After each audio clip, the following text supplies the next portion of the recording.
By moonlit path and dragon's breath, heroines chase the edge of death. Each adventure, fierce and bright, spins gold from shadow, fire, and fight. We carve our stories, sharp and clear. We're meant to play. You're staying here.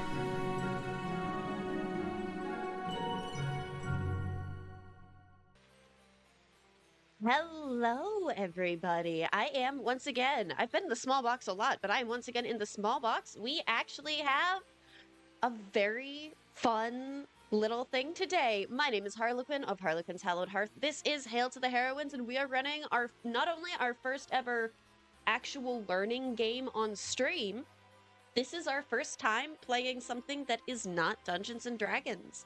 So we will be running Pathfinder 2nd Edition, and I'm going to hand things over to our wonderful teacher and game master, Eleanor. Hello, everyone. I love that description.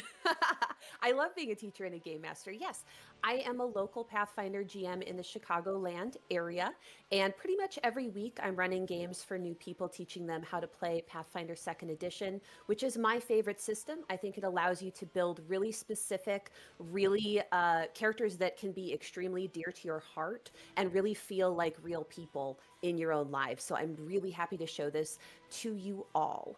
I do we want to jump right in, or is there any more housekeeping before we get started? Let's just do a quick who am I introduction. I'm sure you've got character introductions planned for later. That is baked in, absolutely. So let's just do player introductions. DM at your discretion. Sounds great. All right. So again, I go by @Foibles and Fables. My name is Eleanor, and I will be your GM for today, as well as all the NPCs and maybe an enemy or two. We'll see what happens. Let's go from left to right. So let's start with Nikki. Hi, I'm Nikki or Nicole, whichever you prefer. There is no preference. I go by Nikki the Bee pretty much everywhere on the internet. So, if you really wanted to stalk me, you probably could. I just really like playing D&D with my friends. Man, this is so great. I'm playing our little Leshy friend today. I know we're going to get more into character introductions later, so I'll save the rest of that for later. Fantastic, thank you. And then Sarah, would you like to introduce yourself? Yes. Hi, I'm Sarah. On Start Playing Games, you can find me as by Ceratops. You can also find me there on Discord under the same name. I'm a mod in the Women Play D&D Discord, and I am in the atmosphere of teaching and learning different RPGs. I'm happy to be here as well. Wonderful. And our hostess for this evening, Harley. Or this morning, I guess. This morning, yes, it is currently 9:05 a.m. my time, yes. So it has been an early in day. The game. So what is time? What is time? It's time wibbly wobbly, timey-wimey bullshit. My name is Harlequin of Harlequin's Hallowed Hearth. I am going to be playing our elven cleric Morrow. Pathfinder was actually, I think it was Pathfinder 1E was the second system, that I ever played, followed right after a Savage Worlds one-shot. But Pathfinder was the first system that I actually really dug into, so it'll be really nice to kind of get back to what I consider my TTRPG roots. I don't think I've touched this system in a decade, so we'll see what happens. Yes, well, we're definitely eager to show you what has changed. The setting is the same, but the setting does grow and evolve with time, which is our favorite thing. We love playing in a living world and feeling connected to sort of this fantasy realm that we can journey into whenever we need a little bit of escape. I'm thrilled to be running this for you all. I'm so excited for what is about to unfold. So with that being said, I just have a brief disclaimer, and then we can jump right into Midnight in the Broken City. So here's our disclaimer. Midnight in the Broken City contains characters and lore from the Lost Omens setting published by Paizo Inc., as well as direct passages from the novel Bloodbound by F. Wesley Schneider. I highly encourage you to go to paizo.com, pathfinderwiki.com, or the Archives of Nethys website to learn more. The Talespire maps we'll be using today were created by the artists DarkSimon. Demon Gund and AJ Illustrate. We want to thank you for your time and your talent for making this possible for us. There'll be a link to their licenses in the description. And as Harley said, today's session is a combination of learning and experience. That means that we may stop to explain rules, we may have table talk conversations to determine player choices, or we may read directly from the descriptions of spells, feats, etc. My aim as your GM today is to show you that learning Pathfinder can be fun and rewarding and can happen within a narrative game. Are we ready for Midnight in the Broken City, ladies? Yes, ma'am. Never been readier. Let's go. When flickered flame makes shadows bend, when smoke meets moonlight, cold and blue, when blackest night hails twilight's end, then darkness falls to swallow you. Few journey to the principality of Ustalav, fewer still ever leave.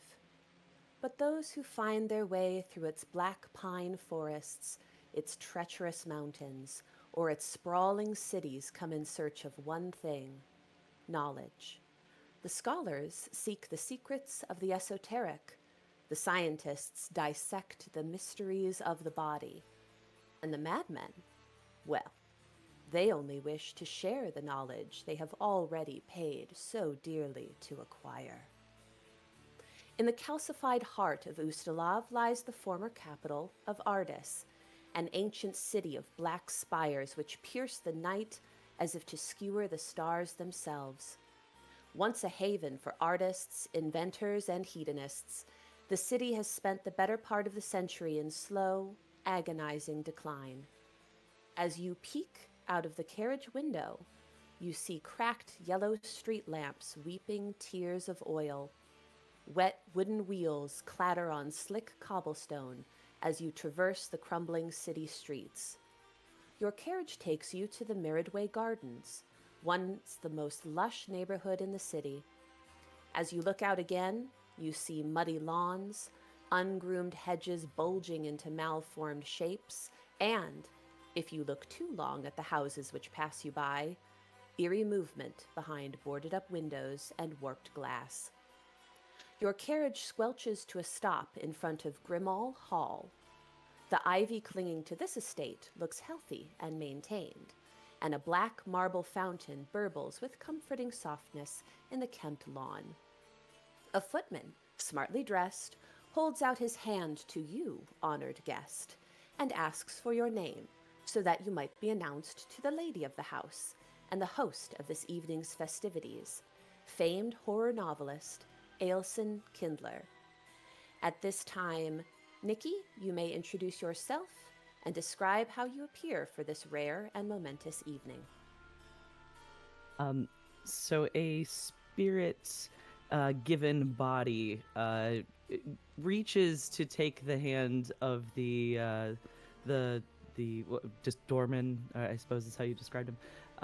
But then pulls back, knowing that his spined flesh might ruin the kind gesture, and a sort of spry little, no more than 4 foot tall cactus leshy says, "Thanks, but I got it," and hops down, peeking out from a small hole in his sort of cactus turned head is a small owl that kind of gives a cheerful hoot, and he kind of hops down and looks up. Little pink bud-like eyes kind of blink and take in the sights, kind of puts his hands on his little hips and goes, "Wow, look at this place, Pig," referring to his little owl named Pig. The little sort of succulent bloom on his head looking like a shock of pink hair, and his sort of strange, like, spined flesh, pins of his needles peeking out through his clothes, kind of haphazardly. The clothes are kind of torn in places because he can't really wear anything otherwise, but people do it, and he's people now, so he should do that too. Wonderful. And sir, how shall I announce you to the house? Oh, my name's Valona. Valona's fine, and this is Pig. And points to the owl, who again hoots. Welcome to Grimol Hall. And as you are led inside by the footmen, they dutifully say to the room, Velona and Pig. And Velona, as you step across the threshold of Ailson Kindler's home, you see the foyer is spacious and well appointed, its walls covered in decor and memorabilia as befits an adventurer as prodigious as its owner. The odor of walnut wood burning in the large fireplace wafts through the room, over which is a large portrait of Ailson and her former adventuring party in their youth. Ahead is a large staircase with a thick carved banister and a gallery, and double doors leading to the left and right. Two women in uniforms similar to the footmen pass around fluted glasses of bubble wine and canapes to the guests. In addition to yourselves, you see a human noblewoman in a gorgeous pin-tucked evening gown which hugs and froths around her ample curves, a powdered wig with curls piled high, and light makeup on her attractive face.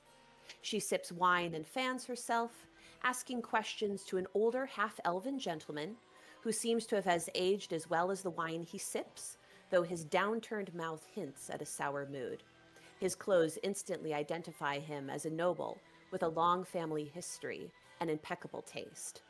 Velona, before you can take in any more, the footman announces our next guest. So Sarah, you have pulled up behind Velona's carriage. You may step out and introduce yourself to our audience and to our footmen. Yes. Okay. So Wanda is a small tripkey based off of a green coloration of a golden poison dart frog.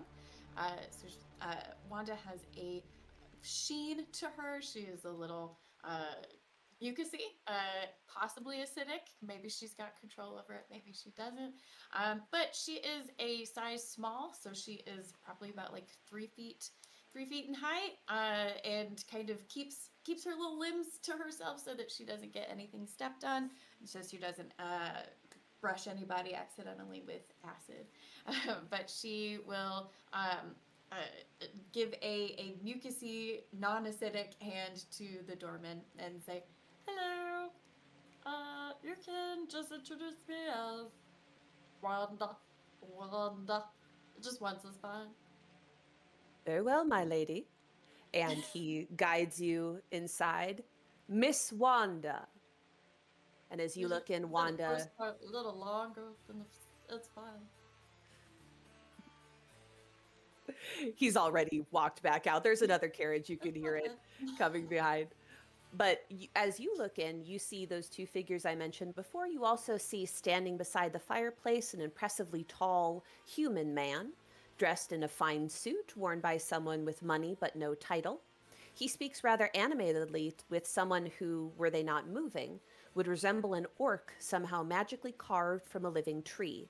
Their skin is bark-like, with glittering amber tusks and a lush green mohawk sprouting up from their head and down their back. You want to approach one of these people, but before you do, you are startled by our last guest being introduced. And Harlequin, would you like to introduce yourself to the footman as you descend out of your own carriage? You see what looks to be an elf, but there's something strange about her eyes. This is a seer elf. While most elves that people would be used to are light, they're colorful, they are the embodiments of nature, this is someone who looks to be almost the opposite, as our lightly armored cleric, Morrow, steps down. Oh, Morrow would be wonderful. Thank you, please. Indeed. And he guides you inside. Miss Morrow. And with that, the doors are closed behind you. As you look out in the room, you see the people I have already described. You see our two guests who have only just arrived. They don't even have drinks in their hands yet. And you see in the far side of the room, hanging back from socializing, a short, compact human woman with shoulder-length black hair streaked with gray. Her gaze, much like yours, is intense, and that combined with the raised scar across her left cheek makes her quite striking to behold.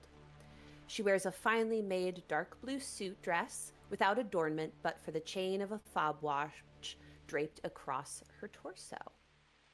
Now we'll come to our first check of the evening. If you would like to try to identify any of these NPCs, you may do so with the following skills.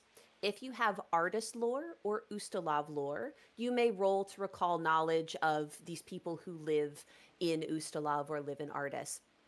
Otherwise, you can roll society to just generally try to recall, have I heard or can I recognize any of these people by the way they look or the context clues of them being here? Where And do I anybody who find out has, what lore I have? I'm still figuring out how to navigate oh, this. it's okay. You only have warfare lore.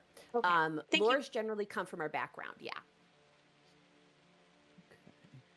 So I'm not too shabby at society, so I'll try to use some context clues here Fantastic. as my cat makes an appearance. Not great. That's a 10. All right, we got a 10. 22. 22. Incredible. Fantastic. 13. 13. Okay. Does a cult get me So- anything in this situation? That's all I got. Occults? Actually, wait. Give me an occultism check. Let's see. Generally, Occultism? if you roll a skill that I don't call for, the DC will be a little bit higher, but It's that fine. doesn't mean that you can't overcome it. That is absolutely fine. 22. 22. Perfect. All right. So I'd say, Valona, you're really happy to be here. I'm just I think you're happy happy to to be get to know people. I think you're looking for Ailson. I think that's really Mhm. what it boils Oh. down to. 1000% looking over, around, and beyond everybody else. Just looking for 100%. Ailson. I just want to catch a So- glimpse of her. I just want to see her. So, Wanda, you've done a little bit of research into this area. You know that this is the capital of our deal, Ardis is. Not the capital of the entire nation anymore, but still the capital of this particular county. And you know the Venek Dahlias are the rulers of this particular county. And looking at this beautiful woman in the gown before you, she absolutely matches the description of Lady Redania Venek Dahlia. So she is the second daughter of the Countess, and she's very much a socialite. She has been married a few times. She has a couple kids, but nothing that's ever stuck. And she loves nightlife. And then This is Morrow. the- Oh, go ahead. The powdered wig woman or the long Powdered black wig hair? lady. Yes, Okay. absolutely. So that's Lady Redania. And then Morrow, you're looking at that human woman who's standing off to herself. With occultism, you can definitely tell that this woman has something of not necessarily the otherworldly about her, but she has seen things. A lot of people in Ustalav who have that knowledge base generally come from the north.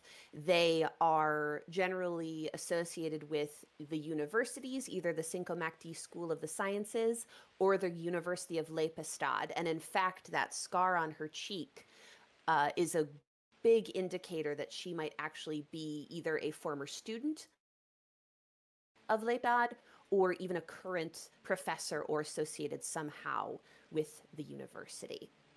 So I will allow you a moment to take some refreshment.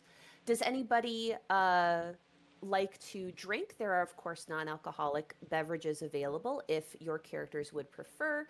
And of course, there are past snacks. So if you are the kind of person who is inclined to eat food, you may also have a nibble as well. Laura's going to grab one of the non-alcoholic options, as she does like to be unimpaired if she's going to be handling people from the north. Very smart.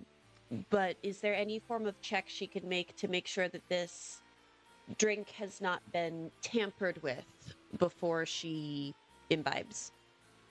So generally, if you had some alchemical tools, you could do a little bit of testing, but that would be considered to be a little gauche. So I'll say, give me a medicine check, just to inspect the clarity of the beverage, to inspect at the that. smell, to see if there's anything that piques you. What's 17 plus 12? 20... 29. 29. A lot. Yes. A So lot. with a 29, I'll say this non-alcoholic beverage is quite familiar to you. Pretty much the only things that would be able to get by you are a poison that would be undetectable by your sensory organs, which a woman as wealthy as Ailson absolutely would be able to afford, and certainly a couple of the guests here would be able to afford as well. But as far as you can tell, there really isn't anything in this beverage that is going to restrict you or harm you in any way. And considering that you see a couple other people, particularly the orcish person, is also drinking a non-alcoholic beverage, they seem to have been here for some time and seem fine. All of these clues together tell you you can probably start taking some sips, and you'll be alert to any particular ill effects that may happen. If they want me down that badly, they may as well have earned it. And she is going to just... I'm going to use the word dainty, even though that's not something she generally does very well. Sip at her drink. You're in good company for it. So as the three last to arrive gathered in the foyer right near the double doors, I'd love for you to introduce yourselves to each other and maybe talk about what your favorite Ailson Kindler novel is. It is, a great way to break the ice and to start conversations with one another. Who do you think would take the lead on that conversation? I mean, I'm just a little guy who's happy to be here, and there's so many sights to be seen. And I had people that arrived right at the same time as me. Oh my goodness. I think first and foremost, watching Morrow pick up a glass of something. Leshies don't need to eat. The sun works for me, but I just in an attempt to be like everybody else, pick up a glass from a passing server and just hold it. he doesn't. Just He wants doesn't to drink be it. included. He just has it now, and he just turns and it's a little unnerving, I think, because he just has the head of a cactus and has these two little pink buds for eyes and no discernible mouth. But he kind of looks both of you up and down for a moment and goes, Wow. I, hi, I'm Valona. It's a pleasure to meet both of you, and gives kind of a little bow. I see that you arrived at the same time as me, so we have at least one thing in common so far. Are you also fans of Miss Kindler's books? Yes, a leshy, very interesting. I haven't seen one of your kind in ages.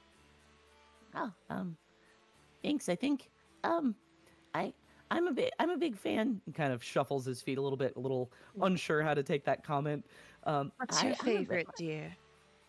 her wounds never bled. Oh, I just the ending every time. I'm just such a I like romance books, and I just think that one's really fun. It might not, maybe some folks don't think it's her best, but I think it's really great. Oh, just the way the two get together at the end, and it's just enemies to lovers. Oh, sorry, I'm talking so much. What about yourselves? Your names? I would like to get to know you. Morrow, please. I apologize. I do believe we haven't heard an introduction from our friend. And she's going to she's not quite sure what to make of the poison dart frog staring her in the face. Looking at both of you. Like, at the same look, time. yeah, like it's like she's trying not to show that she's a little unnerved by the eyes going in different directions. Yeah.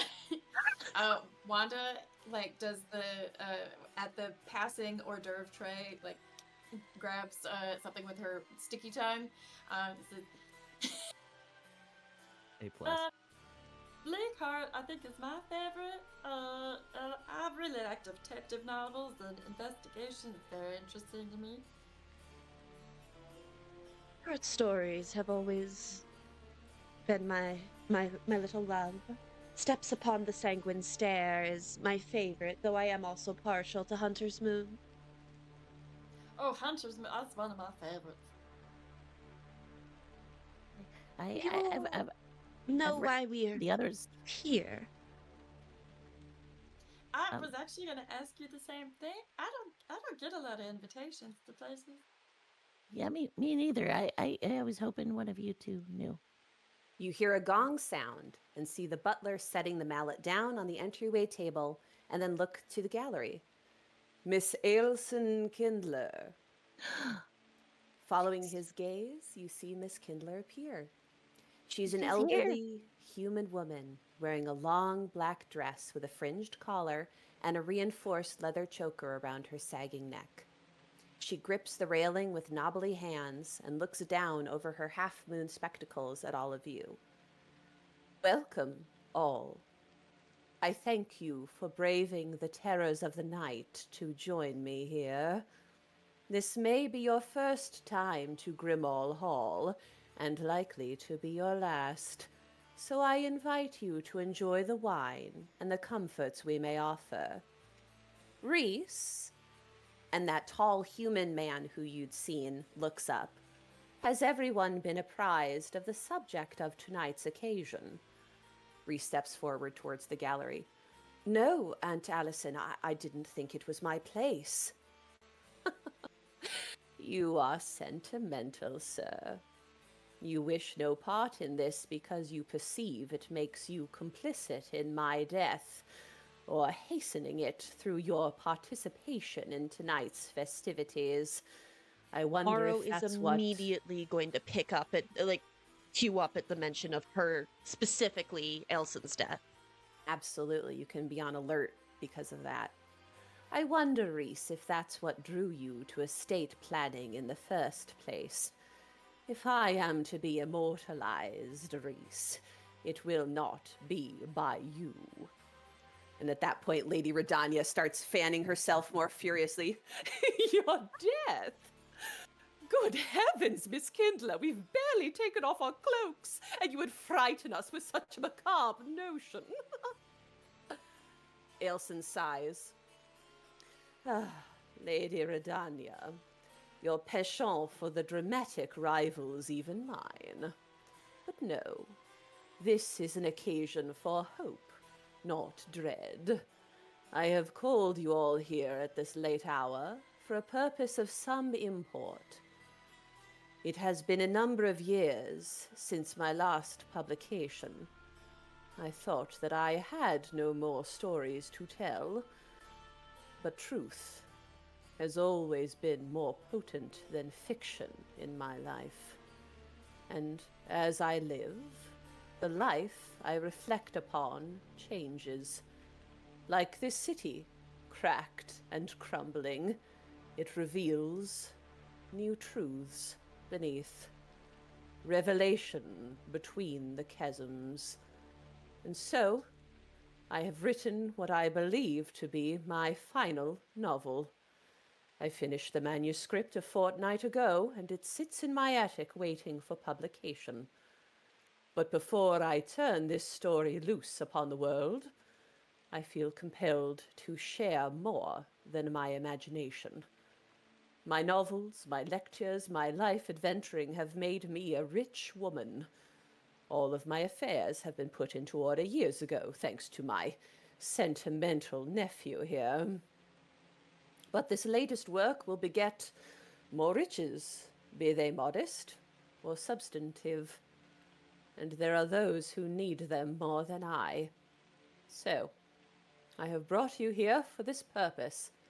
After tonight, I will grant all rights and proceeds from my latest novel to one of you. You all have ambitions, causes, or aspirations. Whomever I deem worthy will receive this boon. And the members of the party start to turn to one another, whisper, whisper. How does all of this news hit each of you? You have been talking just a second ago. Do you continue your conversation with one another, or are your thoughts more private? I'd love to know how you're feeling about what Miss Kindler has just revealed to you. Well, that's not helpful. I rolled a dice to see how I was going to react, and I got a 10, which is like right in the middle. So, Right down the middle. Right down the middle. Morrow like very, very interested. But externally, she just kind of crosses her arms, raises an eyebrow, and I want to look around and I want to see who of our guests maybe looks a little too excited. Because if Ooh. there's one thing that she's learned, it's that the promise of money brings out the worst in people. That is very true. Now, if we're going to assess a person for their motives, we will do a sense motive. So that would be a perception check. So you may do a perception check to set your eyes around the room and see who might be frothing at the mouth a little bit at the thought of a new revenue stream. I am not seeing perception on my little sheet. Perception, rather than being a skill, should be there it near is. the top. I found Yes. it. I found it. It's just in a different place. 28. Lovely. So with a 28, Morrow, you have lived a full, sort of regular humanoid life. You know people extremely well. You have seen many people pass to the other side, and you've seen how families and friends react when a will is read or not read. As you cast your eyes among the group, Reese, the solicitor and nephew of Ailson Kindler, there's nothing but pride and sorrow on his face. His eyes glitter because he wants to cry, but also he is so proud of his aunt for making this choice. The most blatantly, I would say, excited about this turn of events is Lady Venigdalia. I mean, that fan is like a dog's tail, just wiggling, wagging at the thought of this. You don't necessarily detect anything malicious in her, but yes, the thought of having more money come in is quite exciting. And as you passed through her city, her mother's city, you can see why. The noble beside her is already defeated. There's something about his character that is just, well, it's not going to be me. Again, like always, you know this type very well. The self-defeating is like a beacon to you. That's what I'll give you with 28. The other two are a little more unscrutable. How about our other two guests? How are you feeling? Wanda has a fundamental misunderstanding of what was explained and is very excited because she thinks that she's going to be getting, if she wins, a full like signed copy set of all the books. She's cracking her knuckles like, okay, so what do we gotta do? Jump hoops? We gotta Yeah. pie eating contest. What are we doing? Fantastic. And our Leshy, how are we feeling? I think he hasn't taken his eyes off of Ailson because this has been a complete 180. This is his favorite author. He has at some point taken out a well-worn, curled, like paperback copy of Her Wounds Never Bled, and it's whatever this world's version of like sticky note tabs in the book, like it's annotated by him. He is holding it like he's curled the book almost into a little tube, like, and is holding it at like kind of at his midsection and is just shaking because first this was very exciting. He saw his favorite author in person and he's like, man, I get to say something. But then she said some really strange things in the middle that he's not really sure what they mean. They can't possibly be what he just heard. And then there's this talk of a prize. What is happening? So I think he's staring at her, and I think I would also like to sense motive to see if she's lying in some capacity, or like if he can make sense of using what's on her face, what she just said. Absolutely. Roll me a sense motive. While you're rolling, seeing the anxiety kick in, Morrow has decided that these are both just little guys. These are mine now. So she's going to just place a gentle hand on his shoulder, not really knowing why. She's just met this little guy. But this is now her little guy. and just try to provide a little bit of comfort without getting stabbed via cactus spikes. Yeah, that's always the trick. A Yeah, finger he's just on trembling hand. under your hand, just trembling very slightly. Yeah, just Okay. let me where do I oh there. It was a 15 on the die. I have a plus 14 to perception, correct? That's right. So Yes, that would be a 29 29 to sense altogether. motive. So you focus your attention through your pink eyes at Miss Kindler, and you have read enough of her novels, you've read enough of her forewords where she's speaking as herself. You know that she has a flair for the dramatic, she has a flair for the macabre. There is always this strange pessimism almost that goes through her work, even though the aim of her work seems to be helping the world and contributing to the world, but in her own self, there's always this almost defeatist sort of attitude. So it's wild to hear it and to see it come out of her and her to be animated, and it matches so beautifully with what you have kind of known her to be. She is, I think, as you look at her finish her statement, and she is watching everyone pretty much as intently as Morrow watched. She also is sizing up and assessing everyone else. With a 29, I will say there is already a ghostly quality to Ailson, almost that she is perceiving herself as, when I'm gone, if I have the ability to look down on what's left behind, this is what that would be like. I think that's what you get with a 29. She's already thinking ahead, and like there is this. If I'm understanding, there's almost like a sense of resignment. Like she has resigned herself to whatever she's planned, well, whatever that may be. Okay. Yep, that's So what you're she's getting. everything that I expected her to be, and also that's kind of confusing and alarming. Of Got course. it.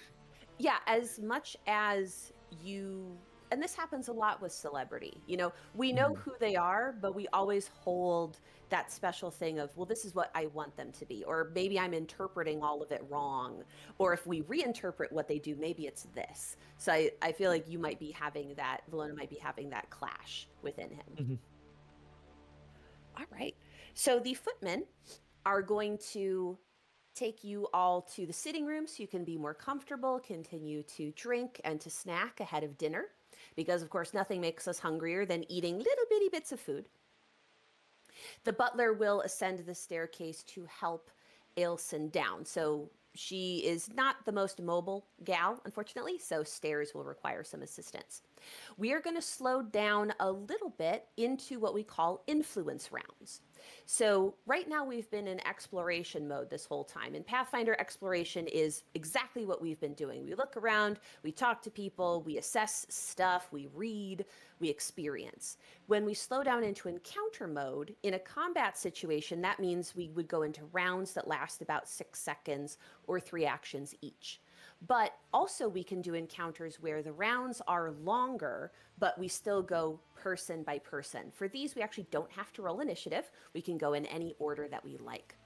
So in a social encounter mode, I'll essentially call on you person by person. You will tell me which NPC you'd like to chat with. You may chat with them about sort of any topic you like. Remember, if you say a certain thing or do a certain thing, they might get extremely offended. So please be careful. But you may also roll any number of skills. You'll get to roll 1 per round, so you'll choose the skill you'd like to apply to that particular NPC to make an impression on them, and that may allow you to speak with them a little bit more freely and to potentially learn some information about them, particularly about the cause that they may want to apply the proceeds from this last novel to. I can give you some hints as to what skills would be helpful, but I cannot outright state them for you. So chatting a little bit with the person or getting a sense of their character will help nudge you towards which skills you think would be most impressive to them. Generally, there's a bunch, and they have a variance of DCs. So skills that are very dear to them, the DC would be lowest. Skills that are kind of important, the DC would be highest. I want to at talk this to the bark point- man. You want to talk to the bark person? You got it. So we'll start with Moro talking to that bark person. I will give you guys names at this point. So the tall human was Reese Thackeray. There's Lady Redania Benekdalia, which you already knew. The sour sort of looking nobleman is Lord Markov Rutowski. The short human woman with the intense stare is Dr. Derenya. And the orc with the affectation of tree and wood growth is known as Farmer Una. So Mora, you're going to talk to Farmer Una first. I'd like to know from the other two who you'd like to be talking to in the first round. The only person who's not here this round is Ailson, since she's slowly being brought into the room.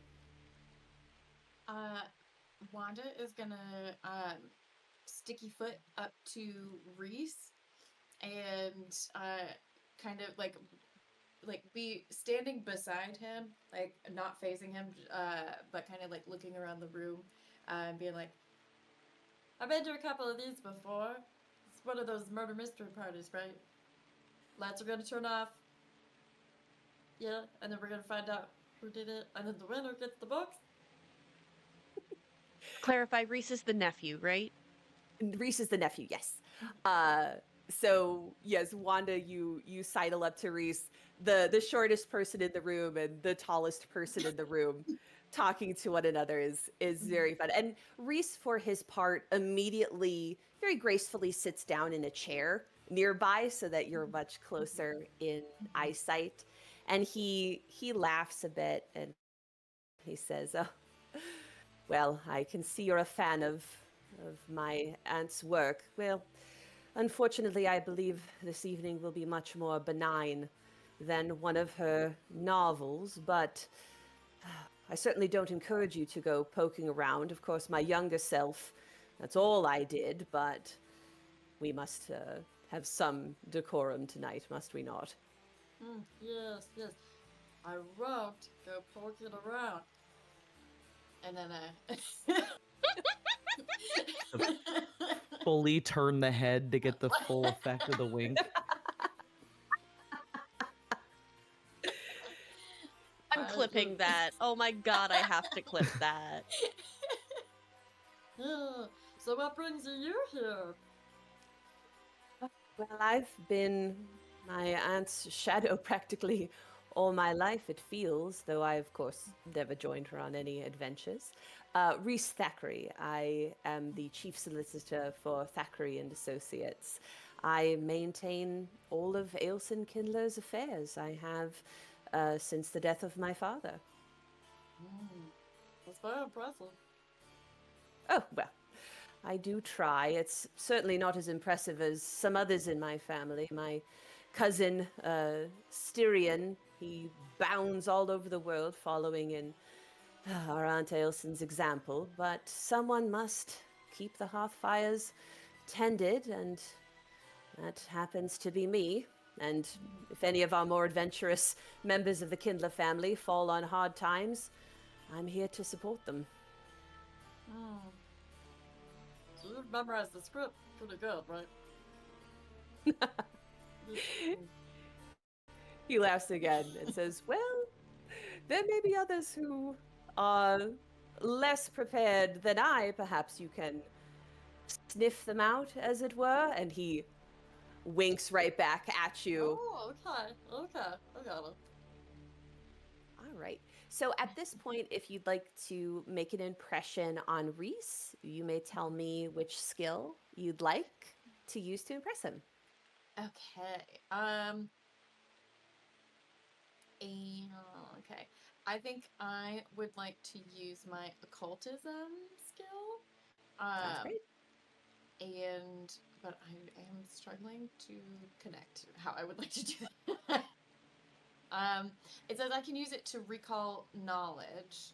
Right. Mhm.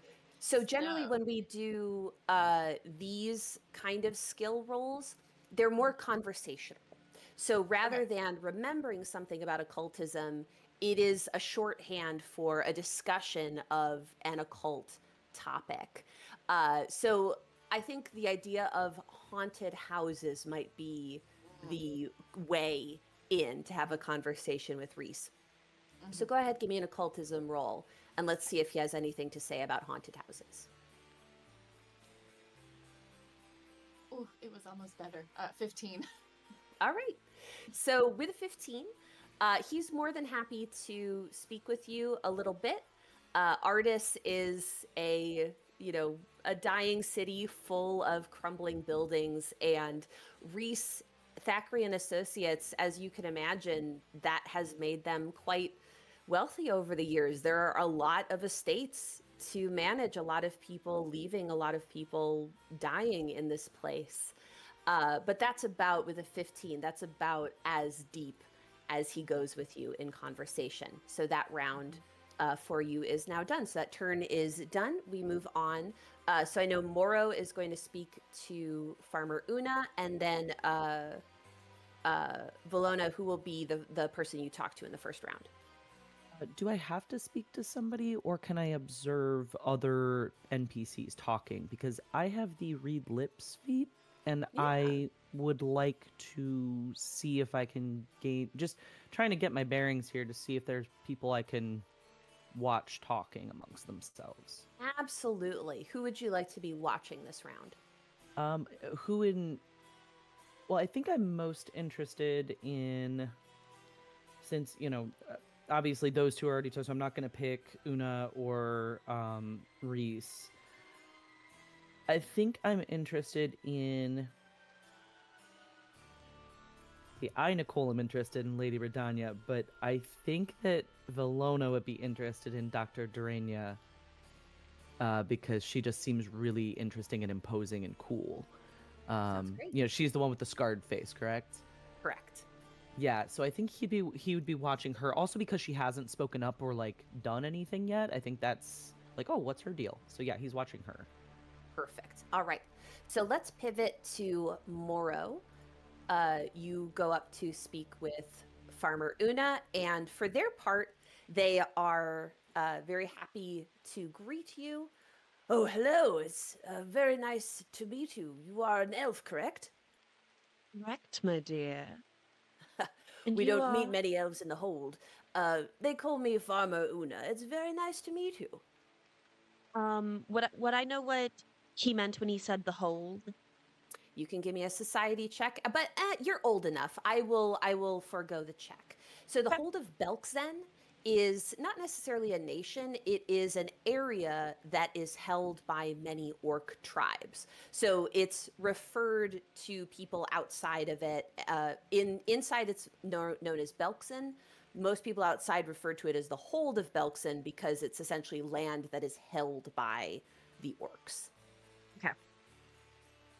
Implying that this is someone who's more on the outside than the inside, as he is referred to it as the hold. Or at least is referring to it that way for your benefit. For my benefit. Understood. Well, of course, dear. I wouldn't expect there to be too many elves in that territory. We do tend to keep to ourselves. May I ask a rather forward question? Well, you don't get many forward questions in a parlor, as I've come to find, so I welcome it, please. Your bark skin. From a medical perspective, it is rather fascinating, and I was wondering what you would be comfortable and willing to tell me. Indeed. No, I don't often get asked about it. So I will look up. Of course, I didn't have it. Yes, I do have it right here. So I am what's known as an Ardande. So you may recall, several years ago, the planes of wood and the planes of metal were freed from their self-exile and are now growing among the inner planes. When that happened, those of us geniekin with latent connections to those planes in our blood suddenly sprouted our gifts like an Efreet with their fire, or an Undine with their water. So it was with me that I am connected with wood. I grew up most of my life as an orc. I always had a penchant for plants. Often when I would go out with my family for the hunt, they would lose me beside a stream or climbing up in a tree, and now I know why. Fascinating. I'm so happy for you that you get to experience all of this freely. What what led you to be in I'm so sorry, I've already forgot her last name. What is the last name of our Kindler. Kindler? Kindler. What has Yep. led you to be in Miss Kindler's company? Well, in Belkson, we don't have much interaction with the outside world. Culture from other places comes to us in drips and drabs, but Miss Kindler's works are there, a few of them anyway. I had no idea she was as prodigious as she was until I ventured beyond. But have you read Bleak House? That's one that does seem to still be in the pile, if I may. What's your favorite part, darling? Well, I must And admit, she is for going to just let him ramble a bit. Like she's trying Yeah. to, I don't want to take up too much time, but she's just trying to get him very comfortable with her. Like this is a very calculated, she wants to break down any little walls. So she's just going to stay and make small talk and chit chat. absolutely. So what Farmer Una will tell you is that Bleak House in Belkson is regarded much more as like a horror comedy. It's very much like Evil Dead, like Evil Dead 3, like Evil Dead 2, kind of where they find the gruesome parts of it to be extremely hilarious. Hmm. So that's kind of why it's so popular. Whereas for most people, it is one of her most gruesome, gory, almost stomach churning stories. So, Uh, given that, the skill I would like to use to attempt to make a impression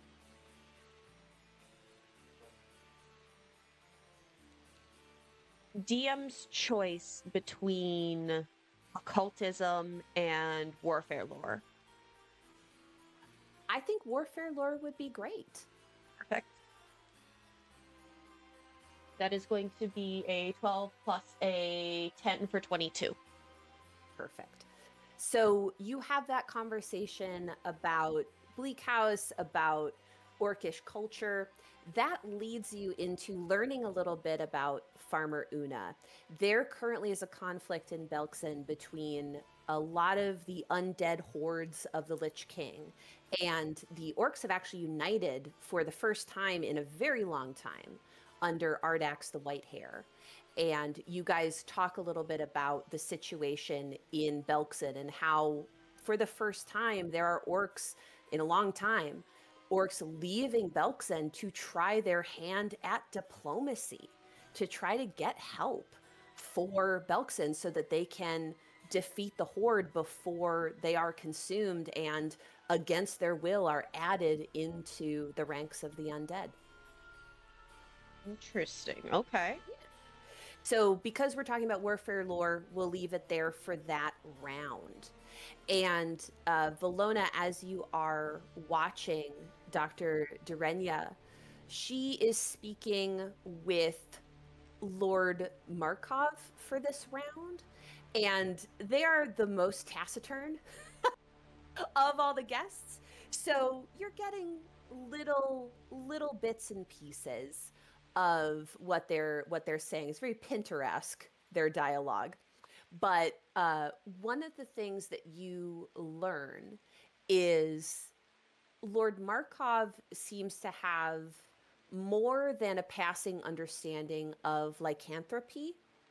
And Dr. Durenya, you learn, is a surgeon at the University of Lepistad. She is the head of that department, in fact. So she is one of the leading experts in the country, if not the world, in non-magic based or non-religious based healing, particularly in surgery and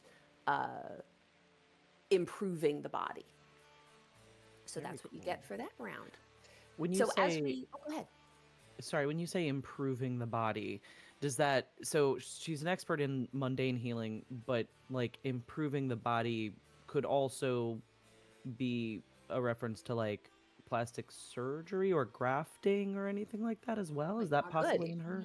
So Okay. in this round, all I'll say, what you have a base understanding as a character in this world. Yes, grafting is a thing. You can graft pieces from other animals onto your body. There are a lot of assistive items that exist. You can get new eyes, a voice box, you can get hearing aids, prosthetic limbs. There are a lot of really cool assistive things that you can get that are a combination of magic and technology, usually, to assist you and to make the body more whole. And then there are other ways to enhance the body. There are mutagens that you can take that change you for a small period of time. And there are certain alchemists and certain scientists who work on making those effects more permanent. And then the darkest of all that you know of are the flesh warps. They are the ones who actually can shape and twist flesh itself into completely new shapes, for better or for worse. Okay, cool.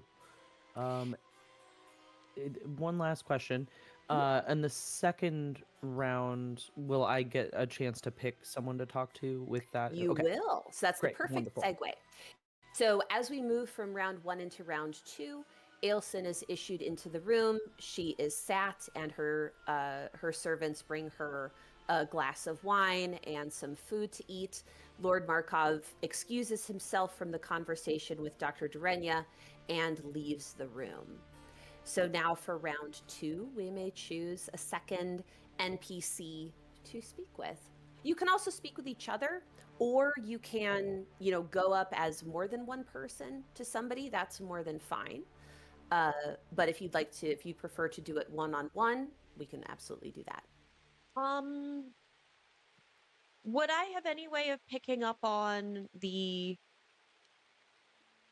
I'm going to say the medical side of the doctor? Would I have any way on picking up on that?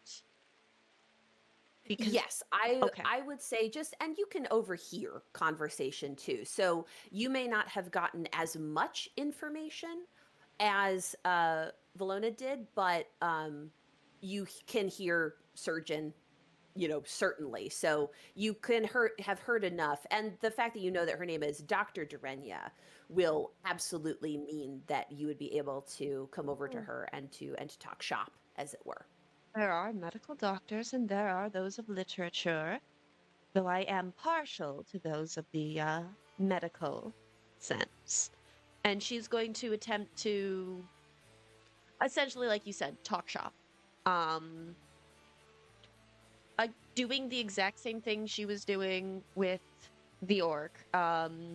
She likes it when everybody likes her because it's easier to get people to do what she wants them to do if people like her. So you ask some questions of Dr. Durenya. She lets you know that she is the head of the surgery department at the University of Lepistad, up north. And where do you practice? Here and there, mostly in the field. I am what's more commonly known as a medic, but there are some divine attributes to what I do. And she's being very vague, as she's run into people in her past that didn't necessarily believe that divinity and magic had a place in medicine.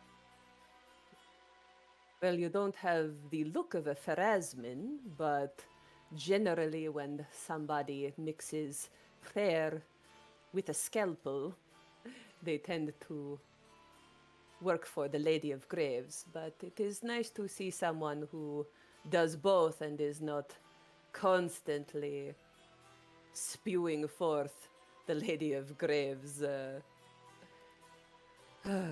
rhetoric. Think of them more as a cool than devotion, if that makes sense. Now, if I may, I would love to pick your brain. And she's just going to talk shop and try to guide this conversation in a way where our sweet doctor feels like she's guiding the conversation, but she's just poking at whatever this doctor seems most interested to talk about and doing the let people talk because they'll tell you more than they realize. Absolutely. Would you like to do that as a medicine check? Would love to do that as a medicine check. Fabulous. Let's roll it. I'm so glad I have a plus 12. That's a 16. All right. Could have been worse. It could have been worse. Could've been so much with a worse. 16, here's what I'll say. So you said that your strategy here is to let her talk. I think with a 16, that strategy is a little bit more barefaced than you would like. So her conversation that she shares with you is, again, like Reese, a lot more surface level.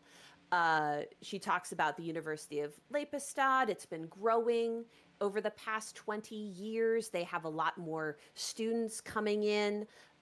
People feel a little bit more confident to travel to and from than they used to. And she worries that if the situation with Tarbafon gets any worse, all of that is going to shut down. So unfortunately, with a 16, you're not really able to break down Dr. Durenya's walls too much as she is happy to speak with you. It's very much a surface level interaction. Okay, I'll take it. Exactly. But at least with a 16, you can piece together that you would assume that something that she would do with the money, were it to be awarded to her, is to funnel it into the school and into her department. All right, so either Wanda or Valona, who are we focusing our attention on this round?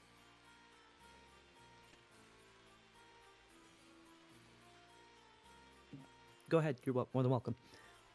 Okay. So Wanda is going to.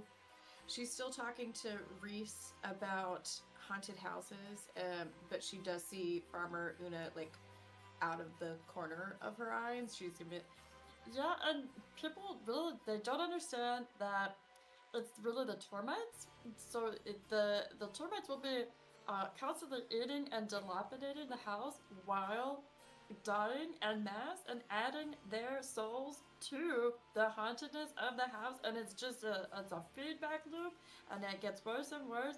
This lady knows, and points over to Farmer Una.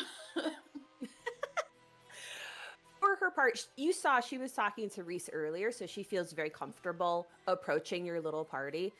Yes, I know a thing or two about the living adding to the dead. They are hungry creatures, and we are nothing if not food to them. You have a lot of experience with the undead? More so with the termites.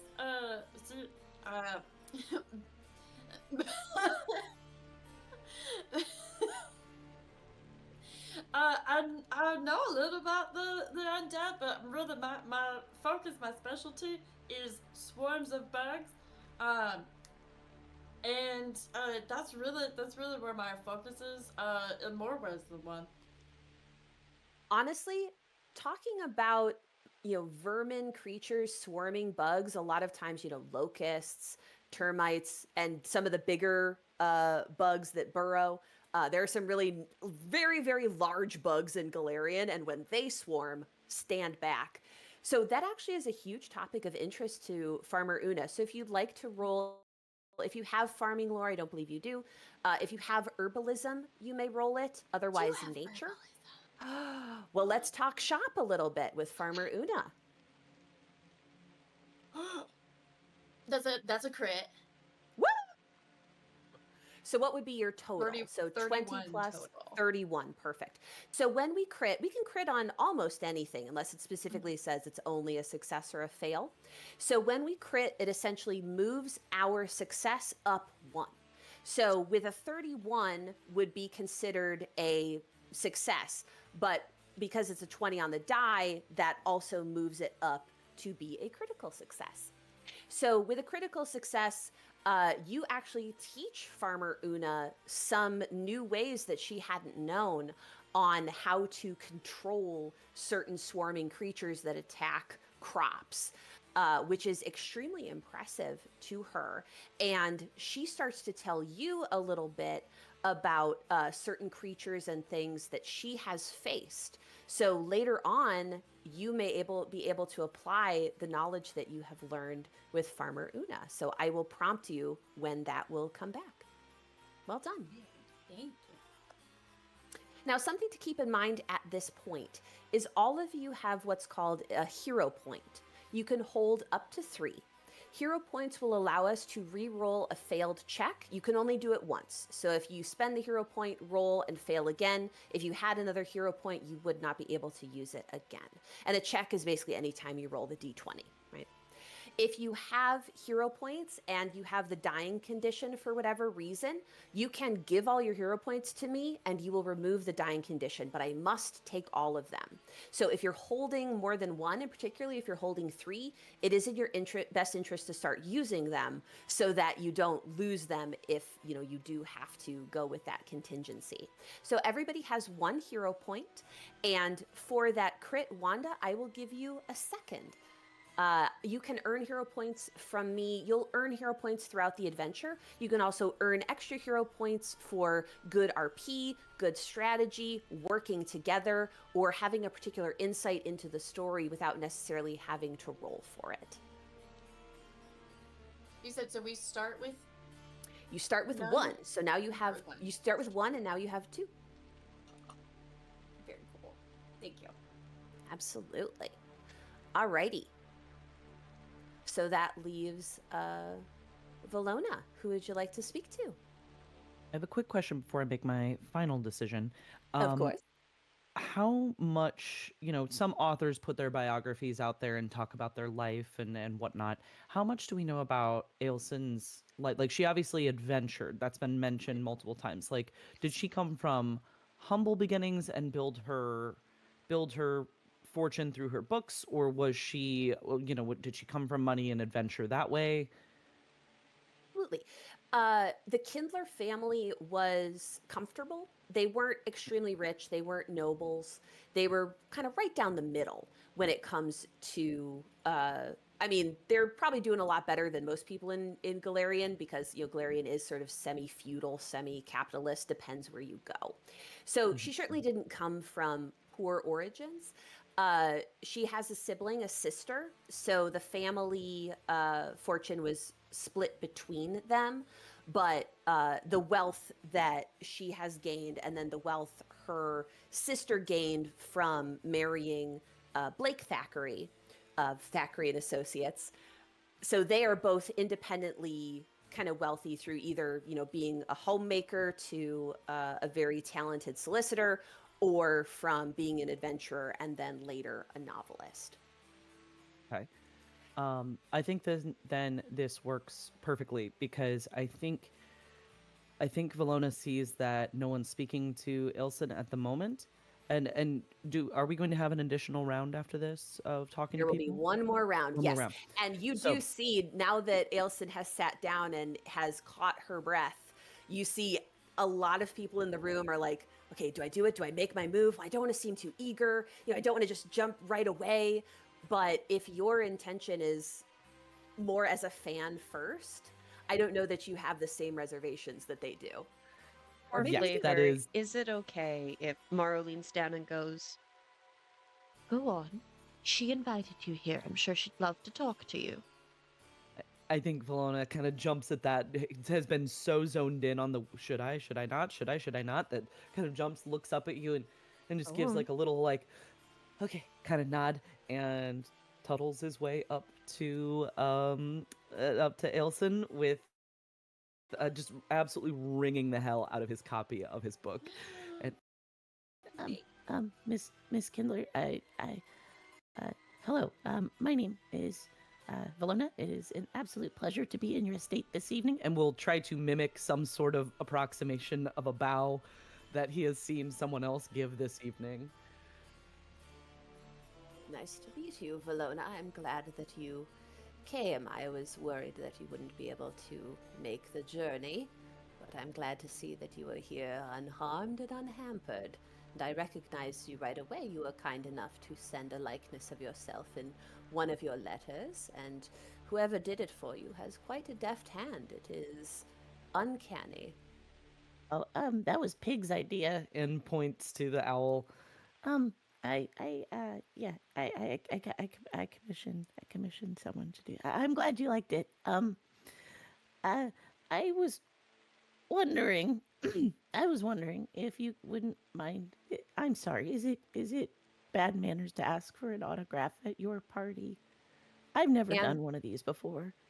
As soon as your hands move forward with the book, the footman who brought you in to Grimol Hall tonight suddenly materializes, not in any magical way, but in the way a good servant does, a servant who prides himself on their work does, with an ink pot and a quill, ready at Ailson's elbow to facilitate her signing your book. Shaking little hands try to smooth out the pages as best as possible, and he starts babbling about how much it's just like somebody let loose the floodgates on word vomit, and he's just I just really love this story, and it means so much to me, and this is just absolutely incredible. And the way that you wrote these characters, they just speak so much to my heart. And I am talking so much. Thank you so much for this. This is incredible. I just your mind is so brilliant, and I'm sorry. Is it rude also if I ask? Could you? Gentle hand on the shoulder. And Ma- Ailson's gaze travels up to Morrow slowly, and as two elder women, you share a look between the two of you that says the children must be protected. And then she turns back to Valona. Yes, Is- dear? I've hoped for a very long time that there would maybe be a sequel to Her Wounds Never Bled. And I don't know if maybe it's too much to hope, but you did say that there was one last manuscript, and there was a lot of confusing things in what you said, but I was hoping that maybe is it a sequel? Valona, dear. I must tell you two things. One, I can tell by the way you speak, by the way you feel. I'm afraid that I will inevitably, perhaps not tonight, but someday, I will disappoint you, my dear. Prepare yourself for that and know that I am sorry. But take heart in that when the manuscript is published, and of course a copy will be delivered to you, my dearest, I hope that you will see that what you love most about this story, my most and yet my least autobiographical, is there. And the parts that I see that you have not annotated, they are there too. And with that, she pushes the book back into your clutches and holds out a knobbly finger to Pig to allow Pig to snuffle as owls are so wont to do. You absolutely know that this is not the first owl that Ailson has encountered by a long shot, and it's there's a good deal of love in between her and this kind of creature. I see a cat. May we see the baby as a stand-in for Pig? That's right. Oh yeah, she kind of has pig vibes anyway. It's still baby. Baby. Little baby. Baby vibes. That's Piper. She's just gonna be around. Um, I think Valona's beside himself. He doesn't really know what to make of this interaction. He is kind of wondering, should I have annotated those other parts? I don't even know what other parts she's talking about. Oh no, did I do it wrong? Um, um, um, and he's so like, just like, if you've ever been so starstruck and excited that you're like almost having an out of body experience, that's what's happening here. Yep. He's And just like outside of his own mind, but she's being so 100%. kind with him. And recognizing that, Ailson holds her other hand up. Reese, dear, come to me. I need to discuss something with you. And rather than even looking at Valona, she looks up at you, Mora. Would you excuse us for a moment? Of course. Given that we have that elder women connection here, would you allow me to use my turn to try to make an impression? From just the glance. If not, that is okay. Yeah. I'd just like to give it a go if the GM will allow it. Absolutely. If you'd like to use that for your last round, Yes. I will let that bleed in. So you'll essentially be the first one in round 3. Go ahead. And What do I wanna do? real quick, I was going to ask about making an impression before this is over. Yes. I'm hoping to kind of appeal to her, like, the side of her that remembers what it was that inspired her to adventure or to, like, be excited about things. Like, I mean, she's been writing books, and at a certain point, like, it's not that you lose that, like, excitement, it just morphs into something, it matures into something else, but just this, like, maybe seeing how much her words affected this little, cactus spirit creature. It sounds weird, but I do have lore labor, which is kind of like, I'm kind of leaning into that in sort of a comes from humble beginnings, and like, that's an option. I'm open to other suggestions, I think or even so. society. Yeah, of course. So the lore that you get from your background is also the lore that you would use if you were going to earn a living.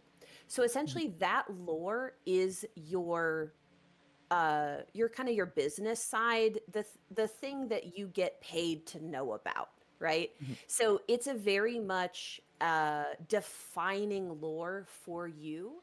And because you're being so open and so honest with Miss Kindler, I feel like it's a great skill to choose because it really is like showing your heart on your sleeve. So please. Okay, cool. And I'm still trying to figure out what I want to Alright. roll.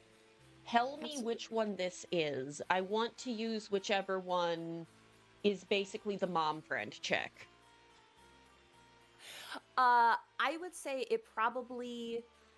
I would go with religion, weirdly, because that Okay. is your signature skill as a cleric. It speaks to your heart and your soul. So if you were going to show your soul to somebody, that is where a lot of it lies. So I would say religion.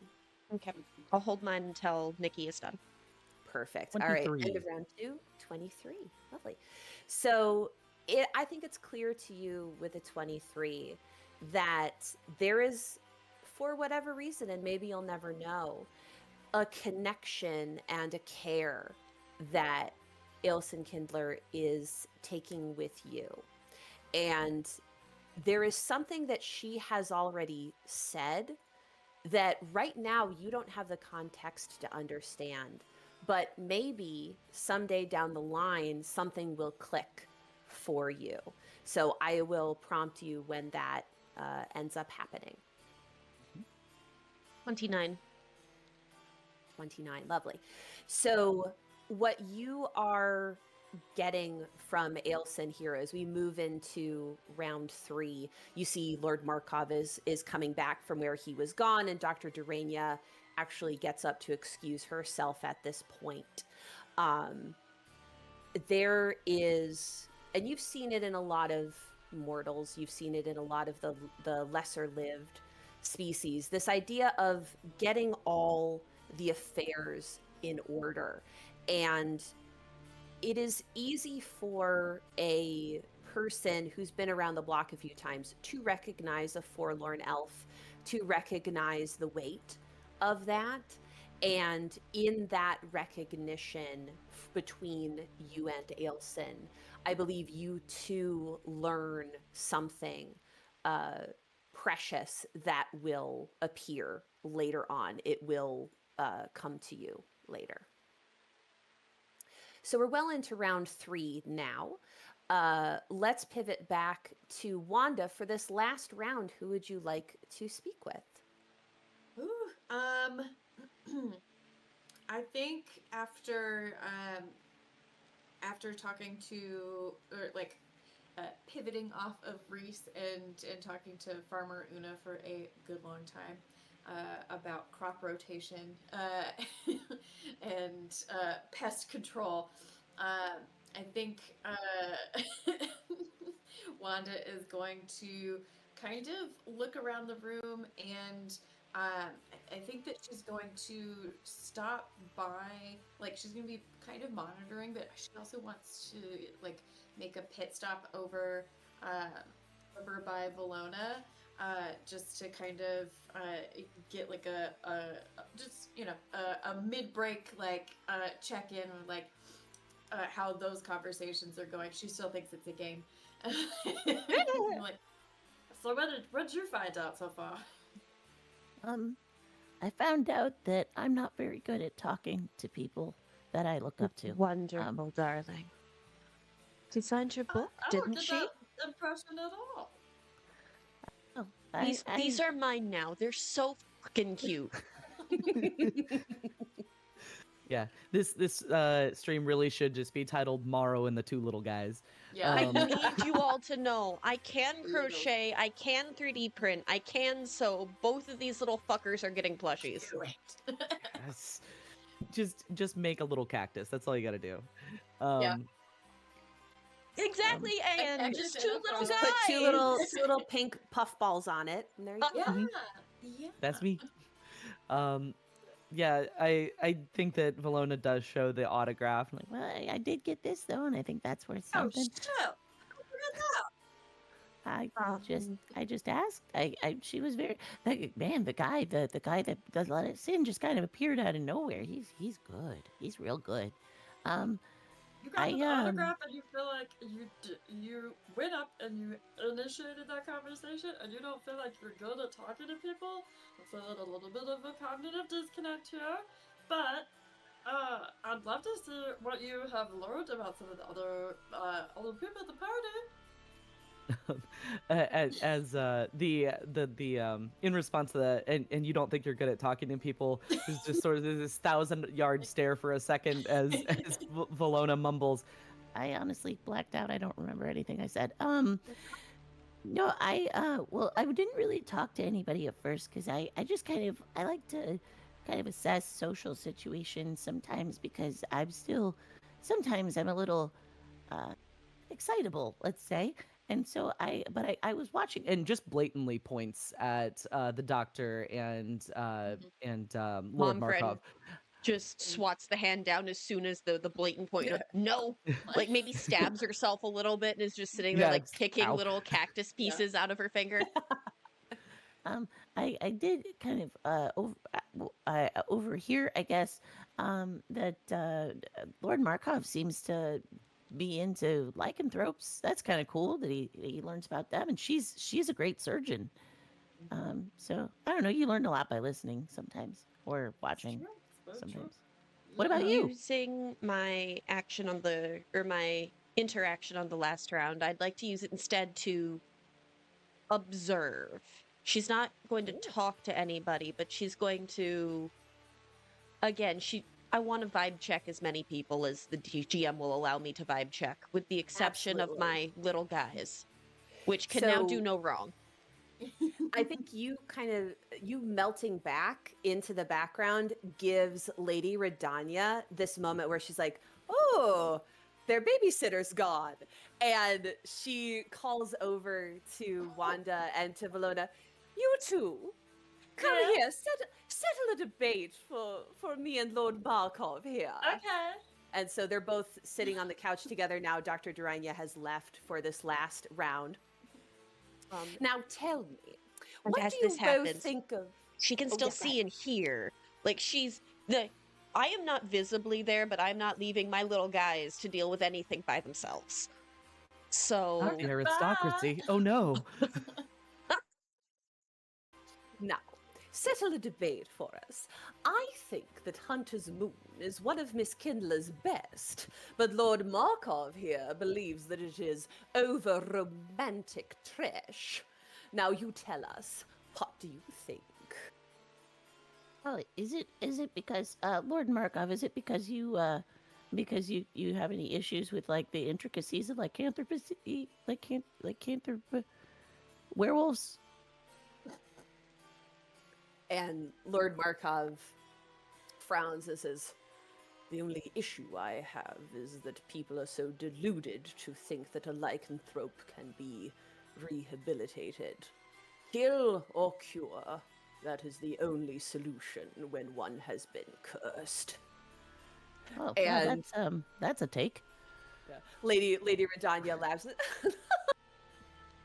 Lord Markov, not everything is black and white in the world of fiction.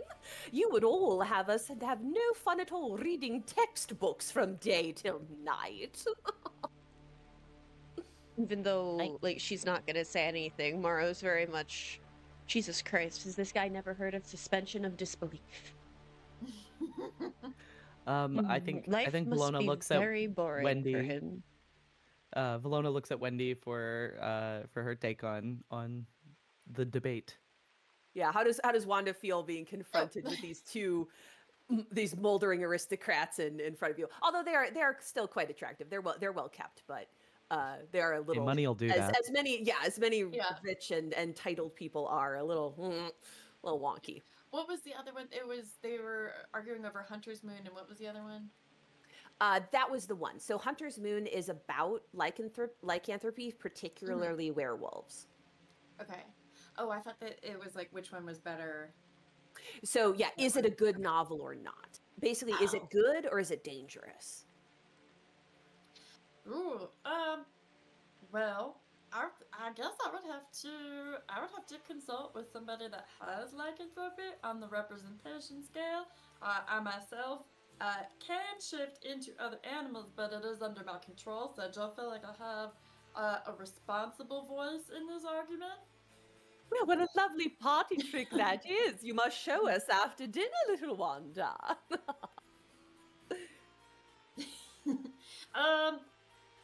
Well, it's kind of I'd like to try and only save it if I really need it. It's not really a trick, but a lot of people do think it is. But I'll see how I'm feeling. So at this point, you may try to make an impression on Lady Redania and Lord Markov. I will allow you to choose who would like to impress who and which skill you would like to use. Hey. I think Lord Markov. Mhm. And I'll use the occultism to talk more about what I know about werewolves. I think that's great. Yeah, absolutely. He did mention curses. So Okay. give me an occultism roll. 23 total. Lovely. So as you begin to speak to Lord Markov about the nature of curses, about the things that hide in the mists of Ustalav, Wanda, you actually start to learn a little bit about Lord Markov's life. He has this impression that most people in Ustalav are very content to pretend that everything that we as adventurers know is real is a fairy tale, right? Everything has an explanation. The things that go bump in the night is just, a cat jumping on a counter, and that's why things go flying. There's nothing there. So because of that, there's a big ignoring of the reality when you are affected by these things, the family that gets left behind, or if you are cured, what happens next. And everybody in the room kind of hears Lord Markov railing as he gets more and more animated about how for centuries the only solution has been to throw somebody in a sanatorium and forget them. So he has been working with the Gulchurin Sanatorium for several years and has been trying to set up rehabilitation programs that would renovate, because there was a fire in Ardis several years ago and they still haven't fixed the entire facility, to expand the facility, to start outreach programs, and to increase the kind of rehabilitation that people are getting. So Wanda, as you're talking to this guy, you realize he's an angry man. He's a bitter man, but he's angry and he's bitter because there is a problem that he has identified and maybe even has affected him personally, and nobody is doing anything to help it. So that's where a lot of that bitterness is being generated from. But to clarify, he thinks that werewolves are a lost cause. Yeah, unless you can cure them of the curse, Unless which you can do, but that's expensive. Yeah. Okay, You know. gotcha. So Valona, that leaves you with Lady Redania. How would you like to impress our beautiful daughter of the Countess? Love the fans so much. That's great.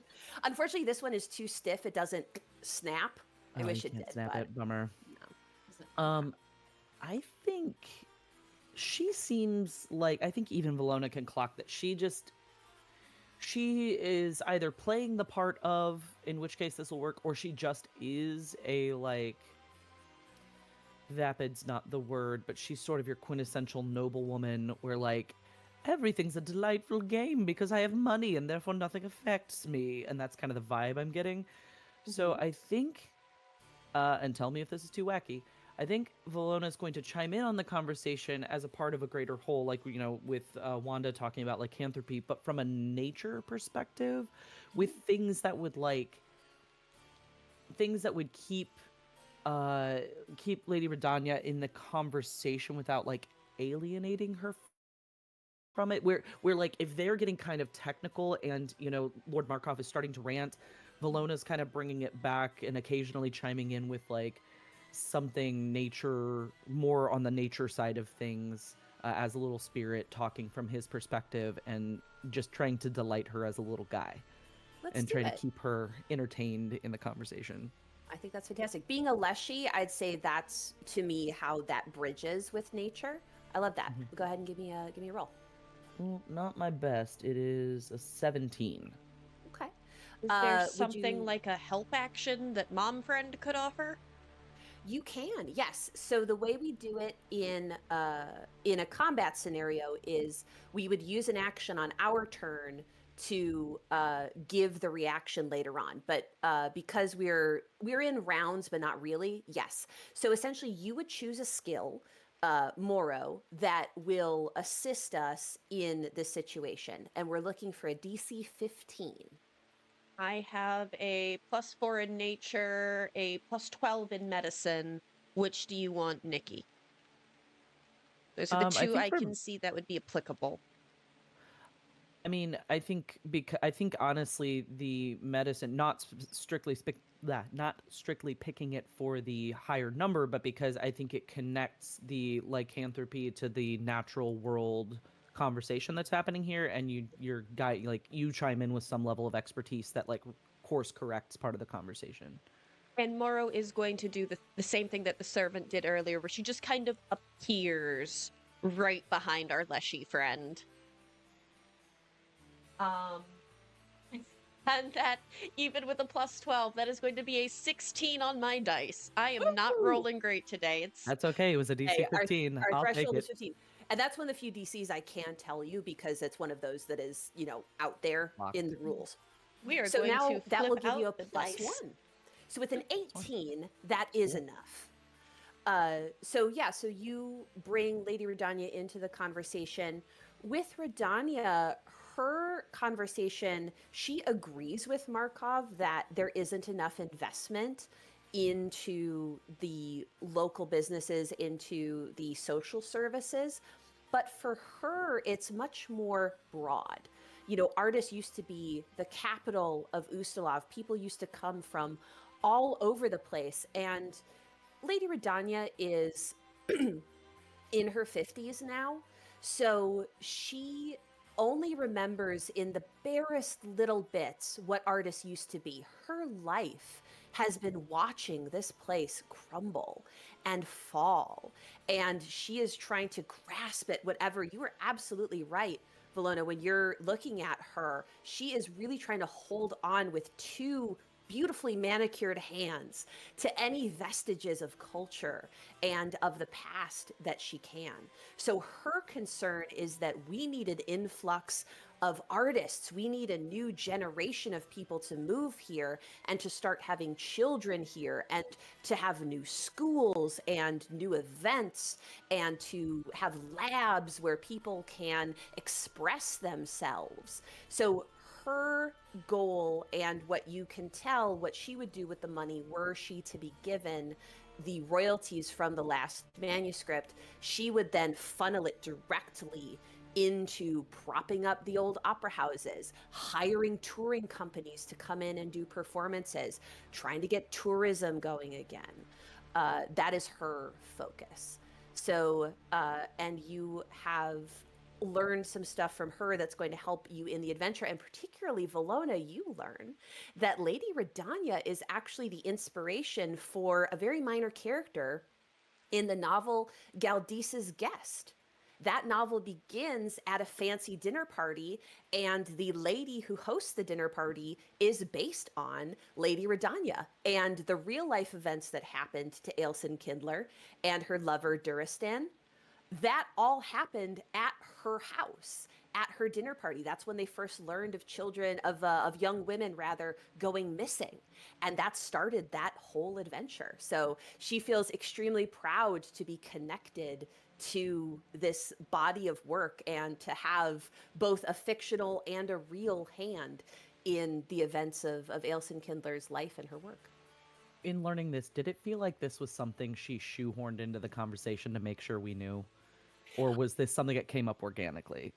So you are such a super fan that she said it to impress you, or like to Got give it. you, because she was talking a little bit too long about like her lamentations, and she fully understands. She's covered in gems, she's got a beautiful dress. She does have money.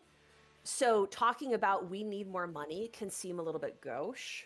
So she's also I'm not just rich, I'm also cool. Is kind of is the impression that you're coming away with. Makes total sense. Like believably cool, or she's trying to make us think she's cool.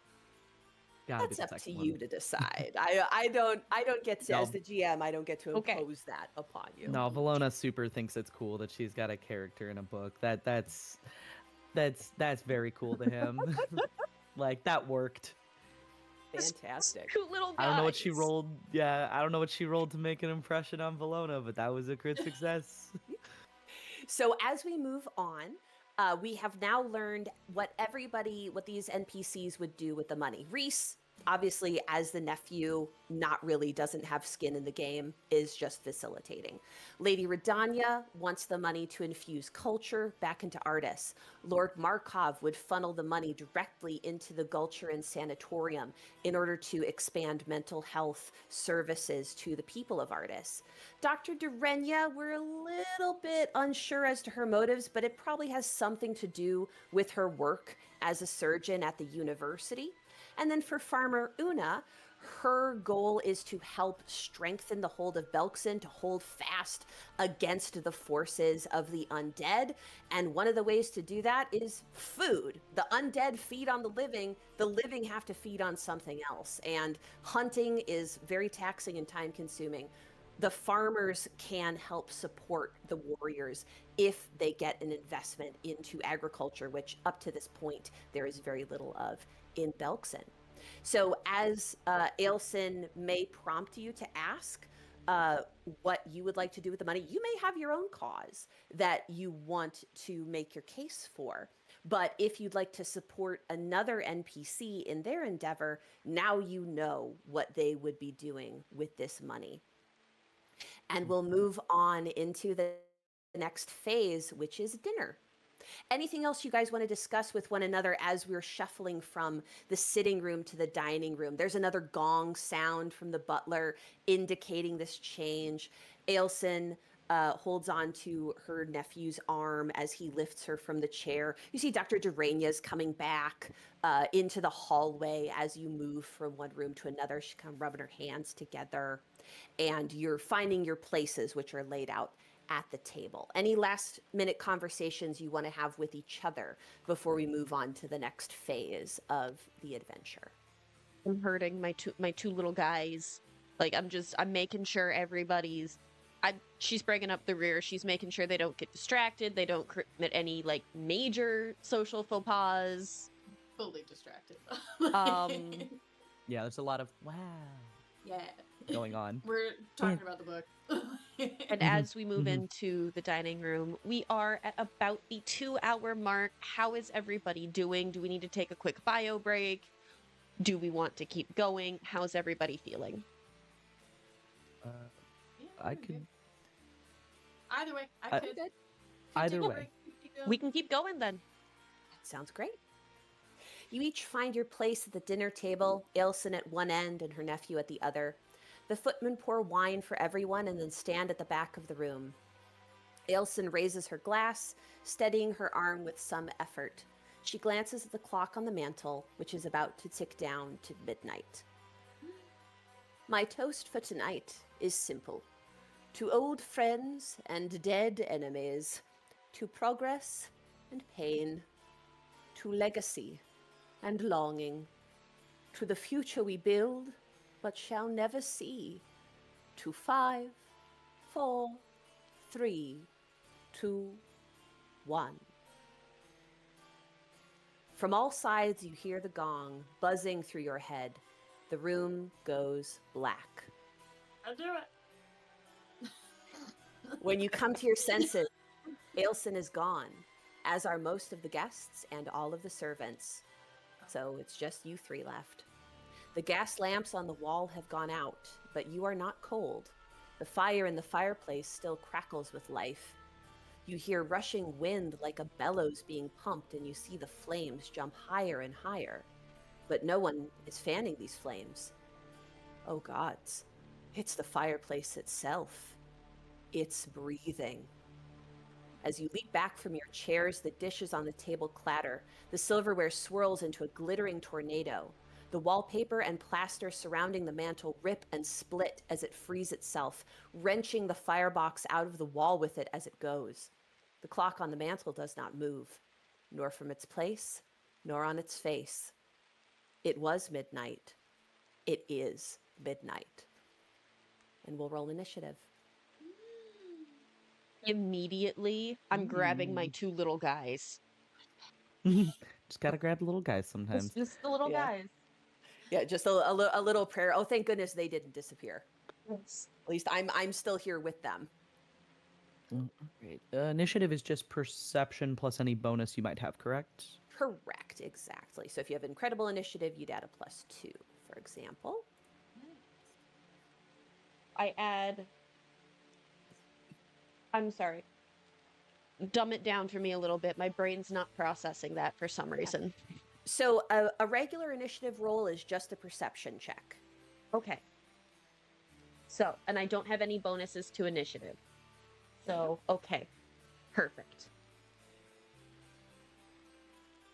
So I will ask for your totals in just a moment. I'm just writing down our fireplace and this swirling of silverware.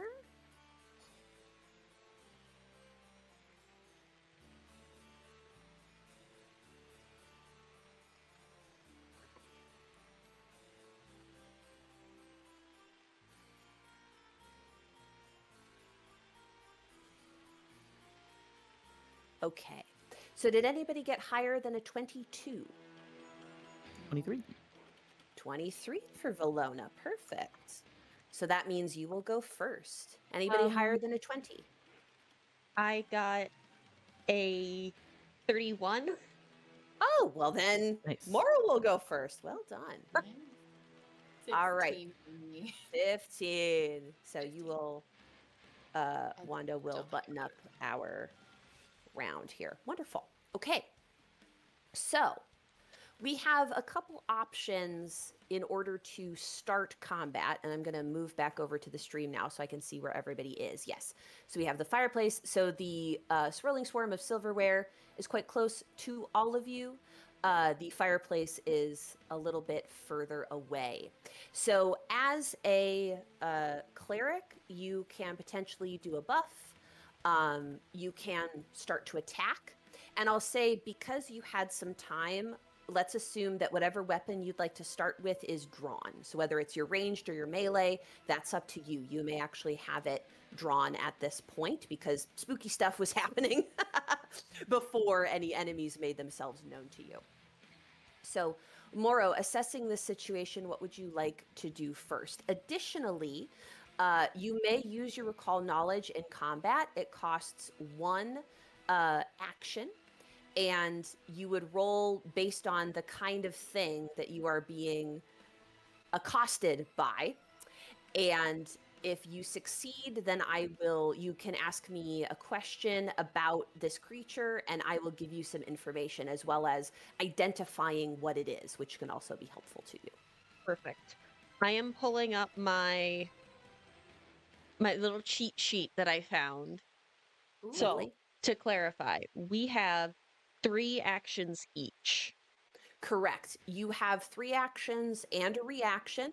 You do not get those until you start. So if you have a reaction that you could do, like if you uncanny dodge or something, if I attacked somebody before you had your first turn, you wouldn't be able to use it because you don't have your reaction just yet.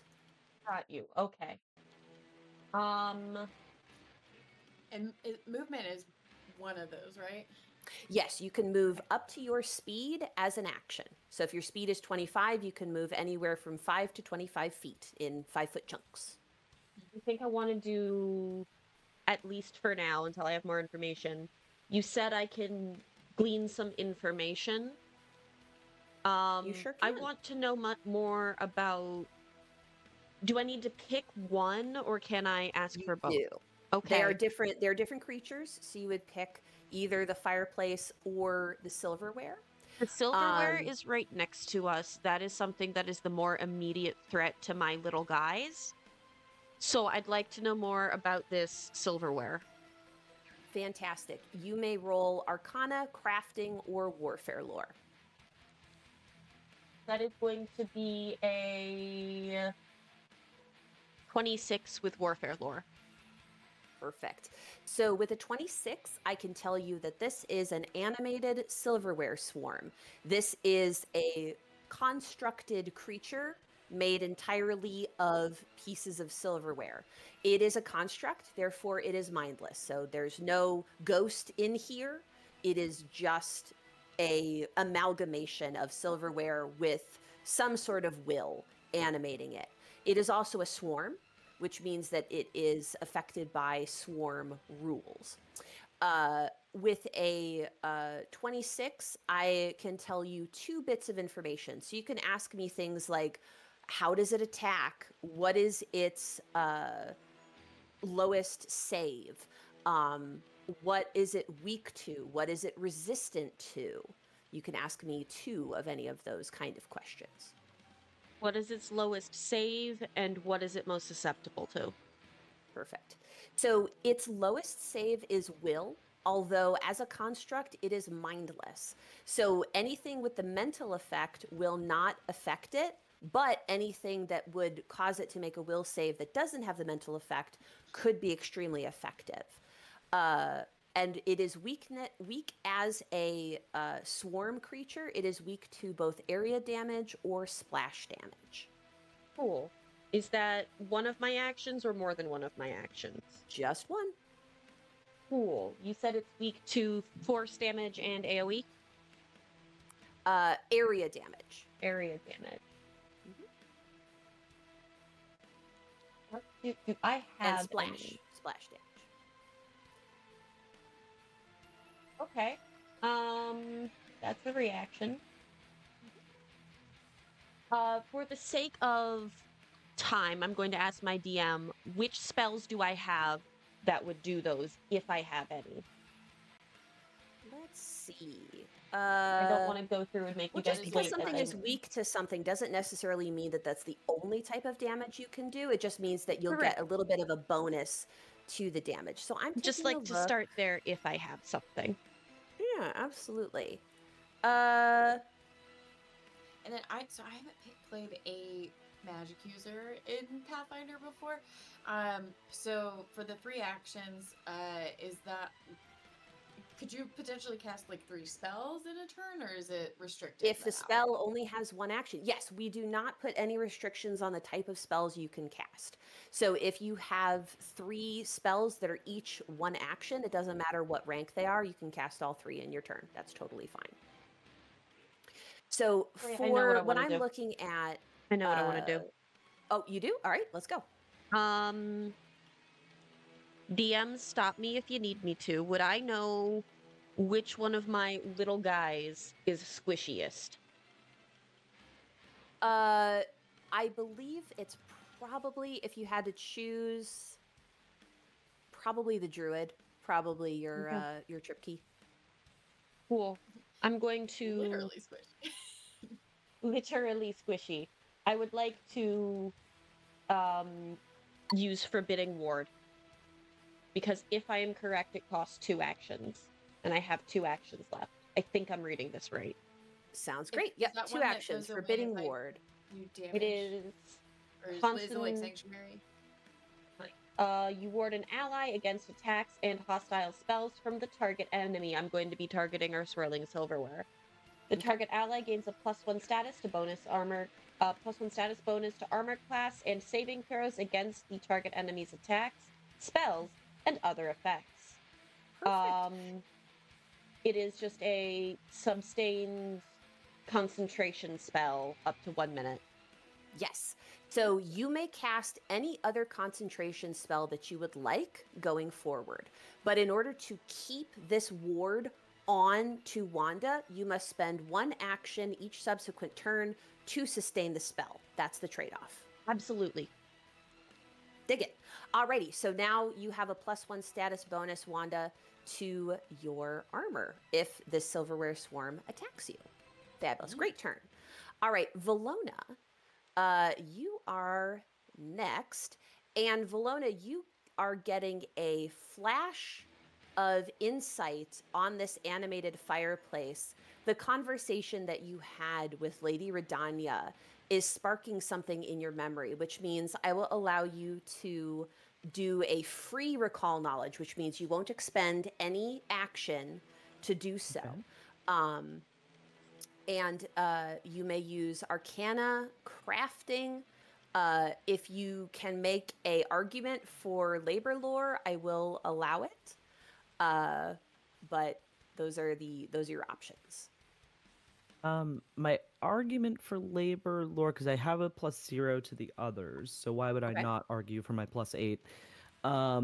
Is I mean, you got to make money to adventure, and even though I don't need food or water in the sense everybody else does, I don't have to pay for food or water as a Leshy.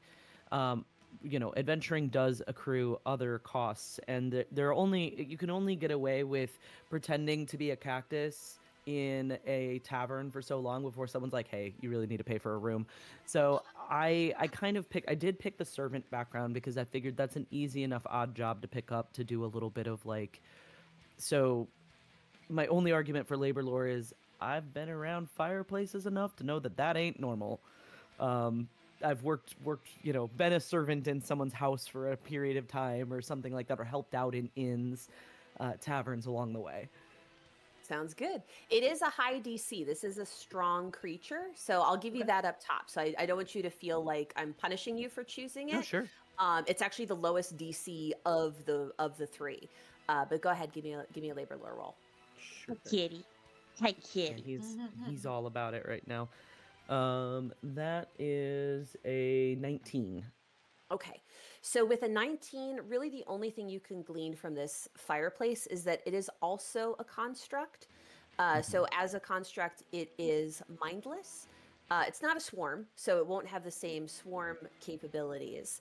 And unfortunately, and maybe fortunately, up to this point, you've never encountered a fireplace that has tried to burn you back. Yeah.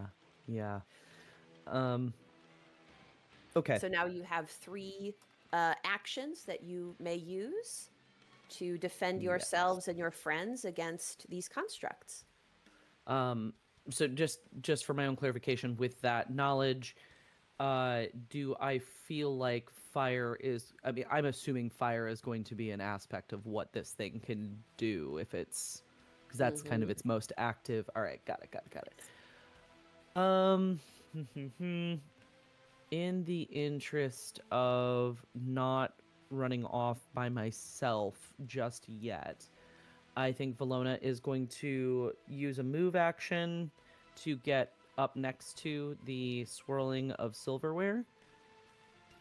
Whether that's on the table or on the chair, whatever that takes. I have plenty of movement to do that. Absolutely. And then I will use an action to go into my tiger stance, which will then prompt me to use my tiger claw attack,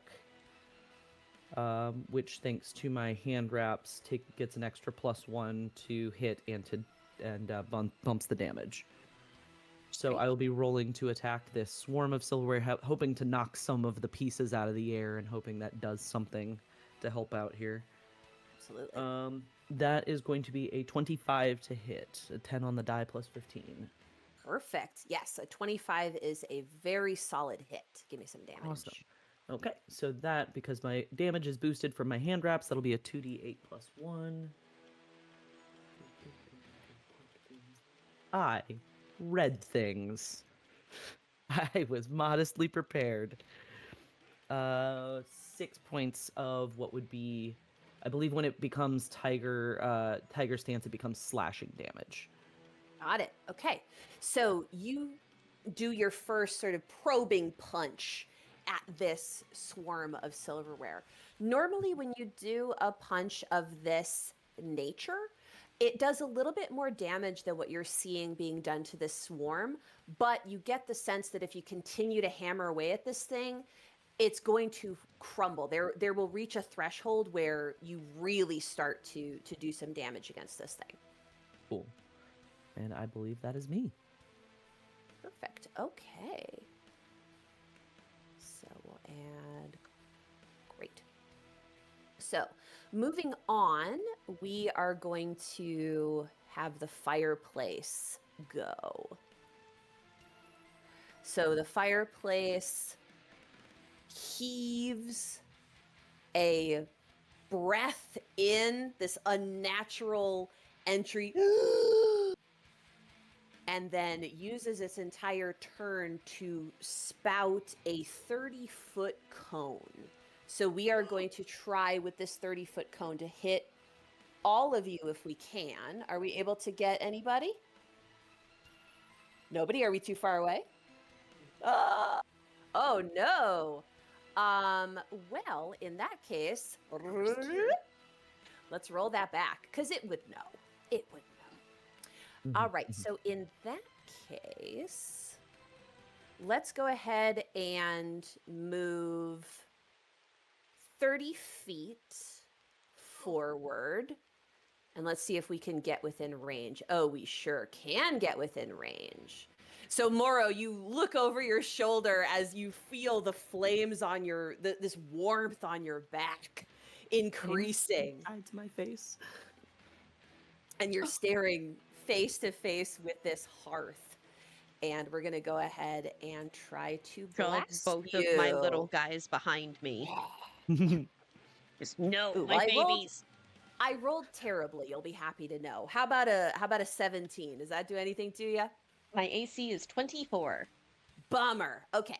So with a 17, yes, it's like your protective stance allows you to duck out of the way as this gust of, because you're very tall. So it was aiming way too high. And when you crouch down into that stance, it has no way to hit you. Sometimes So- I get shorter. Meanwhile, the swarm is going to try to attack Valona, since you are trying to punch pieces of it off of itself. Go ahead and give me a reflex save. So you'll roll your d20 and add whatever your bonus is to reflex. Plus 14. That's a 19 total. Wonderful. So with a 19, different forks and knives are flying off of this creature, and part of your clothing and gear, it already had holes in it. It is creating more holes in your gear. As long as you are adjacent to this creature, you're going to have a 10-foot circumstance penalty to your speed. So if you weren't planning on running away, no problem, you're fine. And it is going to then do another attack. So actually, we can't really share spaces, but imagine that as this is happening, as it starts throwing these forks and knives, it is consuming Valona into its space, sharing a space with him. And give me another reflex save, Valona. There's no penalty to this second one. It's just straight up another save again. Okay. Much better. That is a 24. Perfect. And on the die. So with a 24, you're able to use your monk reflexes to dodge as much as you possibly can. So you're only taking 2 slashing damage from this swirl. So you're actually doing very well at avoiding the worst of what this thing can do to you. And that is both the enemy's turn. Wanda, last but not least, your newfound friends are being accosted by these constructs. How would you like to proceed? I would like to. Is it just one fireplace, by the way, or is it 2? Just the different one. ones? Thank goodness. Okay. Yes. Yeah. Okay. Truly. The other one seems to be behaving. That's the okay. one we'll roast marshmallows on later. Gotcha. I saw both of them and didn't know if they were both moving. But Wanda is going to cast Mud Pit at the fireplace in an attempt to douse the flames inside. Ooh, lovely. And then after that, I'll give you the information for that one. But I also want to cast See the Unseen, so that I can pick up on any, anything Sure. invisible. So here's what I'll say, Wanda. Mud Pit is a 3-action spell. So okay. if you'd like to cast it, which you absolutely can, it's a 60-foot range. Oh, I see So that, yeah. you have all the area in the world to do it. But it will be the only thing that you could do this turn. You won't be able to reposition or anything. Not discouraging you, Okay. just letting you know. Gotcha. All right. So I'll do that one, and I'll save the other one for a later my next turn. But I'll do Mud Pit for this one. Perfect. So in a 15-foot, is it emanation? No, it's a burst. Wonderful. So in a 15-foot burst, you all see the beautiful, pristine floor. Valona, if you could see it through the forks and the knives, your servants' side would be like, no! Do you know how long that's going to take to clean up? All of that area becomes difficult terrain, so it will cost double movement to move through each square, which is wonderful because this large creature you saw doesn't have a ton of movement. So anything you can do to hamper it down almost slows it to a crawl, which is quite good. Now, would you like to move the burst so that you guys are in the difficult terrain, but if it were going to try to approach you, it would have to go through that difficult terrain? Otherwise, we can leave it where it is.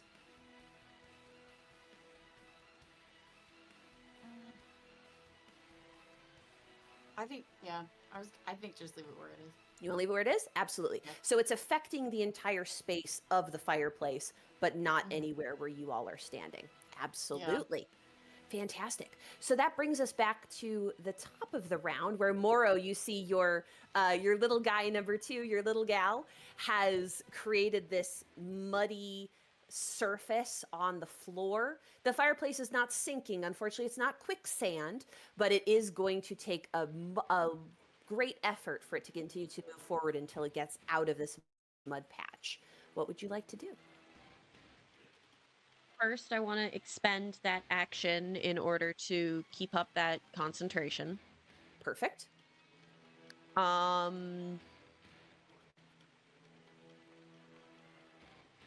What is a bigger...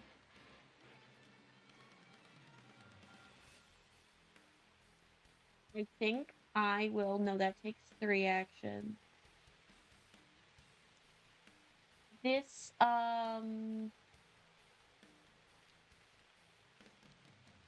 you know what? Screw it. I feel like having some fun. I want to breathe fire on the silverware. Ooh, okay. So fortunately, you will be aiming for the silverware, unless this is something where it needs to make a save. I don't believe Valona will be targeted. If this is this versus AC, the breathe fire?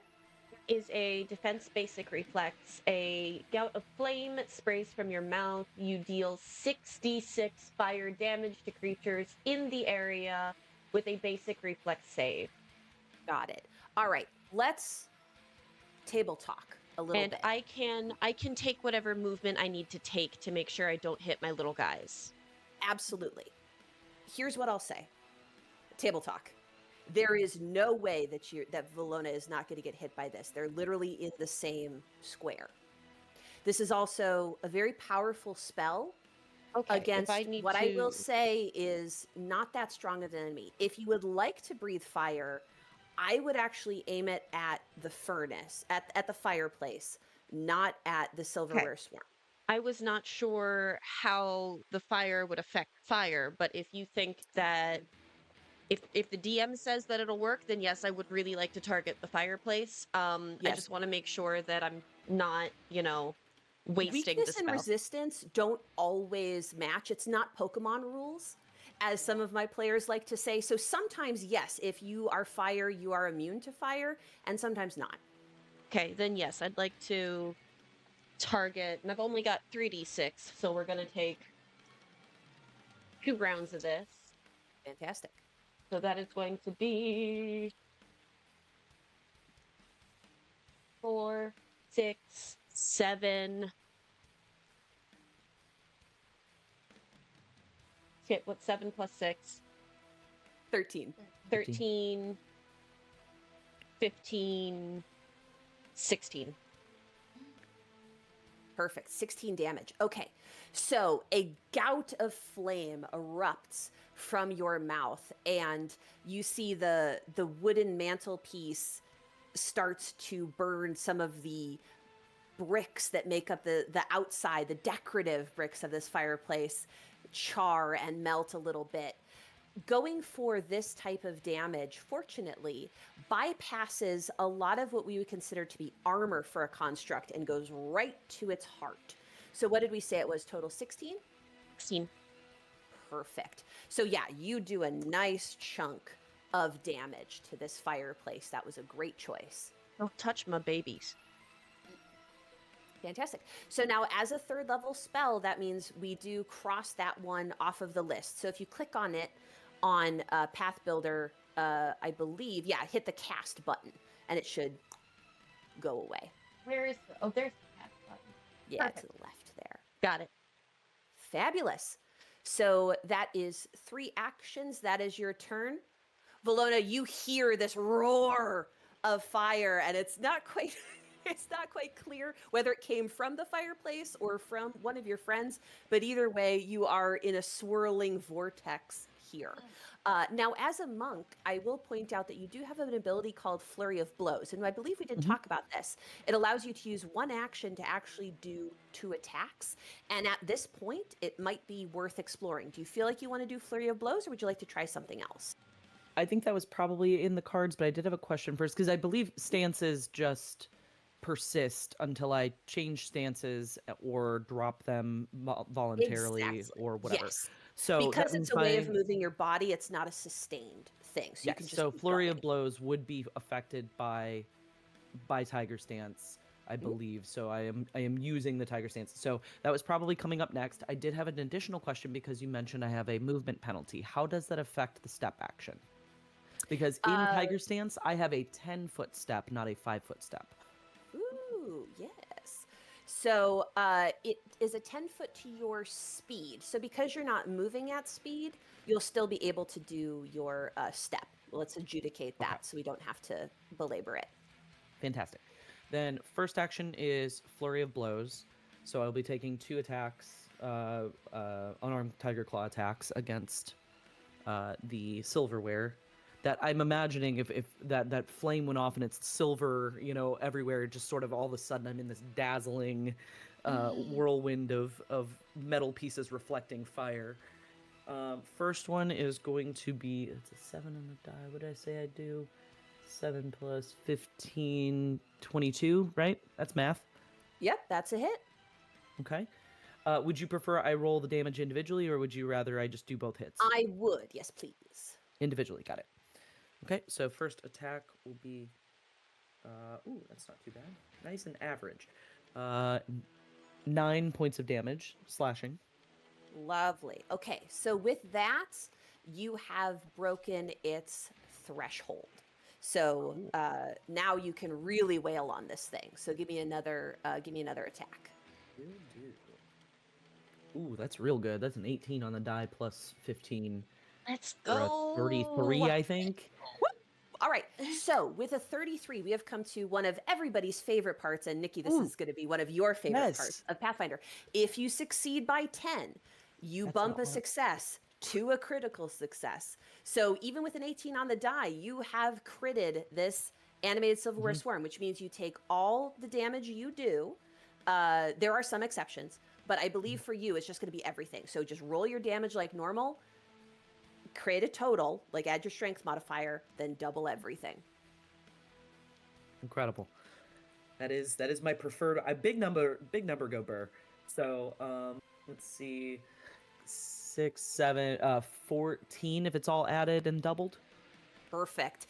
So Wanda and Moro, you focus your attention on this fireplace, and then you see like studding like a line into the mantle are these cast off forks and knives, and you whirl around and you see Valona sort of appearing from this glittering swarm, this cactus blooming out from the table, ready for action. Kick his So ass, sweetie. you have defeated the silverware swarm with 1 action, which means you got 2 left. What would you like to do? Fantastic. That means I can take Are there readied actions in Pathfinder the same way they work in D&D? Yes. So That's a little good different. question. So you may use 2 actions on your turn to hold a 1 action thing. So you got to tell me what you're doing. So a lot of spells you can't hold, unfortunately, because they're 2 actions or 3 actions. But if you got a 1 action thing you can do, you may spend your remaining 2, and basically you do it as a reaction. So that would also use your reaction for the round. Gotcha. Okay. That's not what I'm going to do then. What is my distance? What is Valona's distance to the fireplace? And I can, once I know I guess we can figure out the difficult terrain Absolutely. situation. Yes. So let's just add 5 feet because you're also higher. So let's call it 20 feet. So if you spend 20 feet of movement, you can be adjacent to the fireplace. Fantastic. Okay, cool. Then, yeah, I'm going to is it possible for me to get alongside of it by standing on one of the chairs? I have 35 feet of movement normally as a monk. Yes, I will say it's large enough to where if you remain on the table or jump onto one of the chairs, swashbuckler style, absolutely you'll be able to reach the fireplace to start wailing on it. Fantastic. Then, yeah, I run down the length of the table. It's just instinctive. It's Naruto style. And then I'm going to take another flurry of blows to hit this thing. Oh, we might not be able to do that Can I do more that than once only per once? round. There is a special Oh, trait once that per turn. certain You are things correct. have. Yes. Okay. Then Got it. I can just But do you a can just regular punch. type. Yeah, I'll just And do a remember regular your type multiple punch. attack penalty. Do you remember? What does that become? What is my So multiple attack since it's your penalty? third attack, that's going to be, I believe, since your blows are agile, that would be you Yes. roll, add up everything, and then a negative, take 8 off of that. -8 instead of 10. Got it. Okay. So that's a 10 on the die plus 15, so 25 minus 8 brings us back down to a 17. Right? Okay. So because this is a learning game, I'll tell you that was a great roll for first attack. As a third attack, it is going to miss, unfortunately. Sure. Okay, well, I tried. I swing, I miss, and but I got rid of the You're still swirl, so doing that great, feels good. baby. You sure did. All right. Well, now that you're all so very close to me, let's see what we want to do here. I don't like Let's that go ahead tone, and DM. What does that mean? let's do that big nasty breath that I was talking about. I'm only going to get the two of you. Unfortunately, Volota, you are exempt from what is about to happen. But yes, that sickening, I had that a suspicion. hot breath. So both Moro and Wanda are going to make reflex saves for me. Hey, watch out, guys. Is that just a d20? It sure is. Yes, D20, and then you add your reflex modifier. Reflex is up next to where your hit points and Sorry. shield are. I am working around a cat. Yeah, happens to the best of us. No, you don't get to climb on that, you little shit. 25 for reflex. 25, lovely. Um, 15. 15. Okay. So maybe Moro, it's because you're closer to the flame, but you take 11 points of fire damage as these flames burn through you. Wanda, because of your 25, by the time it gets to you, you're only taking 5 damage from the fire. And that is its whole turn to breathe in and breathe out. So we are moving on to Wanda. Okay. This time I would like to cast See the Unseen. And I am, let's see. Can you, Do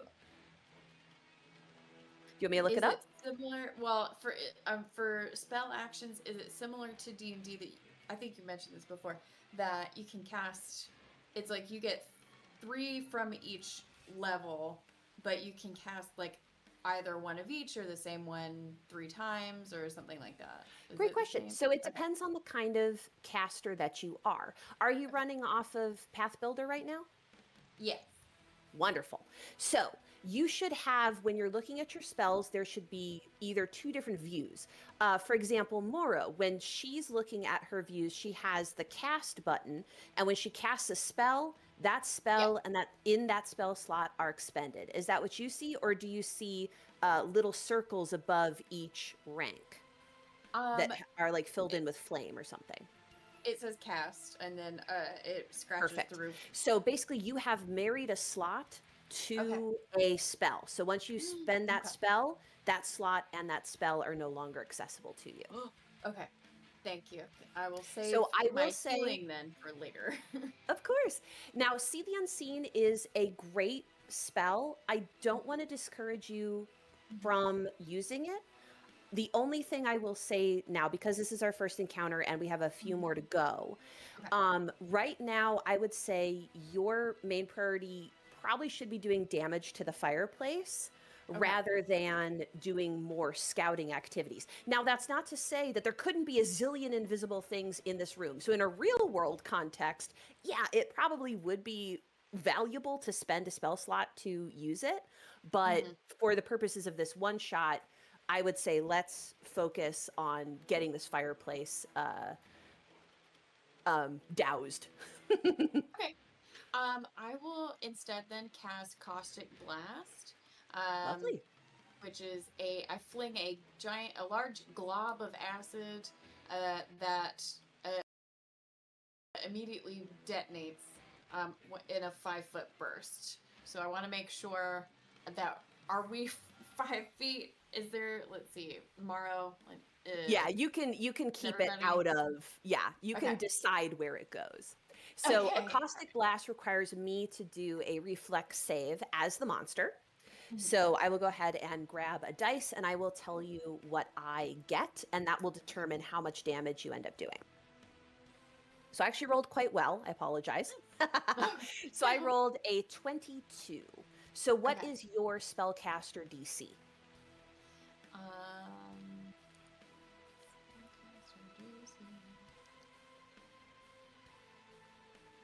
Where is that on the? So that should be at the top of where you're looking at all your spells. It should show your spell attack and your caster DC. So essentially add 10 to your spell 22. attack.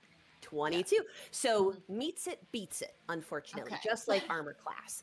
So I was So- able to, yes, Yeah. I was able to successfully save. However, here's another thing everybody loves about Pathfinder. When you have a basic reflex save, if I succeed on it, that just means I take half damage. So you'll roll me your 2d8 acid damage because it's a +2 heightened, which means you're going to add one extra DC. You're basically essentially casting as a 3rd level spell. So you roll me 2d8, change that to half, and that's how much acid damage the fireplace will take. Okay. I rolled a total of 12. Great That'll be roll. 6. Yeah. Perfect.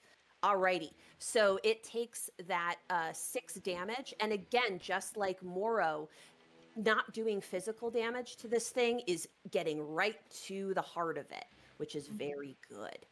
All right. So that was 2 actions, Caustic Blast. So you do have one more. You're more than welcome to reposition if you'd like to, move back. Yeah, I Whatever want to take a you step back now that it's kind of in our face.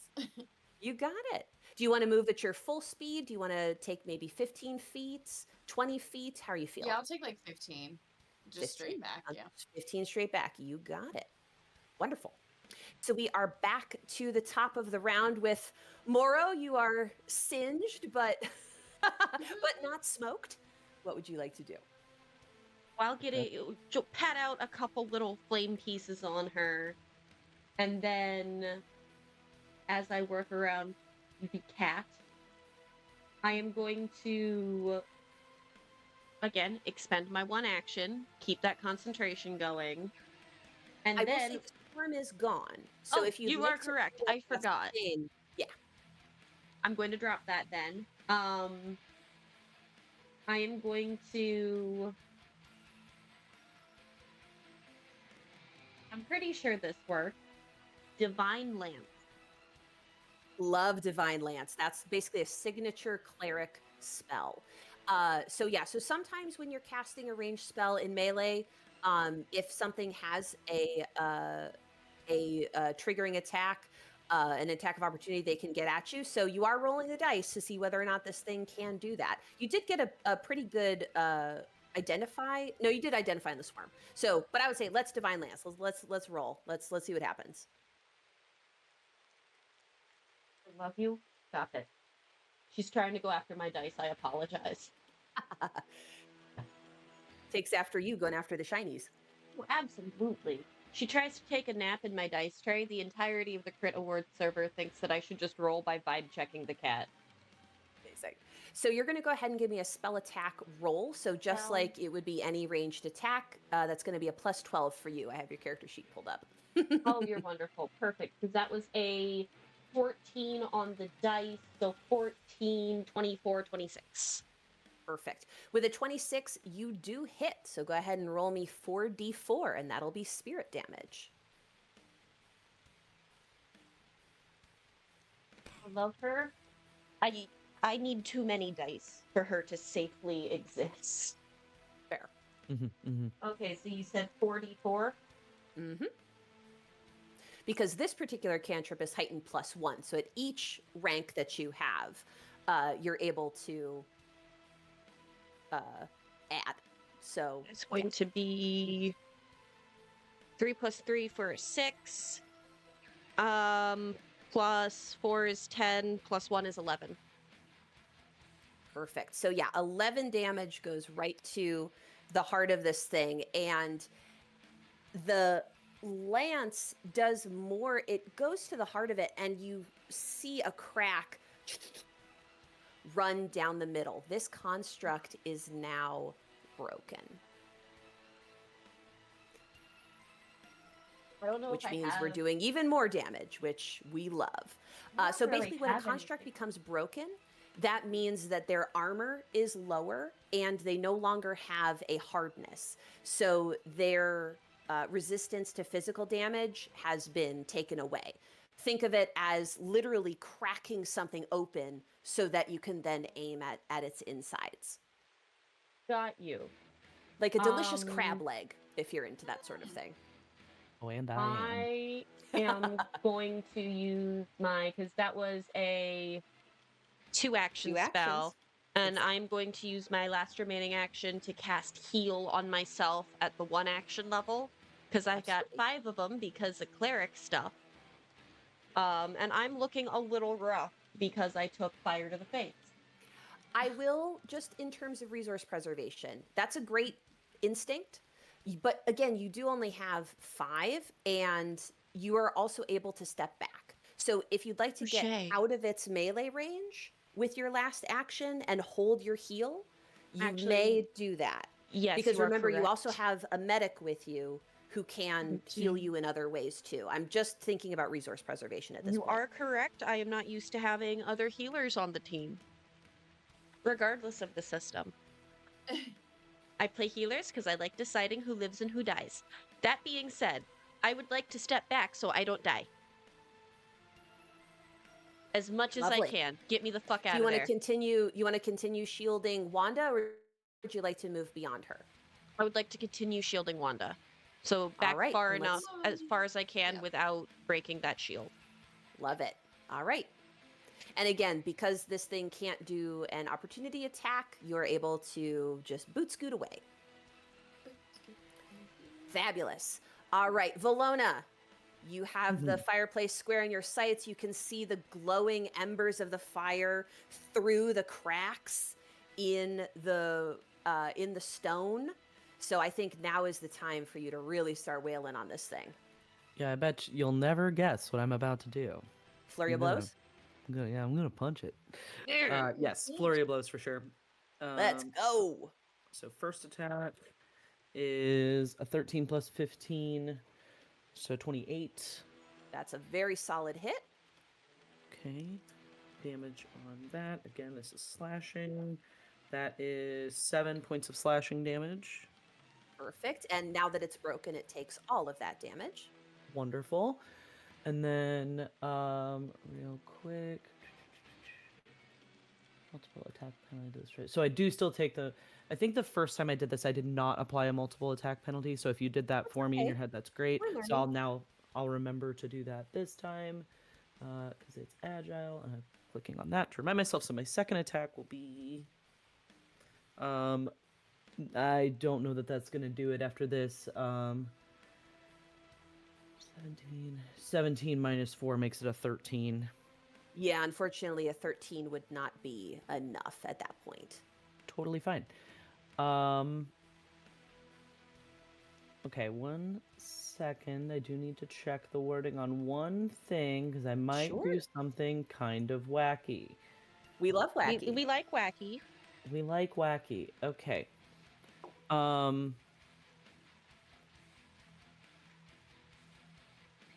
I think I'm gonna just try to take one more swing at it, so that'll be at a -8, correct? Correct. Oh no, you know what? Actually, I lied to you. I'm gonna do the wacky thing instead.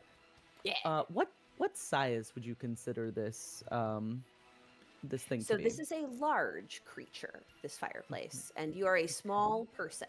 So if you have Titan Wrestler, you'd be able to do some stuff to this guy. Otherwise, you'd be focused on medium or small creatures if you're doing fun stuff. Well, good news. I have the Titan Wrestler feat, and I believe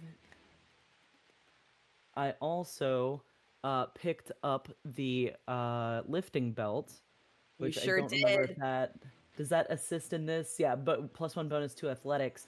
I am going to reposition this thing, attempt to reposition this thing. I believe I can do.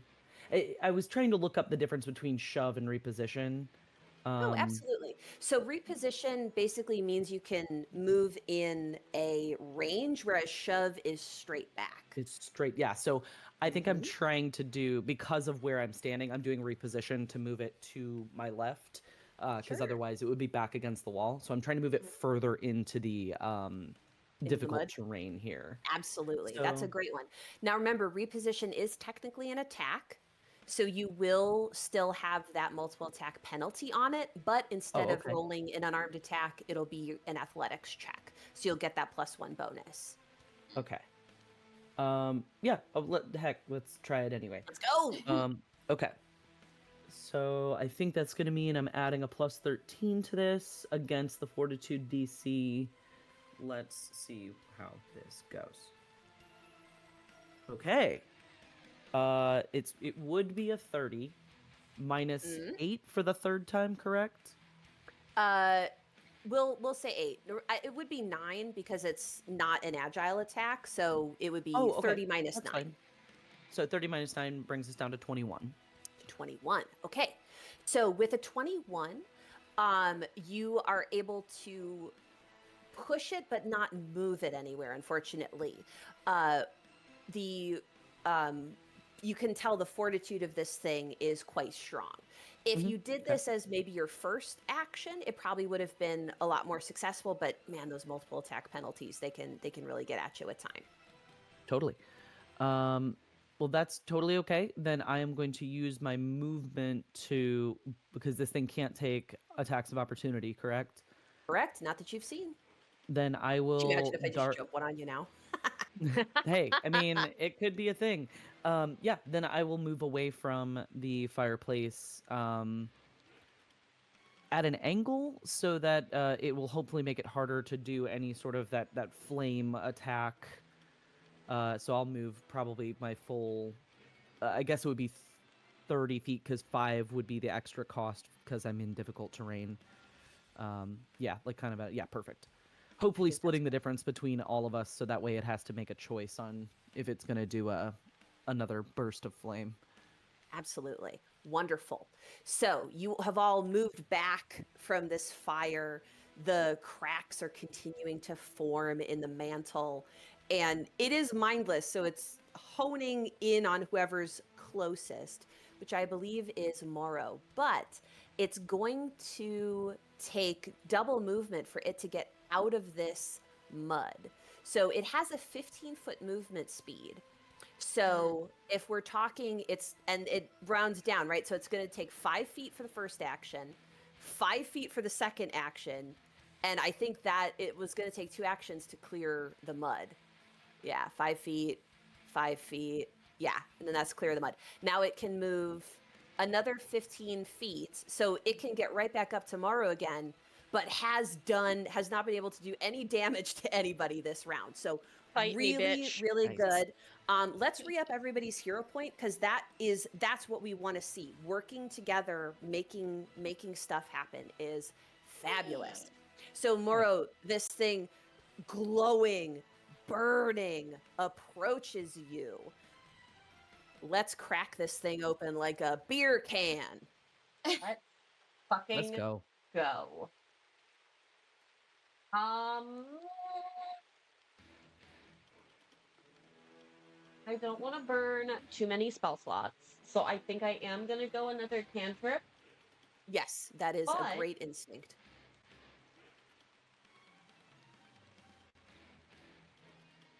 Talk to me about Vitality Lash.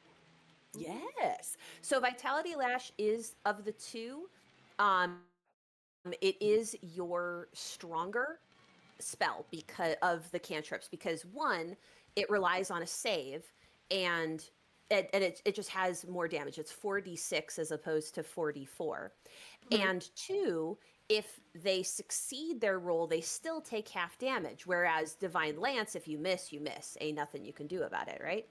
Okay. So if you want to target something that qualifies, you just call it out. It makes the fortitude save, and then if it fails, it takes the damage. Now, unfortunately, you are limited by Vitality Lash because you can only use it against undead or Undead. something that takes void healing. So, for example, a Dhampir generally takes void healing. This particular thing is a construct, So therefore this does it not doesn't apply. take any healing. Yes. Cool. So I would we're use just Divine Lance for gonna- this guy. We're gonna oldie but a goodie Divine Lance. Lovely. So roll me a spell attack. So that's D20 plus 12.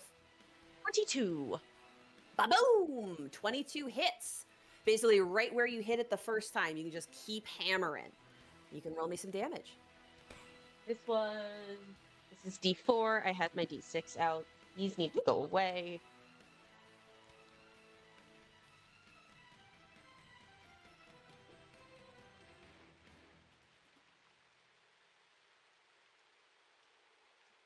Yeah.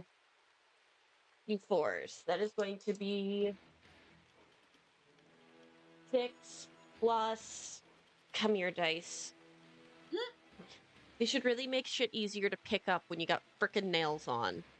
If only. I like being pretty. I need someone to be my hands. 6 plus 1 is Oh, 7 dice plus boy. 3 is 10. Listen, That's I great would on love 44. me.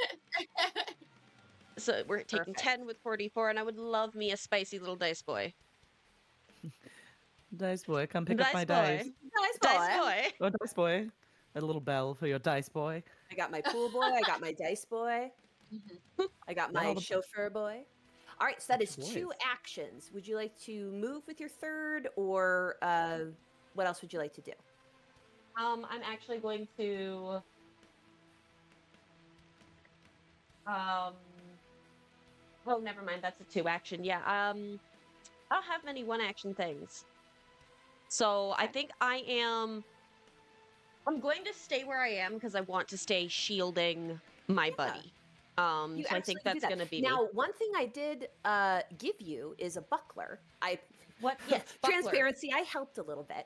So I didn't know what I was doing. To Moro's arm, she has strapped a small shield. That means that she still has her hand free, but can use an action to raise a shield. That'll Oh, give you yes, a plus I'll 1 do that. circumstance bonus to your AC. I'll do that. I would like to become a human wall. Or an Let's do elven it. wall, I guess. Yes. Yeah, I would like to become human an and elven wall. humanoid yeah. All right. So, Valona, you have a very good chance to end this right here, right now. Would you like to make that attempt? Goodness, yes. I'll take my Let's movement to roll. get up on the side of it again. Would Again, you do me the 35. honor of punching the shit out of this thing? Yes. I would And love to. now you have Believe been flanking? positioned where you are flanking. Yes. So remember, in Pathfinder with flanking, you have to be able to draw a straight line in between 2 allies in melee to be able to benefit. And that will give a plus -2 to the enemy's AC, Got it. Awesome. which of course gives us a better chance to crit. It's all about trying to farm into those it. crits. Anything we can do. Just out here on a Sunday crit farming. Yeah, I'm gonna flurry of blows because there's literally no reason for me not to. Legit. Let's go. That's a 25 for the first one. 25 is a great hit. Yes. Okay, damage on that will be, ooh, not too bad. 9 slashing damage. 9 slashing. Yes, it is on last legs at this point. One more hit could do it. All right, we'll see if this one works with a -4 coming in. That's going to be, because that's what, it's 26 minus 4, 22 this time. That also hits. Great. Give me some damage. That beautiful beam damage. Significantly, not significantly less. 7 points of slashing damage. I can hit it again if Perfect. you need me to. I can do it. So you do your flurry of blows. 1, 2, and Moro from behind your shield, and Wanda from behind your shield of Moro. This fireplace breaks apart. the fire scatters into smoke and ash, and from behind it, you see below. Yes, exactly. Does the I do absolute it? panic behind the eyes. So they're little pink balls, but somehow they look absolutely fucking panicked. Did we? Wait, we did that. Did we do it? We did that, right? Yeah. Oh, such a wonderful skill, darling. You did that. Wonderful. Great job, So you are everyone. still well done. How do we feel about our first Pathfinder combat? How are we feeling? Oh, I'm loving this. Fantastic. Good. That's what I Man. want to hear. I might I- have a new favorite system. I'm not gonna lie. Yo, real talk. I'm a big proponent, big fan of D&D monks. D&D monks ain't got shit on Pathfinder monks. What's going on? This What? is crazy. Oh, I just Bunch of stuff. Foibles and Fables, Eleanor Smith and Paizo.com would like to point out that it is not the GM saying any of the preceding. It was Yep. fully the players. Yep. Nobody got paid for any of this. Can vouch. Eleanor's So, not being like, paid. Pathfinder, if you'd like to sponsor me, Yeah. Oh, Yeah, this if does rule. if you'd like to sponsor me, I'm not We're gonna say no to that. My email is harlequinshallowedhearth@gmail.com. we are beautiful ladies of class and distinction, which means we are not cheap, but that does not mean we cannot be bought. Everything has a price. Mine is a sponsorship. Fabulous. Well, the three of you find yourselves bonded together through fire and blood in this room together. There is nobody else here that you can see. At this point, I would like to prompt all of you to do a search check. So essentially, it's just a perception roll. If you have any bonuses to search, you may apply them based on whatever skills or class things that you may have. Otherwise, just roll me a straight up perception. 30. Ooh. Give me a minute. I need to do math. Onto perception. 28. not 32. Yeah, 32! It's the 29. I'm 29. Still fantastic. Yeah, I was like gonna say, it coming in 'cause- hot with the 29. I like it because all the numbers are big. I love it. So Yeah, here's what we that's- find. I know, big numbers go boom, right? Amazing. Yeah, big numbers make brain go burr. So Wanda, your attention goes right to the lamps around the room that had gone out. So as you start examining these lamps, you realize that the liquid, the lamp oil that was in there has somehow been transformed. There's 2 vials of one kind of thing and 2 vials of another kind of thing. We'll do identify rules in just a second. To Morrow, something had caught your eye. It wasn't enough to mention it going into the room, but everywhere in this place there are displays of various treasures, of various trinkets, memorabilia that Ailson has collected. But there is this one display on the wall that is glinting in your eye. You approach it. It is these 2 crisscrossed silver pistols. And there's something about them in this moment that makes them feel very alive. Your hands are kind of itching for them, not necessarily to keep them for yourself, maybe to share them with a party member, or maybe to keep them. But there's something about these 2 pistols that you feel requires more examination.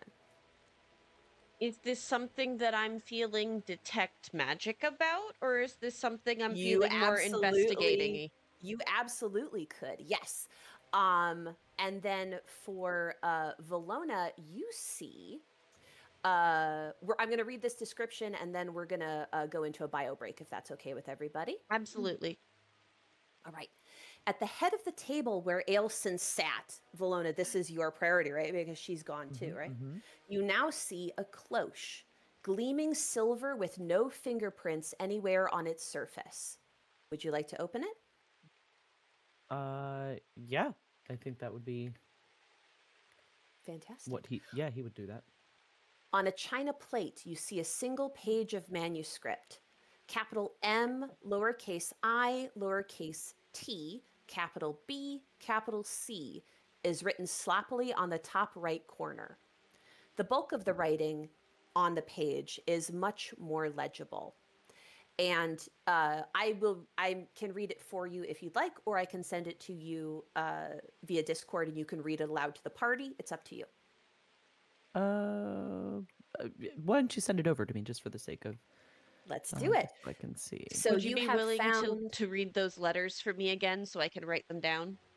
absolutely capital B, lowercase I, lowercase t, or I'm so sorry, capital M, lowercase I, lowercase t, uppercase B, uppercase C. Big B, little I, big M, little I, little T, big B, big C. Yes, and I'm so sorry, I sent you the content of the manuscript instead of Nikki. My apologies. All right, Nikki, now Cool. you've got it. Mm-hmm. So don't read it. All right, Valona, what have you found? Sorry, I cut you off. Did you have something else? I was going to ask if you wanted me to. I should read this aloud to everybody, correct? Yes. Correct, yes. Wonderful. Vampires cast neither reflections nor shadows, and yet there is one whose face is etched behind my eyelids, whose name is tattooed upon my organs, whose claws rake my soul into tatters. The mind, I have come to discover, is a single pane of glass, on one side a mirror, reflecting always on all that came before, on the other a window, gazing out into a starless night, always imagining and yet never seeing the danger which approaches, and to touch its sharpened edges is to draw back bloody fingers. In my life I have killed and died and lived, spared life and taken life, given life and ruined life. The most honored, holy exorcist knows less about the passage of life and death than I. These are not the words of an author bloated on the wine of her own legend. My books are but one side of the glass. It is time now to grip both sides firmly, to turn it round to face you, my reader. Take it in, even as my blood weeps down from my shaking hands. I think Valona reads that and will immediately take it over to share with the other two, just in the interest of not reading it out in the raspy voice, just so everybody can understand it. No, But we'll take it over so everyone can. I found this in the under the cloche, and it was on the plate. This was just. You said this is a page of a manuscript, or it is Page, yes. a single page. It's of a just manuscript. a single page, exactly. Okay. I think it's the page of a manuscript or something. It's interesting. Is no, it's too meta to know what the words are. It's okay.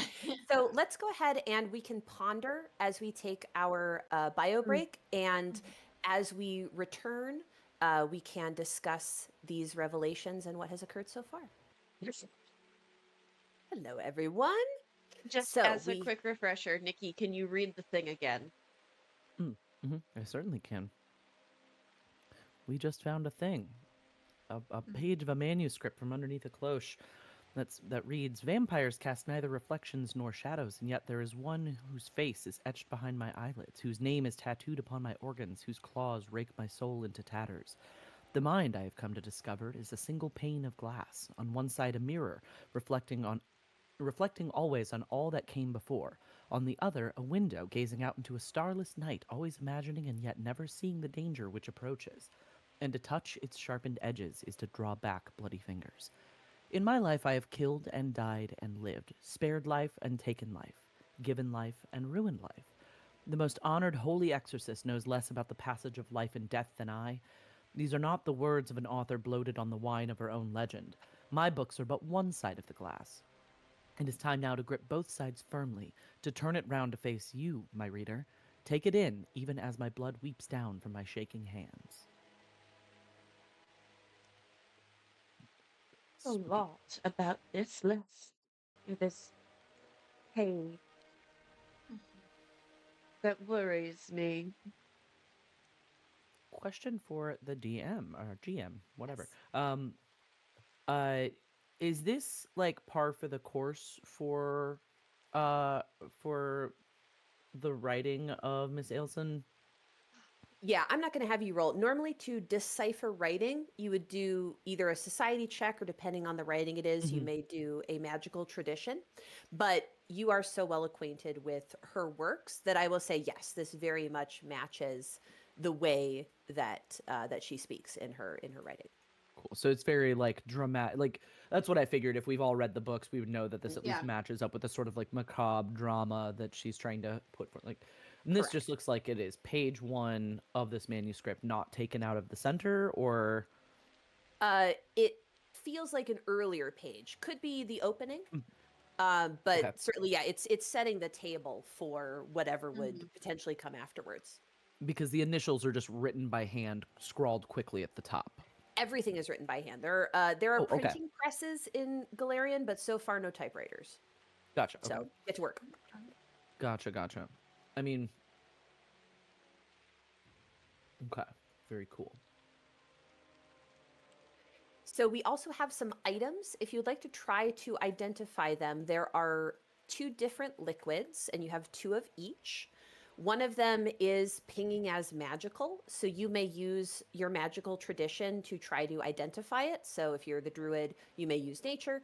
If you are our cleric, you may use religion. The other one is not pinging as magical, which means you would need to use your crafting or potentially a lore if you were able to give me an argument for it as to, I would accept warfare lore to try to identify it. And then the last, At the that? pistols.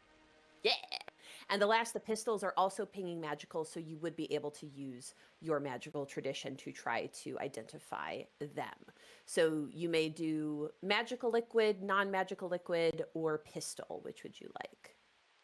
Since I have a pretty good nature check, could I assist maybe our druid on the magical one in some way? You absolutely can. So to assist, your DC would be 15. I just have to roll that against my nature. Mhm. My lore is herbalism. Is that something that I could use for what appears to be a drink? Yeah, on this other liquid, you could. Okay. Yeah, you can use that one. Okay. I got a 30 on my nature to help, so Woo! So Take that. again, 10 above, that gives you a +2 to your roll. awesome. Okay. So I've got a 17. Perfect. Okay, so between the 2 of you, let's actually flip it. Actually, it turns Okay. out that it's Wanda helping Yeah. Bologna perfect. to identify. So we were trying to identify the what we trying to we were trying to identify the non-magical. Okay, so yeah, so then it would be the way around. Wanda, you are able to identify these 2 lamp oils have been transformed into silver salve. So silver salve takes 1 action to manipulate, so basically to put on 1 melee or ranged weapon or 10 pieces of ammunition. So it only works for an hour, but during that hour, the weapon or ammunition counts as silver. So if you were going to fight something that had a weakness to silver, utilizing the silver salve would be able to do that. Potentially, yeah. Okay. Got a lot of talk of werewolves around these I've had a parts, lot so of discussion of True. making through. Feeling Yeah, very we've heard wolfy. about werewolves, heard about vampires. Yeah. Well, yeah, All right. vampires have been mentioned in this document. So next we have the pistols and we have the magical oil. I'm feeling very detect magic about these pistols. Absolutely. So detect magic will read the presence of magic. So they are absolutely magical. You can use, if you have the read aura cantrip, you can use it to assist you in identifying what these items are. Otherwise, you can roll me a religion check. And based on that, it'll help you identify what these items are. Okay. Yes, I would very much like that to be a religion check, looking at my bonus to that. Let's go. Okay. Pretty please. 23. No, wait. 23. 23 would have been warfare. 28. 28. Fantastic. So, turning these pistols over in your hands, Moro, you recognize that these are what's known as moonlit spell guns. These are consumable weapons, meaning you can do one shot and the weapon is all used up. They are often carried by hunters of were creatures and of vampires. To activate it, you would aim at one creature and make either a spell attack roll or a firearm attack roll, depending on what your particular skill set is. It has a range increment of 30 feet. Pure moonlight pierces out of the gun that deals fire damage. So these particular guns deal 3d8. So this is 3d8 fire damage and is treated as silver for the purposes of weaknesses and resistances. If you critically succeed on hitting the creature, not only do they take double damage, but they are dazzled until the start of your next turn. And if they are weak to silver or have a resistance that can be bypassed by silver, it is also enfeebled 1 for 1 minute. So these would be good to keep on your person. Absolutely. I just made notes. I would like those. Yeah, you may I'm not keep them. interested in them. So because they are a 2-action activate, if you would like to use one of these, you'll use your first action to draw and the last 2 actions to aim and fire. So it would take an entire round to use one, but could end up coming in clutch. Yeah. And lastly is the ghost oil. So our druid may roll nature or our cleric may roll religion to try to identify. Oh, I already said what it was. Sorry. That is the other liquid. Fine. The everything's other fine. liquid. The other liquid. Pay no attention to the man behind the curtain. What if I give you a 26 in religion? Perfect. So this is, shock of all shocks, ghost oil. This vial contains translucent, unsubstantial oil and is always cold to the touch. If you put this on a melee weapon, it causes it to become semi-transparent and it gains the effect of the ghost touch rune, but it also makes the weapon unable to harm corporeal creatures. So in order to put it on a weapon, you would use one action to draw it and the other action to glop it onto your melee weapon. So this could be used on the trident, or it could be used on any melee weapon that you guys are carrying. How does that work? How do salves and oils work for fists, if at all? So it's kind of up in the air on that one.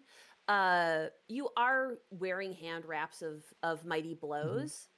So I think for this particular oil, it would give them the semi-translucent quality. It wouldn't necessarily mean that you can't interact with corporeal things. So you may use it for this adventure if you find need of it. Okay. Just wanted to make sure, since I know we're predominantly Yeah. 2 of the 3 are spellcasters here, and we have a perhaps limited number of melee weapons to place these things on. Absolutely. Great. So as you are identifying these items and contemplating the piece of manuscript that you have found, you hear a soft click. The ruined mantle, it has reset itself, essentially. It's right back there in the wall where it was. Thank you for the looking rain non-threatening. crown. Nice, And nice. clock has ticked forward from midnight to 1 a.m. Time is moving forward, and so must you. The first hour, the first floor. It's time to ascend from the ground to the first. So you as a group begin to search the house. The ground floor, there's nobody here, nothing of note. As you move forward, the next room in the house we will explore is the library. Okay. So we'll go into the library now.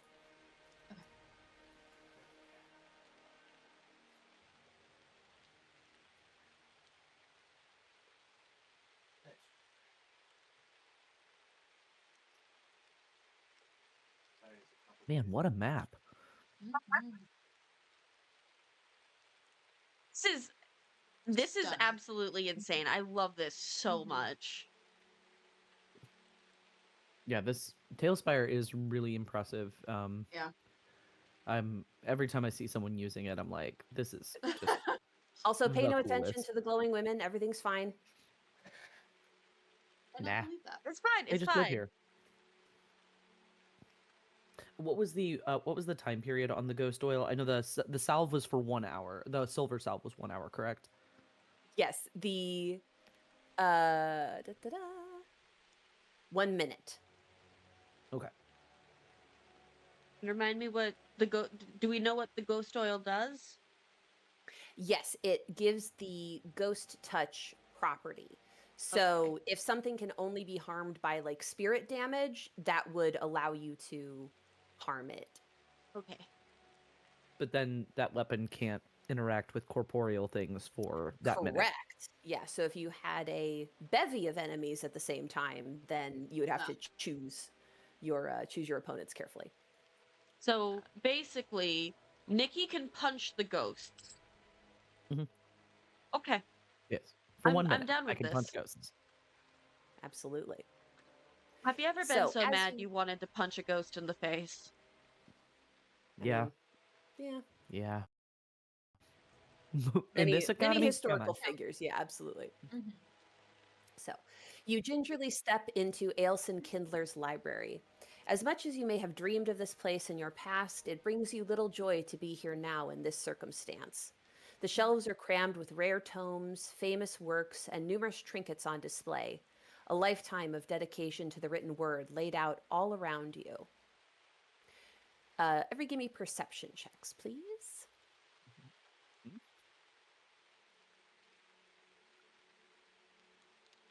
21. 30 21, 20. 20, 30, 20, 24. 24. So, Volona, I think you hear the scratching first, and you are drawn to the table that you're nearby now. Mhm. You see an open journal or a journal opening. Beside it, there is a thin rod of rose colored quartz broken into two pieces. The pages flip slowly, but too fast to read. But you do see that there are little notes written on each page. And then finally, it stops. That scratching noise that has been emitting from the paper, now the ink begins to pulsate. And growing out of this ink, you see the ghostly nib of a quill pen forming above the page, following along the words already written. From the nib sprouts a quill, and then the hand to guide it, the arm to that hand, the body to that arm, the face to the body. This is Ailson in her late middle age, and you hear her voice hoarse but determined as if she has just finished crying. Ailson, you've always known that knowledge is your greatest weapon and strongest shield. You've also known it can be a responsibility, that it can inflict wounds of the deadliest kinds. You know things that could change the lives of those who mean the most to you, rarely for the better. You've kept such secrets because what you know could be a poison. I'm sorry. I know you will not fully understand, but you are poisoned, Ailson. Fortunately, I have a cure. It's not brave, but I beg you to believe what you read here and on the pages that have come before. The cure is forgetfulness, and even now you benefit from its balm. Do not do as I have done. A future in doubt is better than a past you cannot change. And she signs it only with the letter A. Then this ghost, this echo, sets the quill down, holds the rose quartz wand, which is now intact, to her temple. A flash of white hot light and the scene disappears. The journal itself is gone, only the broken pieces of the wand remain. From different places in the room, you see more echoes of Ailson, each one younger than the one you just saw. reading the journal, screaming, breaking a different wand in her hands. White smoke rises from these broken wands, manifesting in lithe female humanoid figures with eyes as black and empty as a lunar eclipse. Roll initiative. Oh. Spooky. Oh, I was scared. Okay. You said it's perception roll, right? Yes. Dirty 20. Okay. Let me pull back up here. Da, da, da, da. Perception, it was plus one more thing, right? Or just Only I if straight- you Only if you have an initiative. If you have an addition. initiative bonus. I Gotcha. don't. Okay. 23. 23 for Wanda 22. and For 22. perception. Perfect. All bunched up. Mm-hmm.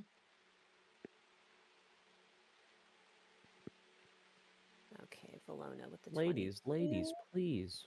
Mm-hmm.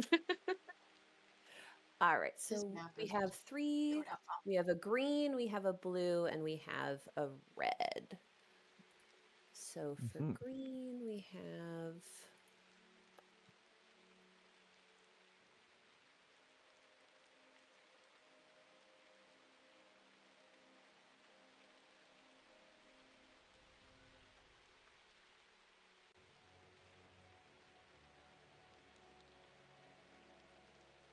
Okay. So the blue figure is going to go first. And she is going to, where is she? Yes. Okay, so Valona, you are closest to her. Mhm. She is going to fix you with that black-eyed gaze. So Mhm. go ahead and give me a fortitude save, if you would. So I do have a thing called Leshy Superstition, where I attempt Mhm. a saving throw against a spell or magical effect. Does this fall into that category, or is this an ability? So this is an ability. Okay, cool. I just wanted to double check. I just didn't want to forget that I Absolutely. had that. Should it No, become you available. absolutely. Okay, cool. You said Fortitude plus Correct. 13. 16 on the die plus 13 for a 29. Perfect. So that is an awesome save. It is not quite a critical success, but it is a success. So you're only going to take half damage as sort of this emptiness washes over you. And you feel 8 points of unholy damage seeping into your body. And just as soon as you can right yourself from this attack, a spark then shoots out from this creature's hand. And that is a Ooh. 20 on the die. Ooh. So this spark of electricity shoots out at you. Oof. As 22 points of electricity damage courses through your frame. Pig jumping off of you just for a second so that it doesn't have the contact, and then rests back in. Oh, poor pig. Gnarly. And that is its turn. Wanda, these three figures have approached or have manifested themselves around you. One of them has just done a ton of damage to our Leshy friend. What would you like to do?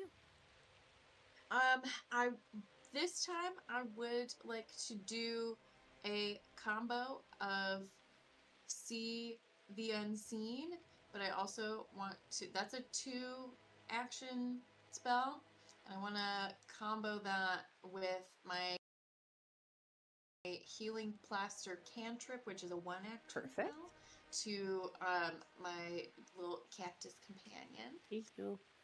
You're Healing welcome. plaster. Yes, that is one action. It is. Yep, it's a cantrip. Perfect. Yeah. So, but the range is 5 Oh. feet, which means Oh, you would okay. have to be touching our cactus friend to be able to give them the gift of beautiful mud. I I'll will be. move over a little. Oh, okay. If you would like, because we just started combat, I'm more Yeah. than happy to move one of you, to be adjacent. I'm more than happy for that. Yeah, I think we would Lovely. have been in tight quarters. Yes. Yeah, you're all clustered together nearby. watching Yeah. Ailson's ghost or this echo of Ailson's scribble. Yeah. Wonderful. So see the unseen. So you are able to find invisible creatures and spirits.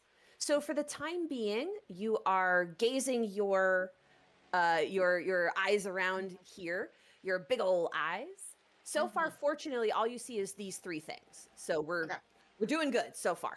I just want to make sure I can still see them Yeah. if they like phase in and out, or if somebody new comes Absolutely, in. yes, Mhm. for And sure. I think this lasts for 10 minutes. It sure does. Okay. All And then right, the that healing is. plaster Yes, let's roll is that.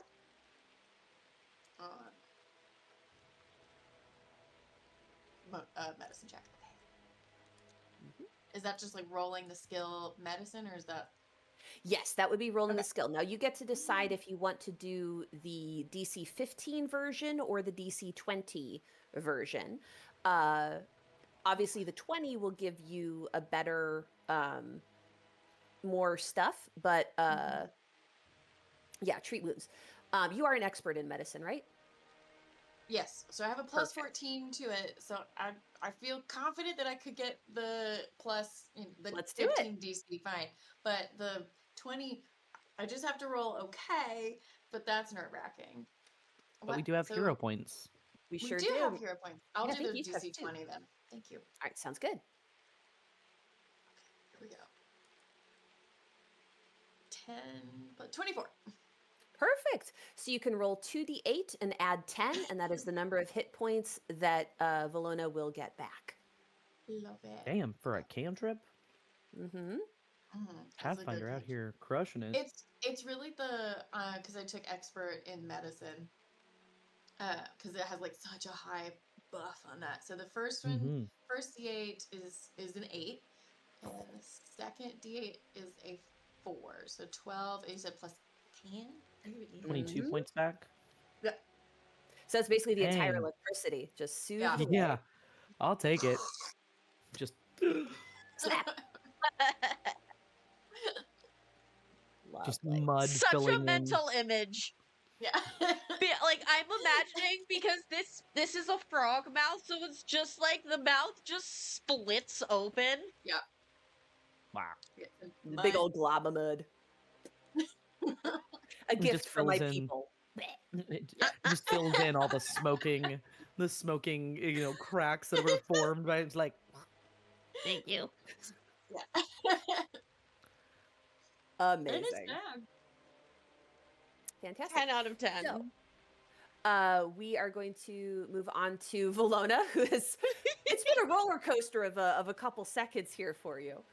You know, But sometimes you're up, sometimes you're down, and then sometimes you're covered in mud and back up again. Yeah. It's true. But as you With the are pressure. regarding these 3 figures, the conversation that you were having with, actually, you were having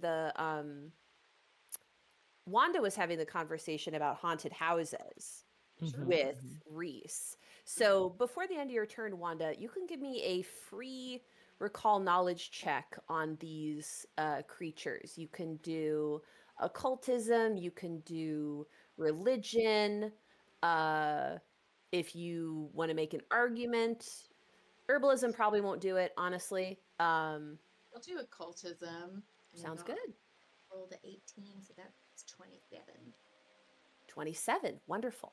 So as you are casting your See the Unseen spell, as you're opening up your mind and your mouth to everything that is happening, you piece together that these ghostly figures, they are some form of what's colloquially known as a corrupted relic. Now, relics are items in the world of Galarian that manifest spontaneously.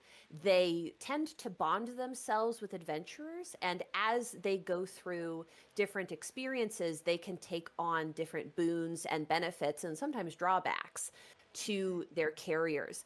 Oftentimes, if a adventurer has bonded with a relic for a long time and then they pass on, the relic can absorb some facsimile of life and can animate for a short period of time until they have to be put down. So something about, normally that doesn't happen with wands though. So you're looking at these creatures, you know kind of what they are, but it is strange that they are manifesting in this manner from an item that they wouldn't normally. But they, for the purposes of, trying to take these things down, Yeah. you can consider them to be a corrupted relic. So you may ask Okay. me a question such as, what are their immunities? What are their resistances? What are they weakest to save wise? What kind of attacks do they do? You can ask me a question about that. Okay. I think I'll ask what their immunities are. 'Cause I think that would be, I think, what's weakest will help us like identify what are the big hitters, but what they're immune to, we can at least figure out everything else that will hit them. So as technically these are undead, even though they're not spirits necessarily. So they would be immune to everything that the undead would be immune to. So that's all death effects, disease, paralysis, poison, any precision damage. So any rogues in the house wouldn't be able to do extra damage to them, and they cannot fall unconscious.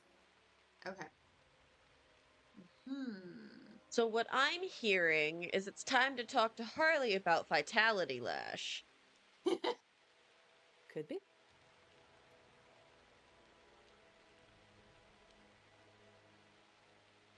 So we are moving on then to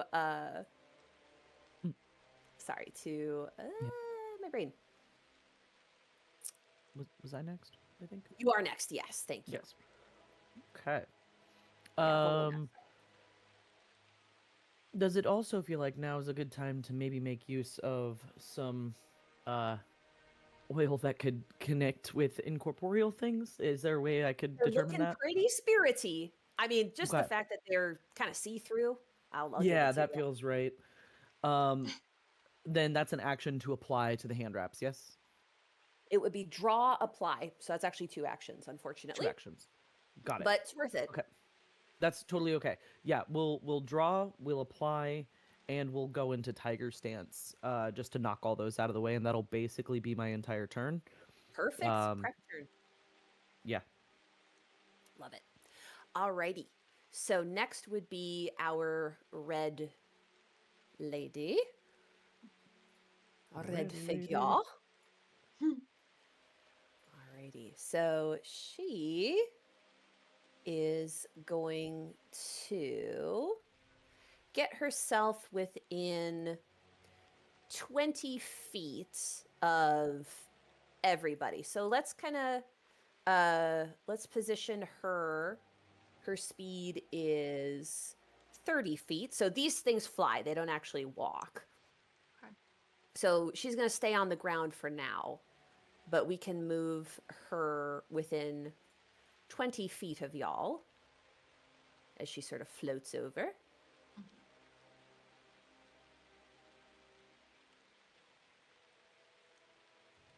Yeah, we can scooch her back just a little bit and then we should be fine. Yeah, there we go. Perfect. Okay.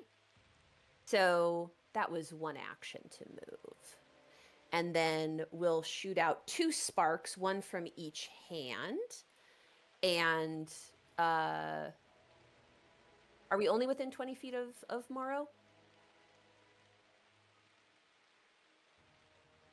Because I would love to attack both. No, I can get Wanda with that. All right, perfect.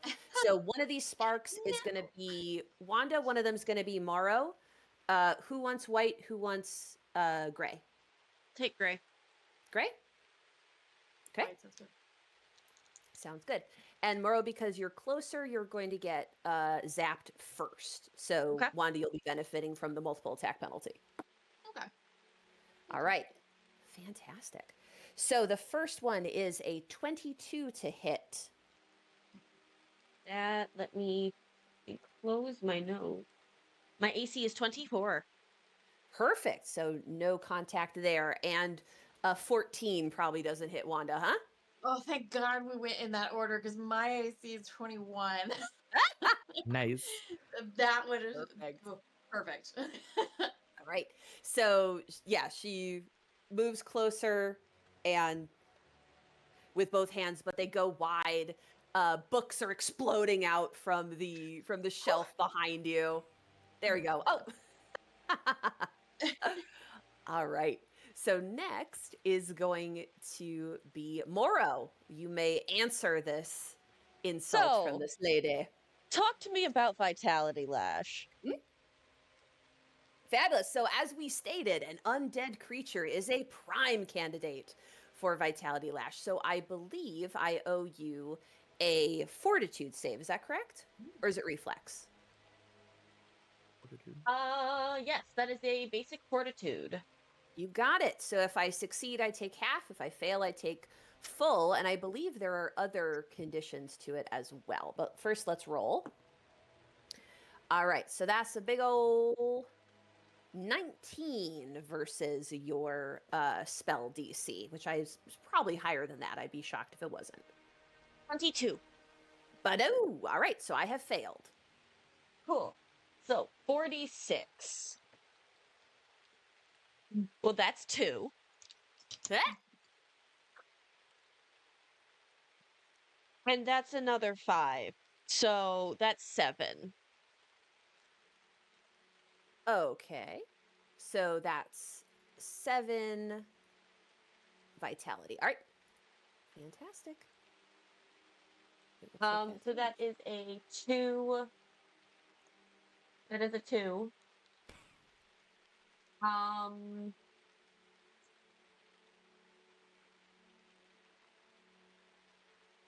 What would a one-action version of Infuse Vitality get me? Help me understand this. I'm sorry, you cut out at the worst time. What would Oh. What would a one-action version of Infuse Vitality get me? Help me understand this. it keeps It's- cutting out? It's What not did just you you. say? One action version of Infuse Vitality. Okay. Oh, yes. What does that get me? So that's one target. So you may choose anybody in 30 feet to infuse vitality to their strikes. Okay. I know exactly what I'm going to do. Hey, I'd like to infuse vitality to the monk. To who? The monk. Monk, yes. I want to Perfect. infuse vitality to the person who can now punch ghosts. Oh, beautiful. Fantastic. So that is an extra 1d4 vitality damage on top of any damage that you're going to do, Valona. Awesome. Great turn. All right. So finally is the green lady way up top there. So she is going to follow her sister's lead and is going to gaze down at Wanda. Why not? I think Moro's a little too close. So Wanda, go ahead and give me a fortitude save, please, as your big eyes meet big eyes. It's a battle of the eyes. Oh my gosh. So, wait, is that in defense? So fortitude is going to be one of your saves. So it's not under the defense tab. Oh, sorry. Yeah. That's all So good. different. Okay. Yeah. 29. 29, lovely. Okay, so again, not quite. I think also Valona rolled a 29, so not quite a critical success. You will take half damage, but a fantastic roll. So let me go ahead and roll us some dice. Okay, so that is 6 void damage coursing through your trip key body. And then, hot on the heels, zoom, is a spark, but that is a 19 to hit. And we've established your to hit is 21, or your AC is 21 rather. So you feel a little bit of a chill down your spine, but not as bad as it could be for sure. All right, so we are back to the top of the order with Blue, and she is going to fly over to our cactus Leshy to continue her attack on you. And her spectral hand is going to reach out in an attempt to strike at you. That's going to be a 29 to hit you. That will hit. All right. So you feel more void damage coursing through your body. That's 10 more damage to you, all void. And with her third action,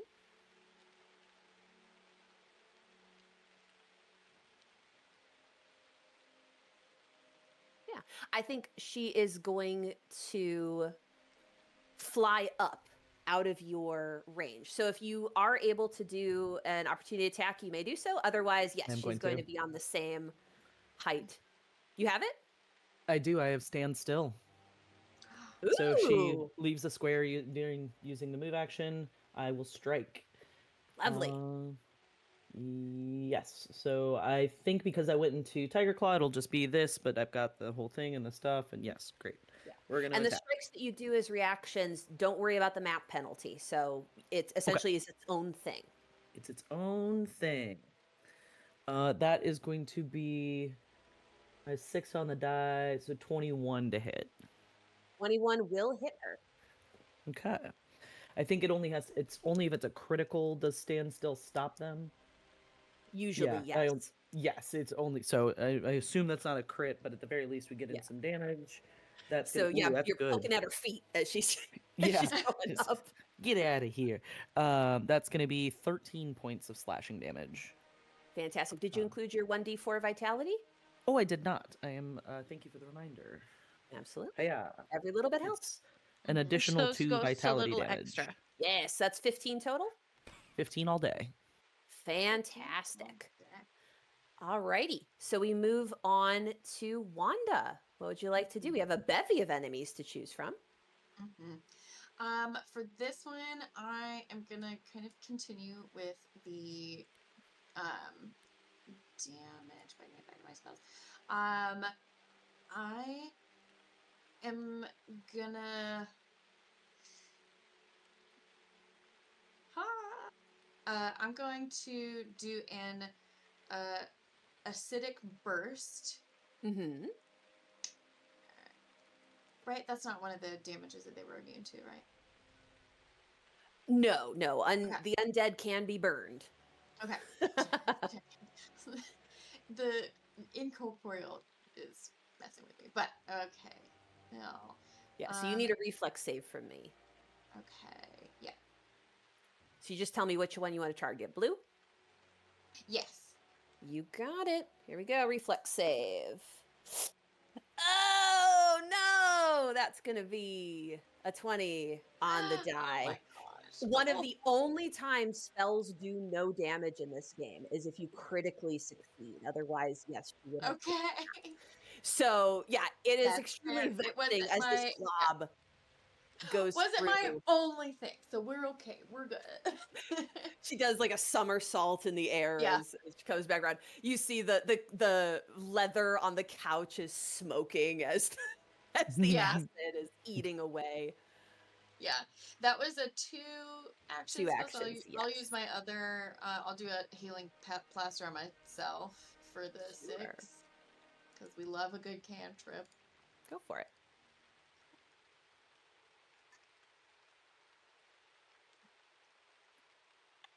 Actual button there. dirty 20.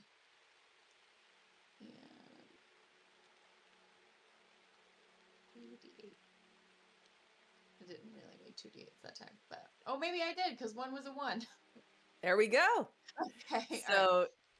yes, you did it Yeah. as DC 20? Yes. Yeah. Perfect. Yeah. So 2d8 plus 10. For when you're doing it on yourself, I like to think it's like the Predator, like you're putting the Yeah. mud on yourself because you're like you're ready to go out into the jungle. You've done it now. Yeah. Fantastic. So Valona, you are up again. This Okay. you got a good punch off on this one spirit, but it has moved out of your melee range. How would you like to respond? So remind me as far as when it comes to multiple attack penalties, Yes. it's advantageous to stack your attacks in a way that puts your lower bonus first, correct? Correct. Great. Then I am going to. So the ghost oil allows me to just not just hit, but like interact with ghosts. Yeah. Yes. Or incorporate. Wonderful. I'm gonna run towards. I think it's red is the one that's on the ground. Red is on the ground, absolutely. So first action to move at red, Perfect. and then I am going to attempt to grapple this ghost. Yes. I really hope that this ghost is going to be like, I didn't see that coming. So yes, I'm going to attempt a grapple, which is just an athletics check, correct? Correct. And I get the +1 to that, so that'll be 13. Mm-hmm. That is going to be that's only a 16 to grapple. That is enough. Fuck You've got this ghost. You got this ghost by the throat. You got the demon by the throat. Let's go. So yeah, just grabs this thing by the middle, and then I believe I can still flurry of blows because grappling just requires one hand, and then that just requires one hand, and I can just bap. Yes, absolutely. Okay. So this will be at a -4. But now her AC is lowered by 2. Yes. So I thought I was reading in between. I was like, I think I got this right. Okay, so 12 plus 15, 19. Sorry, 29 Forget minus. your radiant damage. Yes, well, I haven't gotten there yet. This is to hit. Thank you. So what did I say? 29. No, did math bad. 12 plus 15, 27 minus 4, 23. There we go. Okay. 23 Math is hits. hard. Math is really hard. Okay, and yes, now radiant damage. Thank you for the reminder. I got the D4 here. We're looking at. Do you want these separated or all together? These, yes, you do need to do them separate. That's what I Or figured. actually, Okay, cool. you have the ghost touch, so yes, you can combine them if you'd like. I've got the touch. Then that is 6 and 9 points of damage altogether for the 9 points. Great. first attack. So then this one will be at a -8, and we will attempt it. So I don't think that's gonna do it. That's a 2 on the die plus 15 minus 4. So yeah, 17 minus 4 is 13. 13. So that one goes a little wide. However, That's we okay. did get one cell bunch, and she is still grappled. Yes. So her AC is lowered by 2 for So everybody. spells that are to hit AC should be Now will be better. That's what I was going for. Awesome. Actually, you know what? May I apologize. May I use a hero point to re-roll that last attack? Please. Wonderful. I realized I've got 2 of them. I don't want to forget to use them. I'm gonna use one. Yeah. And Okay. I'll say, because that was great strategy, you're learning how to play your character, I'll give you that reroll for free. Well, I'll give the hero point and then I'll immediately take it away. I appreciate that. So that probably still won't do it, but now it's a 24 minus 4 is 20. A 20. Oh, sorry, no, will hit. -8. Oh. No, it would be, sorry, I apologize. Bad math. For- It's -8, so it's only a 16. 16. Yes. Unfortunately, even with the lowered AC, a 16 is not enough. Still but it worth was not having too many hero points, so 100%. 100%. cool. All right. Fantastic turn. Okay. So now the one that you have grabbed is ready to rumble. So you're right in range. She looks down on you with those empty eyes. So go ahead and give me a fortitude save. 19 on the die plus 13. That is what we 32. call a critical success. So you know their tricks. Sometimes when you stare into the abyss and the abyss stares back, what happens when the abyss starts the stare, right? You're not looking in here with. Wait, I'm not looking in here with you. You're looking in here with me. Mm-hmm. Yeah. Like that. 100%. Yes, that's what happens. And then Yeah. she strikes at you with her hand. Okay, fair enough. Yeah, no, I deserve that. All right, that's a big ol' 21 to hit you. Is that gonna do No, it? It's AC 25. Fantastic. So yeah, she's pawing at you, but it's not enough. The void energy within her is not piercing through your cactusy hide. All right. So we move on to Moro. What would you like to do? So, I really want to do Vitality Lash again, just because I think it's fun. I would like to first expend that immediate action to keep that concentration going on Infuse Vitality. You actually don't have to sustain. Unless it says sustain, you don't have to does keep it? concentration. You can just keep it rolling. It If it says says sustain, you do. It says concentrate on the spell. That's okay. That just means that you have to be able to concentrate to cast it. So if you are under some kind of mental effect, or like if you're raging, you wouldn't be able to cast it. But as long as you can concentrate when I don't you need cast to it, expend that. Cool. It does not say sustain. Even Love better. this for me. so if you want to Then- lash out at blue or green, you may do so. Yeah, let's go Vitality Lash.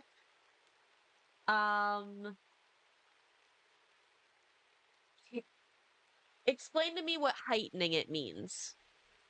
So it is automatically heightened as a cantrip. Since you can cast third level spells, that means that you start with a base of 2d6. If you had access to second level spells, we bump up to 3d6. But since you have access to third level spells, Then we bump it's it up to 4d6. And it's Got you. automatically heightened. Exactly. So let me give you a fortitude save. And that is going to be a big ol' 10, which I believe would be a critical failure.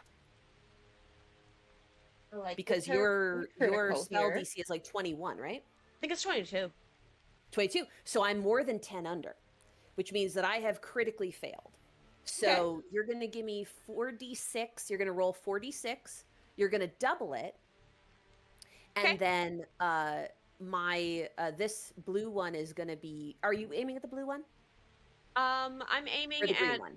I'll aim at the blue one. You got it.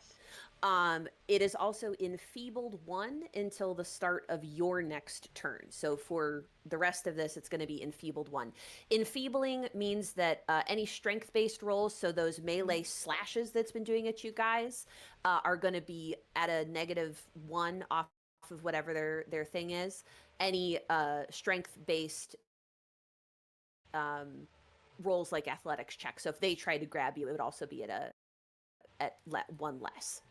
But for what's most important is those 4d6 and then double the damage and tell me what the total is. 38. Woo! Oh my god.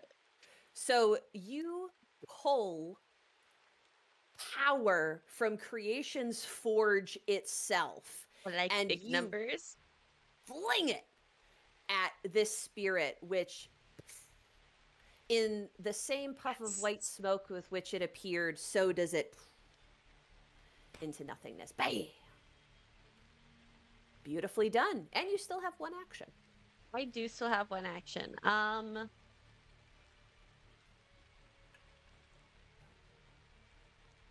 You want to raise your buckler? Yeah. You got it. All right. Moving on to green is our last one, our mournful lady down here.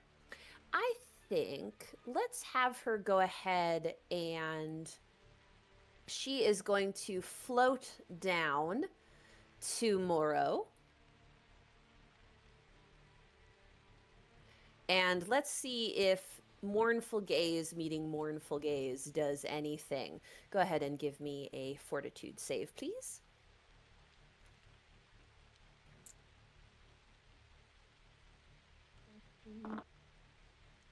18. All right. An 18, unfortunately, is a failure, which means we're going to take full damage. Can I hero point this? Of course you can hero point this. Please re-roll. I'm not using that d20. That one's retired now. Yeah, that one's in the timeout. What? Let's go! Let's go. So that is a total of 33. Oh, brilliant. Fantastic. So for a moment, you stare into these eyes, and much like I think we had the same with our cactus Leshy, you stare back at her. You strengthen your resolve. There is no sorrow that you can share with me, which I have not felt, and you are able to push this feeling away. And that is her turn. So that brings us back to the top of the order. Wanda, this this relic has approached your newfound friend and elf shield. What would you like to do? I would like to do what I probably should have done at the first turn. I'm gonna do a puff of poison. And this. No, I'm so sorry. So remember, these are undead creatures. You cannot poison them. Oh, unfortunately. poison. Okay, Yes. acid poison. Haha. Okay. Well, then never mind. I was feeling bad about it because it has like residual effects, and I was like, I should have done it like 3 turns ago. Okay, which that's fine. I will instead do. I will repeat my last one. Was it Caustic Blast that did Caustic hit Blast, them? sure. Yeah. Absolutely. Yeah, that's a cantrip. You can do that as many times as you would like. Alrighty, so I will give you a reflex save. And this one actually hasn't taken any damage, so you might be the first one to... Oh my god. No! Huh. So it- once for more, me goes or wide. Is this the that for second you or 20 that I've for me? rolled against your Caustic Blast? These things, they're too top. beautiful. They're too Yeah. beautiful to be burned. I'm so Stunning. sorry. Yeah. Distracted. So yeah, just a flip and a fly in the air, and yeah, more all this stuff just comes flying out, Yeah. sizzling. But you do have one more action. What would you like to do? We can reposition or anything really. Does anybody need healing? Actually, no. I'll use. If you have any sort of yeah. 2-hit spell or cantrip, the one that I'm holding is easier to hit right now. Mhm. But I don't know if you have anything 2-hit. And it would take one action. Yeah, I don't have anything left that's just one action that's not healing. Got it. Yeah, that's I fair. will say, if you want to reposition yourself to be like at the corner of the rug over here, you would be able to have your pick next turn of which one you want to try to hit. That's Because what I right was now you gonna- can really only hit green. Yeah. I'll kind of orbit around and get to where I can choose between multiple targets because green Sounds is just good. green is absolutely mogging right now. Yeah, literally. Yeah, she has taken no damage. She wasn't able to inflict her gaze on Moro, but that doesn't mean that she's not hanging in Yeah. there. All right, so we Mhm. will move to that other corner of the rug. We'll move to that other corner of the rug. No, not her. So sorry. Me. We'll the move frog. Wanda to the far corner of the rug. Thank you. The other one. Other one, yeah. Yeah, go. there we go. Lovely. Perfect. Okay, fantastic. So we are moving on to Valona. You have your corrupted relic by the throat here. Mhm. Let's see what we can do. Man, second verse, same as the first. Gonna punch it. Let's Do it. go. I mean, you're a monk. You're the hammer. Everything else is a nail. I got 3 looks, and that's it. All right. First one's a 25 to hit. 25, very solid hit. Okay. Plus that, we've still got vitality running, so Mm-hmm.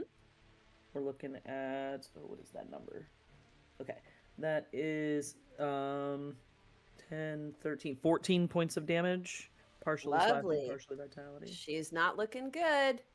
Okay. I love that you're just like, just Yeah. The entire time he's doing this, you can hear him going, I'm sorry, you're not really Miss Kindler. I'm sorry, you're not really Miss Kindler. Fortunately, they don't look like her, thank goodness. Otherwise, that Oh would my be God, really, that Okay, would be good. another level Yeah, of why. really traumatic. Second hit, I don't think it's going to do it. It's just a 20. A 20 will hit, yeah. Oh, okay, cool. That was with the -4, so great. Exactly. Give me some Super good damage. and great. Let's see if we can finish her off. Let's try. You will try. Oh, that's good damage. 14. Oh, dang. 18 points of damage. 7, 6, and a 4 plus 1. So yeah, with that flurry of blows, it's like popping a balloon. Just bam, bam, poof, and another Incredible. column of white smoke. Okay. I see no reason not to move up in the mix and attempt one more hit on just a regular type hit on this one here on green. Yeah, if you go right in between, because we did get within melee of Wanda. Yeah, so now they are flanked. Lovely. Yes.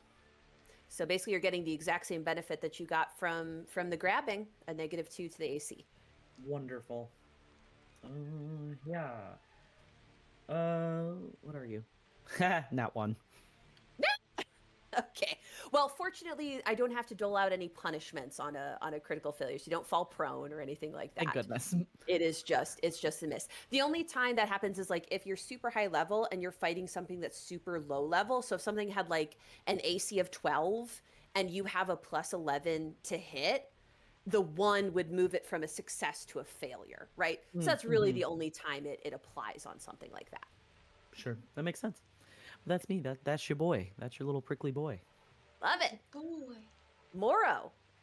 yes, I'd What like would to you like to do? vitality lash. Yes, let's go. All right, I will give you a fortitude save. Yeah, I should have memorized it by now, but it is what it is. That's going to be a big old 13. So not quite a critical failure, but quite close. Perfect. That is going to be 7 plus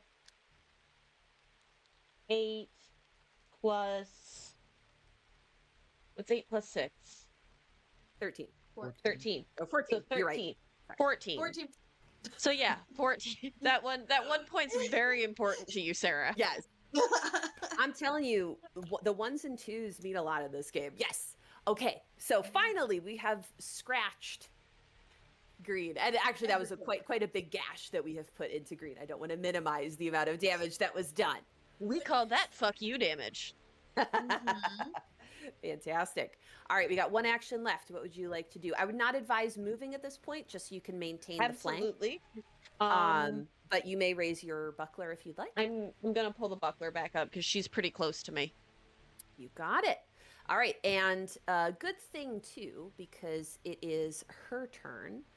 So she did see when you swung. These are not mindless. So she did see when her sister rised up and you were able to attack her. So she is going to, between the two of you, I still think she's going to target Morrow, even with your buckler raised. So we are going to do a swipe with our spectral hand. And it's going to be a critical failure. Okay. So no contact there, unfortunately. We'll try a second one at map, see if we do any better. That's a 17 to hit, probably not. We're looking for a 25. All righty. Well, in that case, the war priest, gotta love him. Well, in that case, I think she will risk it to try to fly up. So we will have her fly up, and you can go ahead and attempt a swipe. Cool. That is a 23 to hit, 8 on the die. Yep, 23 will hit. You can give me some damage. Great. Where are you going? We're just getting started. Should have stuck around. We just want to be 7, friends. 10 points of damage. And perfect. All right, so she is able to continue ascending, but takes another big chunk of damage there. All righty, so that brings us back to the top of the order with Wanda. You want to try caustic blasting this gal? How many times can she dodge you, really? I was Like- just thinking, I was like, third time is the charm. I'm Right. gonna try caustic blast one more time. On this Let's woman. go. All right. Just one. And I'm going to roll a dice that I already rolled a 20 on because there's no way. There's no way I can do it again, right? How crazy would that be? And if you can, she deserves it. She deserves it. Yeah, literally. Right. Well, I still rolled well, but not quite a 20. Okay. So that's going to be a big old, what is it? Is it reflex for caustic blast? It is. Yeah. So that's actually going to be a 27, which I don't think is Okay. a critical success anyway. Yeah. Does it tell me? So roll me 2d8, and then I'm gonna take half of that damage. You got it. Okay. I lose the button has like an overlay.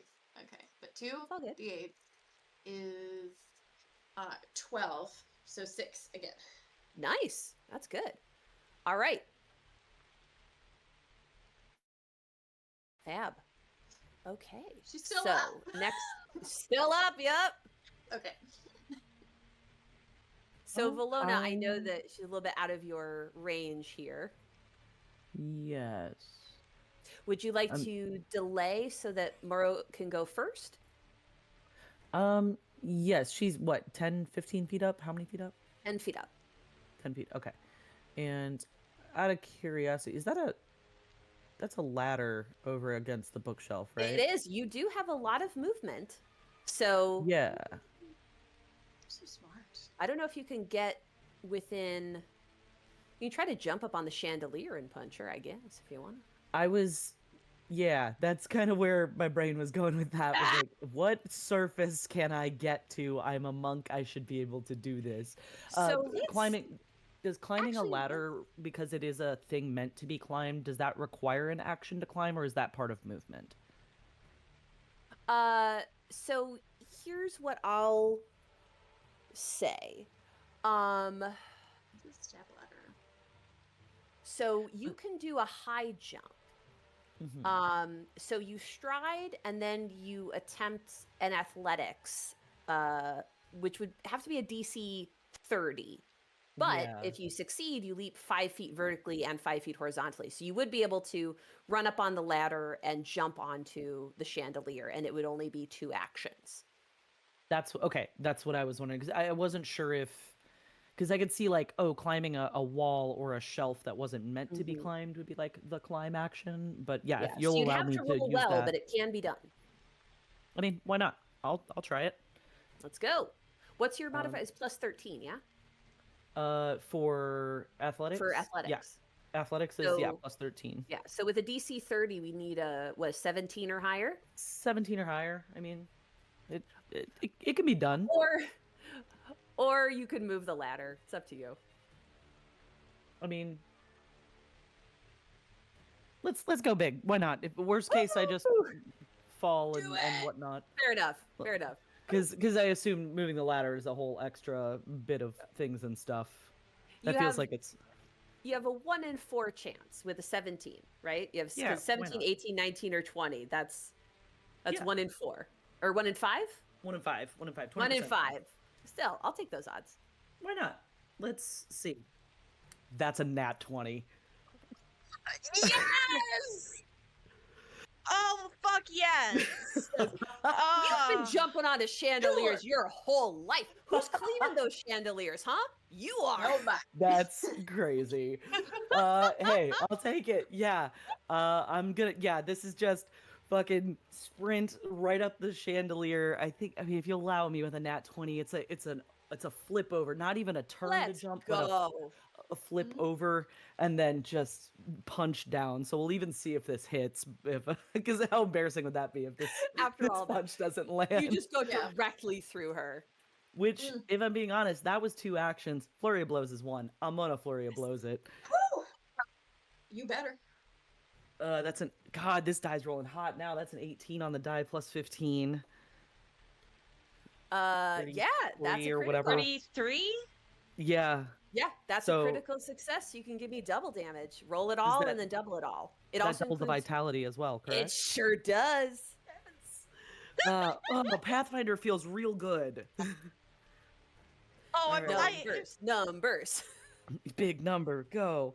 All right, that Give is me the math rocks. 3, 6, 8, 9, 18 points of damage. So yeah, so you parkour up this ladder, jump, swing off the chandelier, kick, flip, just drive your fist through. Incredible, truly. No, that's exactly what it looked like. That's what the official action should be. Thank you, cameraman. Hey, A+ for our cameraman. Thanks. Hell yeah, bro. Absolutely stunning. And then superhero land onto the table like it was nothing. And have to... Was she done or... Oh, she's done. Oh, she's done. Great. Yeah, Thank God. superhero land on the table and then have to take a moment to kind of my spikes back out of the table. Congratulations. You have officially punched a ghost to death. I've never wanted anything more in my life. That was amazing. Oh man, I didn't. Is this what fancy parties are always like? In my experience, yeah. Wow, you have so many cool stories, Wanda. I punched a ghost. Man, this is the best day of my life. Favorite author autographed my book. I punched a ghost to death. I fought a fireplace. I made 2 new friends. Looks at both of you expectantly to not refute that. Oh, yeah. If I run the murder mystery, I'll share the prize with you. Oh wow, best day ever, right, Pig? My owl finally pokes out like, hoot. Has not been mentioned for a minute. Yeah, I forgot for a minute that I had one. Forgot he was there. He was being safe. He was being hidden. So at this point, you may examine those broken wands that the corrupted relic type creatures sprouted from, or you may do a perception check to search around the room for stuff. I'd love to search. Fantastic. Yeah, I'm gonna leave the wand to the magical types. Sure. And I'm also No. gonna search. What Morrow kind sounds of like a- that's your. Yeah. What check do you need from me? So you can use your magical tradition, which would be religion. That is going to be a total of, where's my religion? There it is. 30. Wonderful. So Morrow, as Wonderful. you're- Wonderful, even. So wonderful. So as you are contemplating these wands, Morrow, there are many different types of mages across Galarian. You've met many types. Some of them are spell crafters, and some of them prefer to use already established magic. These wands, you can tell, are made by magic users who aren't traditionally trained. So this particular kind of magic that these wands do is very similar to the Modify Memory spell. So Okay. Modify Memory can erase or change a memory. But these are a less powerful version of that. These do not erase the memory, they only suppress them. So they're essentially imperfect versions. Okay. So that's why she was like screaming every time she read the journal because it was bringing everything back. Maybe. So, not necessarily. What do you guys have any thoughts on? Something. Let's discuss a little So before I make you something guys roll. about that note comes to mind. Mhm. A thought that I had when Nikki you read the thing and then went, no, I'd have to be crazy, was it sounds like she's receiving a message from something that is other. She seems to be resigned to whatever her fate is in a way where almost like she knows it will come to pass no matter what. Something's feeding her something. So I'm wondering if these ghosts, who are basically future her, are telling her what is going to happen and making sure that she sets the correct things in motion so that this will always come to pass. Hmm. Because now we got a book and it's signed A, which means these things might not necessarily be telling her what they are. Maybe she knows, maybe she doesn't. Well, the journal's not here anymore. We just saw the journal in Okay. the vision. So the journal Yes. was, I mean, and did it seem like she was narrating, basically for our benefit, like narrating what she had written, kind of? Correct, exactly. So you saw Ailson at different ages reading the journal, which you saw had multiple pages with notes scrawled on each page. Given the age of the Ailson that you heard reading aloud that passage, you can assume that that one is the closest in age to the Ailson that you all have met. So these wands, they're different makers, but they do the same thing, memory suppression.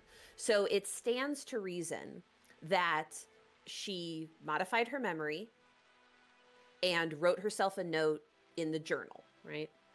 But the fact that that has happened multiple times, what would that lead you to assume? That she keeps remembering and has to keep suppressing, or she keeps doing the same thing. It's either that she's remembering something she's done, she has to keep suppressing it, or she keeps caught in a loop. doing. And Moro, Yeah. with that 30, I'll let this carry over. So the thing about modify memory is once you do it, it's done. But if you only suppress the memory, you could get it Then back. you'd probably have to re-up. Or you'd be able to unlock it again. So something's that's been happening has been triggering a suppressed memory that she really wants to remain suppressed. Like the song goes, there's always something there to remind her. Oh, does this have anything Nikki, to do I love with you. her, with the books got a song that for she's everything. published? Is there something that she's writing? The Maybe manuscript. So Mandarin? Wanda, as you mention the book, I should've done that in you hear the therapy. sound of wood being split, and you turn around. Another table in the library, you now see there is an ornately carved letter opener standing buried in the wood, and the tassel hanging from it is still wiggling back and forth as if it had just been driven into the table. And skewered on it, underneath, is another page of manuscript. And in the top right corner, again, you see those letters marked. Did Wanda's like see invisible catch anything? Oh yeah, there? it was for There 10 minutes, has- so however Yeah. long after. So far, you haven't seen anything. No. Okay. Okay. Um, Now, above table, strictly above table, I am fairly certain that MITBC is probably in tandem with the title of our game. Midnight in the Broken City is how it feels. Could be. But that doesn't really give us any clues as far as, like, because I'm looking at the other titles, you know, Bleak Heart, Broken House of Creek. I apologize. I do want to ask a question, and I think it may have been a misspeak, maybe, and I wanted to double check.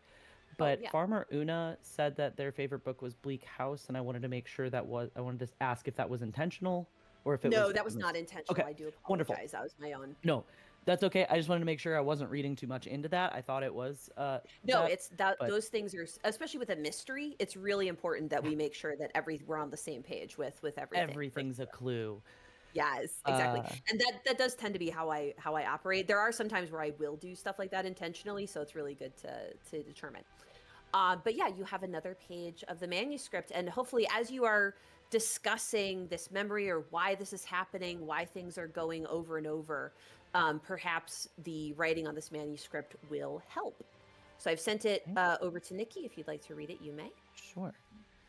To forget is one of the sweetest blessings of a mortal mind. Love grows, hate ebbs, and the sting of slights fades. The tearing of despair eases. It all succumbs to the forgetting, and so it must. The body erodes slowly, inexorably. So must the mind in tiny ways, over and over again, to numb us to the process. But when the erosion becomes rot, when the forgetting is a festering, how do we live with that?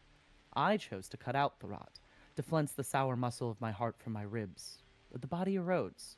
The forgetting does what it must, and I forgot the putrescence of the rot, and so I invited it back into my body again and again and again, like childbirth, or what precedes it.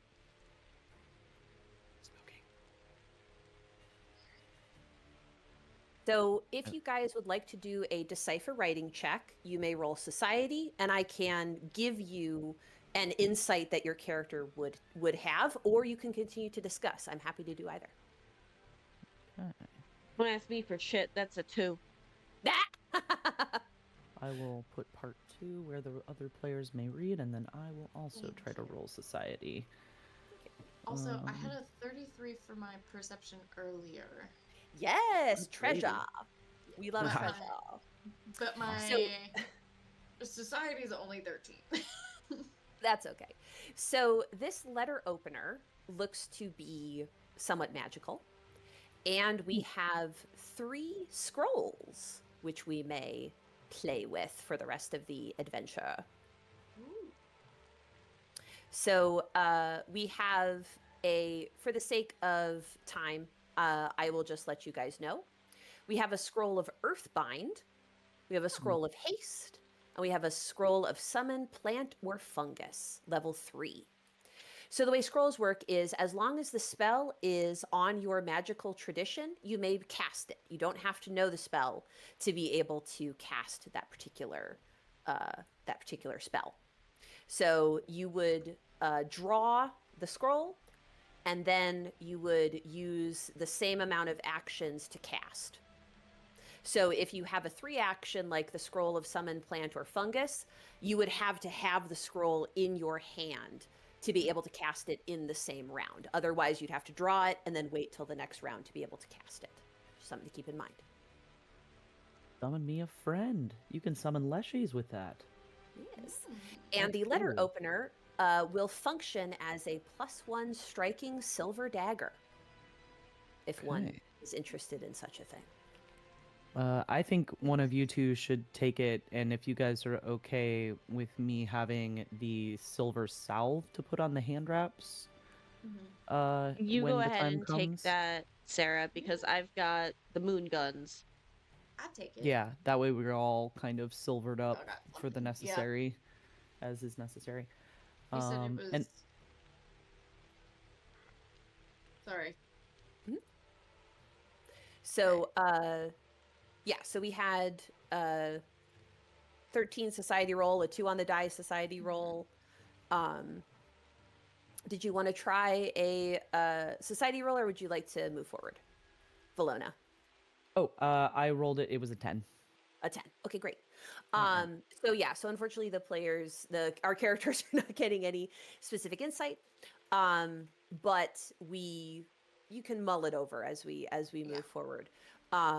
So one thing you guys were saying is that something was triggering her memory. The wording in this document seems to be a lot more proactive, right? A lot more I did this, I let it back in. Yeah. So what it's suggesting is that remembering is more of an active choice that Ailson undertook rather than a passive one of it just triggering or happening. So when we saw the echoes of her, Mhm. and she read the thing, screamed, and then modified her memory. That was So you saw the sequence of her writing herself a note, using the wand. So assumedly reading the journal is the aftermath of that, yes. of So having that the was memory modified and then reading the note to herself and being quite and- furious about it. gotcha, and then being okay. Gotcha. So it was seeing past her. Okay, Yeah. write But note, modify if memory, it didn't pick come up note. through, yeah, if it didn't come through in my description, the oldest Ailson did not have that reaction. So I Okay. apologize if I didn't specifically say that. Roll the tapes. But I will let you guys know that that Ailson's reaction was much calmer than the other two. Okay. No, it was. You just described the younger ones doing that, and I don't think it was the Right. absence of the older one doing it that or not doing it that you did great. I was just trying to make sure I understood. I just had a thought. Cool. Yeah, of course. 2 wands that we know of, 2 times that we know of. If she Three. stopped freaking the 3. If she stopped freaking the fuck out, how many times did she do this to stop that reaction? I don't know. There Second were, I will say, question. as the journal flipped, there were more than 3 pages that flipped. You didn't We count just exactly happened to how many. see. We 3 just now. happened to see 3, and this room just happened to have 3 broken. Yes. So And she only wrote the Wanda, note here 3 times, basically, or whatever. so there were more than 3 notes, but you only encountered 3 wands. And Wanda, if your recall knowledge on these things, corrupted relics don't usually come out of wands. So whatever is animating this, animated the fireplace, animated the silverware, these things are not necessarily acting the way that they normally do, but they're all happening. That's all I'll say about that. What I'm thinking is that what if it's not so our understanding of like modify memory, what if are we maybe thinking of it backwards? Is she not forgetting as much as like there's in the message there's like mention of exorcism, and I thought that it was like metaphor at first, but is she inviting something else into her for the writing process so that she can publish something that is, I don't know, better than what she'd be able to write with her own experiences, and Or then in that same vein, exercising it? due to the nature of the wording, I think it is an actual suppression, but what this next manuscript that no one has read, is not set to come out until she's already died. What is contained in that manuscript that she doesn't want it getting out while she's living? Yeah. All right, let's Or continue. Oh, well, okay. one more There's speculation, and then one we'll more move forward. speculation. We have she has more than one book on like ghosts and the undead. Is the manuscript that's supposed to come out after she's died intended to bring her back in some way? Okay, that's my last He speculation. did say, I will disappoint you, to our Leshy friend. Yeah. That also could be because he super duper wanted a sequel to the romance novel, and you know, we're just not getting a Her Wounds Never Bled 2. So you know. It's also disappointing you being a bad person. All right, let's move on to the bedroom. So we're going to go into Miss Kindler's bedroom.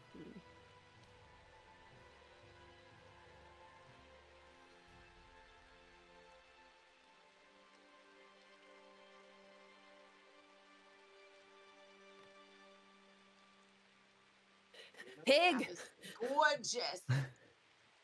Pig, you have to keep up. Come on, pig. Come on, Pig. Come on, girl. Whee! Whee!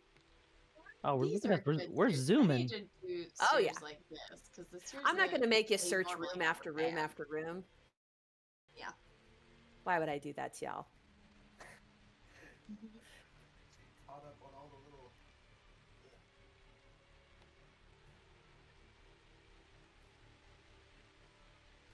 This is so entertaining to watch.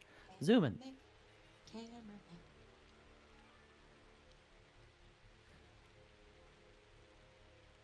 Man, Talespire is so good.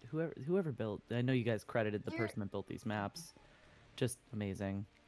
I will say there is supposed to be, and I haven't tried it yet, but there is a new feature. I saw the update where you can summon instead of like whenever they get like stuck somewhere or flung off the board, there's supposed to be a new feature where you can summon the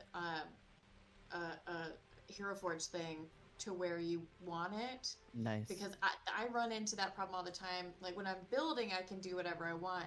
But then when I am like hauling my players around, they'll get stuck in places that I can't get them. I have to drag them all the way through, and they can't get like through the walls or ceilings or anything.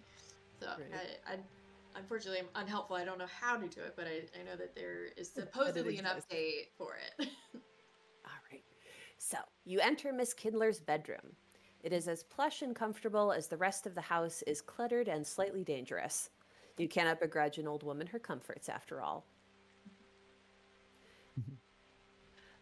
With a slow creak, the doors of the armoire in the room open slowly.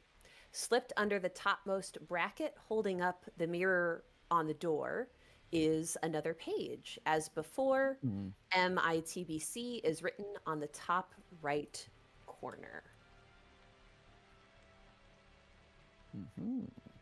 And we'll give you our next page. Okay. Even the dead have dreams. For most of my life, it was easier to write them off as delusions. The vampire cannot see what it has become, and so their imagination becomes as sharp as their fangs. They inject their fantasies into reality, and when they strike a vein, they receive revelation. A potent and nigh unshakable madness grips every corpse which walks the world. To be haunted is to be locked in a dance with a somnambulist. And while I was haunted by my memories of Vasquez, the vampire dreamt of me with a smile upon his lips. A lot of mirror imagery coming up in this, because the vampire physically cannot see what it has become because it cannot look in a mirror. Correct. You said this was tucked under the, kind of tucked under the mirror here? Yeah, so you know how mirrors are held up by brackets? Yeah, It's kinda like- like when you put photos and stuff, yeah. Yes. Okay. Interesting. So looking in the armoire, like the other rooms that you've been in, these rooms are full of relics. They're full of things that could potentially help you, but it seems like you can only interact with certain items. It's almost as if everything is half shifted out of this world. You only are getting certain things to help you along your path. So within this armoire, you have 3 different items here that you can equip. Okay. So we have a channel protection amulet. So you gain a +5 resistance against any harm spells if you are living when you're wearing this amulet. There is a charm of resistance to electricity. So if you are wearing this item, you get resistance 5 against any electricity damage that channels you. And there is a leather armor with deep pockets. So each one functions as a type 1 spacious pouch, which means that you can put basically multiple things on your belt, and you'll be able to draw them without wasting an extra action to draw them. The leather Because armor if should something's go. on your belt, you can just use it. Awesome. That should go to the one of the two of you. I function best without armor. I have pretty decent armor. I take it. Mm-hmm, mm-hmm. Fantastic. And then So I think something like that summon spell would be great for this, because then you can just go ahead and summon it yeah.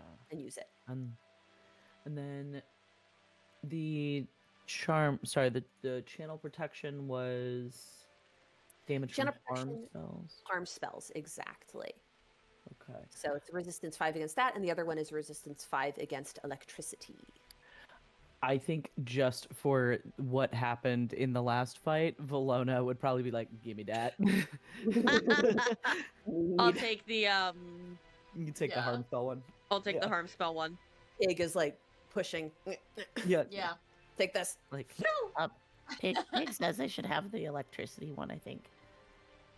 Of course, Fantastic. All darling. right, so you can kit yourselves out, and then you can discuss the contents of this last page that you found. If you have anything else that you want to insight, again, you can roll society to decipher the writing if you would like, or talk amongst yourselves, or both.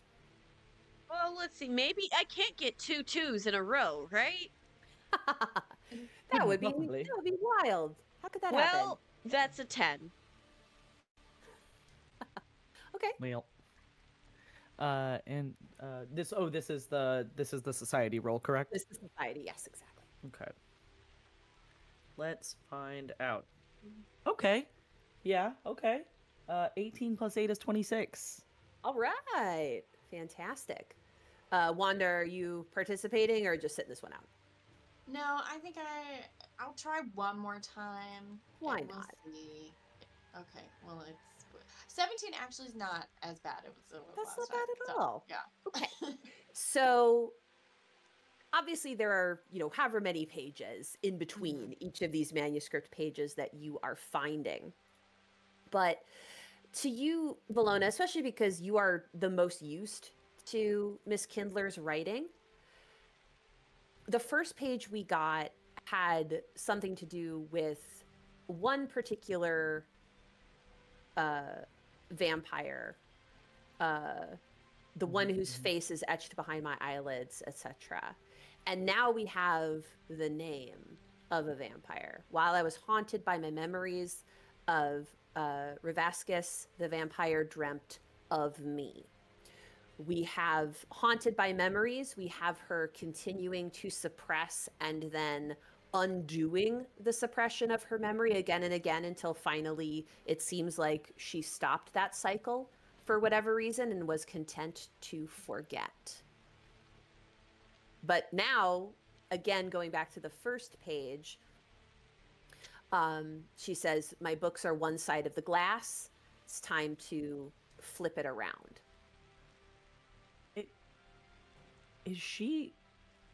Was she in love with a vampire? I'm glad I'm not the only one thinking it.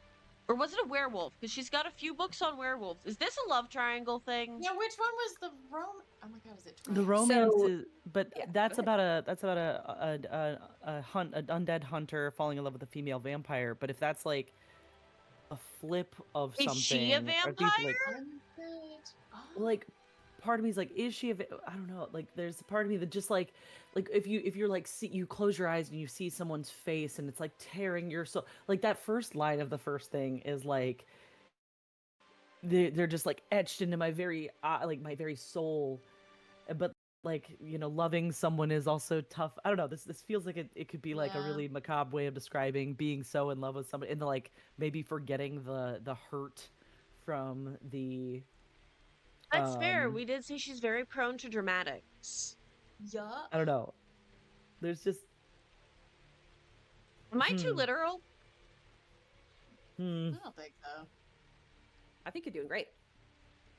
because if she's aging, if she's immortal and she's not immortal but a mortal and she is aging, and if she were in love with like a vampire, there would be this like I don't know. That's Like they can't stay the anything same while but I get Twilight. older.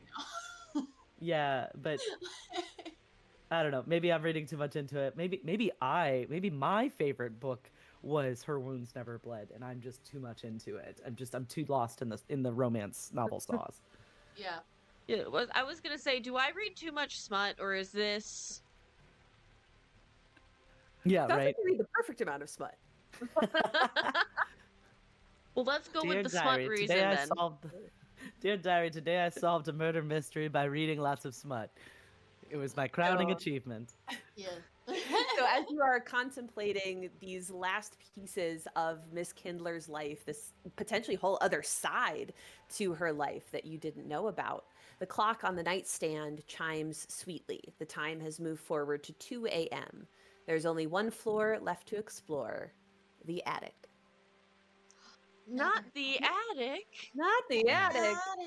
Shall we go? Did We get that Now. last- shall. Or did we get that last haven't. thing? Mhm. Last manuscript page? You got it. I Oh, posted got it? Okay. Yeah. We are pretty like aware of time that like it has not taken us an hour between these instances, correct? Correct. Okay. I just wanted to make sure that we were like not taking an hour to search each room, that we were definitely, because I know that combats are taking all of like 20 seconds. So Yeah, something is pushing the time forward. Something is Something is spooky here. In the wise words of Mizia, I detect weird shit. Mhm. mm-hmm. All right, let's make our way to the attic. What than a dance with a sleepwalker? It's not somnambulist is sleepwalker, right? Like sleepwalking? Yes, it is. Okay. Oh, wow. Hmm.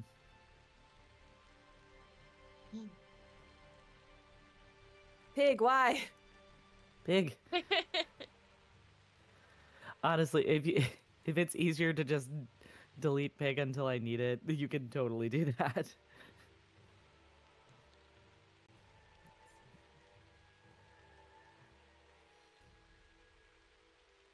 The attic, we've done it. Okay. Thank you, Great job, everybody. cameraman. Thanks, cameraman. You breach the attic. Rather than a dark or frightening place where spirits linger between dusty crates, the attic room sits like a crown atop Grimol Hall.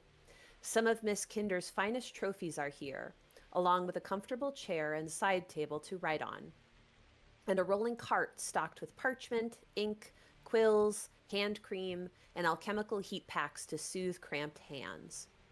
At the far side of the room is a plush area meant for reading or dozing, with a thick pile rug and pillows strewn about. In the center, in a neat pile, is a stack of parchment. As you approach, you can read the top page clearly. Midnight in the Broken City. A slight wind lifts a corner of the pages.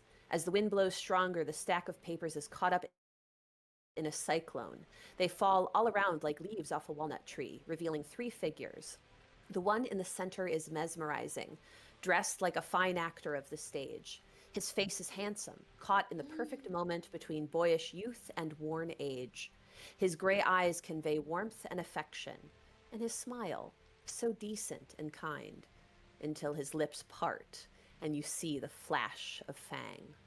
Only then do you notice the 2 creatures flanking him.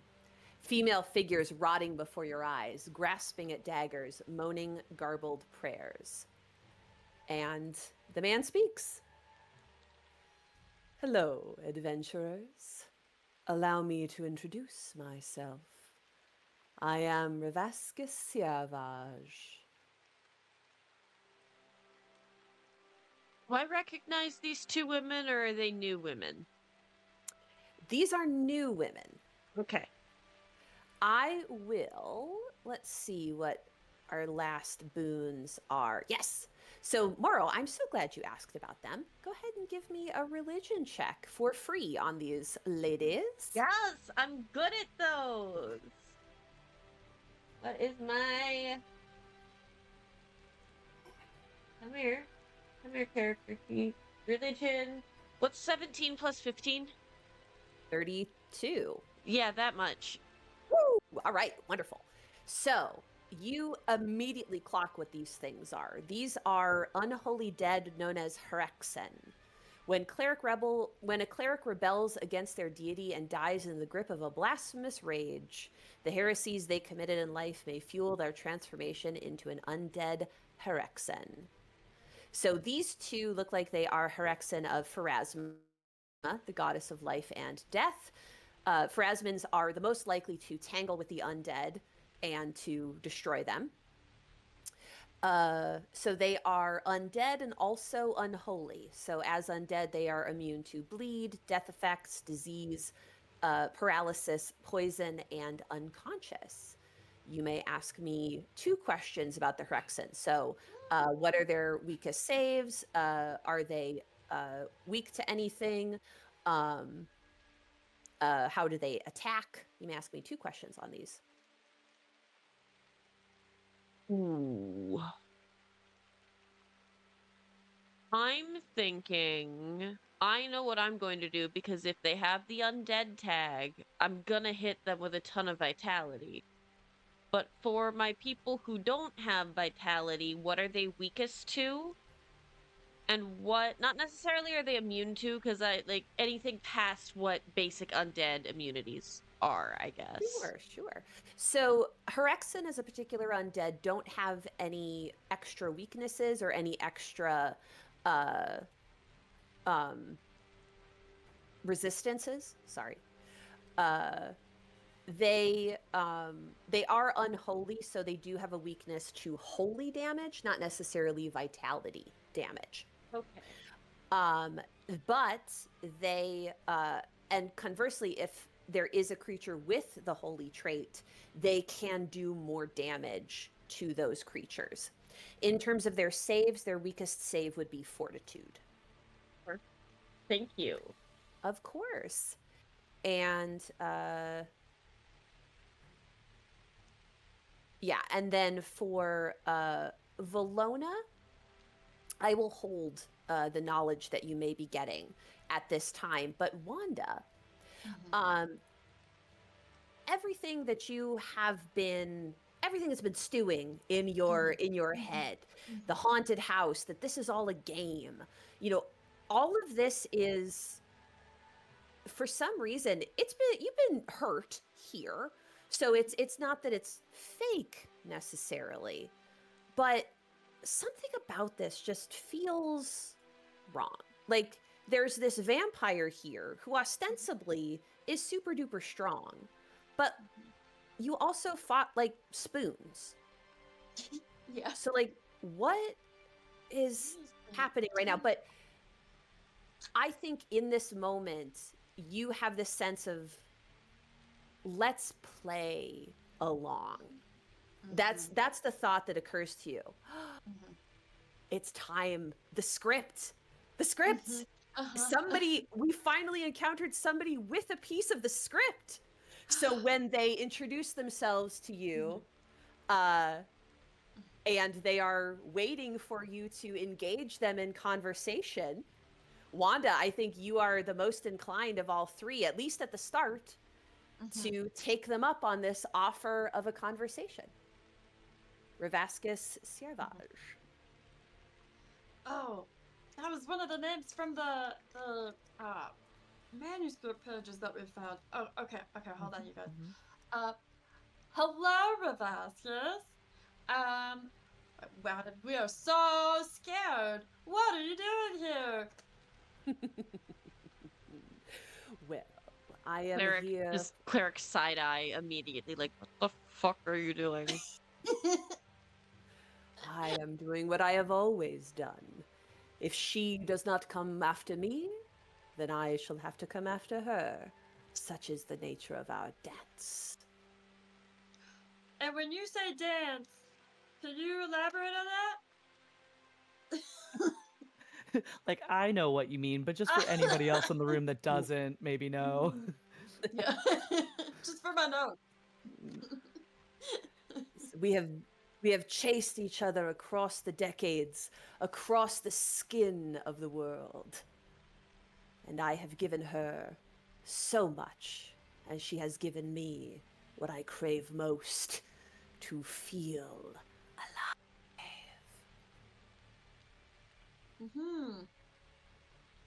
Is that like in a specific way? Or like is this like a romantasy? When you say romance, I'll Ignore the noise, Lizzie Bird. When you say romance, he says, yes, I've been the passion of her life.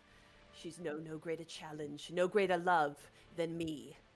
Every adventure she's ever had was in pursuit of me. Every word she ever penned, she dreamed that I would read, and so I did. For we are entwined. I am the thread which binds her life. And if I cannot have her love, then I will have her life. Oh, got it. He's obsessed with her. My And I just they real are ready quick- to attack. One of the books What- was about a werewolf hunter. Was that you too? That's the same. I just want to check. They're already off. They're already They're fighting. They're popping off. Okay, Uh, okay, we'll talk later. The when talking to just while we're rolling this, talking to Lady Redania, Mhm. what were the events that happened at her house? It was like it was Ailson and some guy basically. Yes. So, one of the only things that's known about Ailson is that she did have a lover for a period of time, Durstane. They did hunt together, and he actually died in Galdice's castle. Okay. Because a lot of this is like adventurers losing themselves and like people yeah, okay. Yeah. All right. Okay. Galdice's was the. I think this is what you just explained, but Galdice's guest was based on a dinner party that had actually happened, and that was Lady Redania's Mhm. party. Mhm. Yes, exactly. Feel That's how puzzle it pieces. started. I don't know what they Yes. mean. So Redania said that Yeah. it was at that dinner party that they learned that young women in the Vale of Red Breath had started to go missing, and that piqued Ailson and Durstane's interest, and they started the pursuit, and they ended up finding the Nosferatu vampire Galdice and killing him, but in the process, Durstane was killed. Gotcha. Was Durstane bitten instead Wait. of killed is what I'm kind of starting to wonder. Has she been Mhm. hiding a secret vampire because she couldn't bring herself to kill him? And is forgetting what's been keeping her. Yeah, I think that this is some.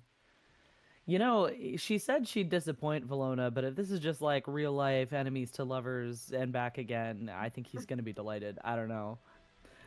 Anyway. All right, so let's go ahead and roll initiative. Okay.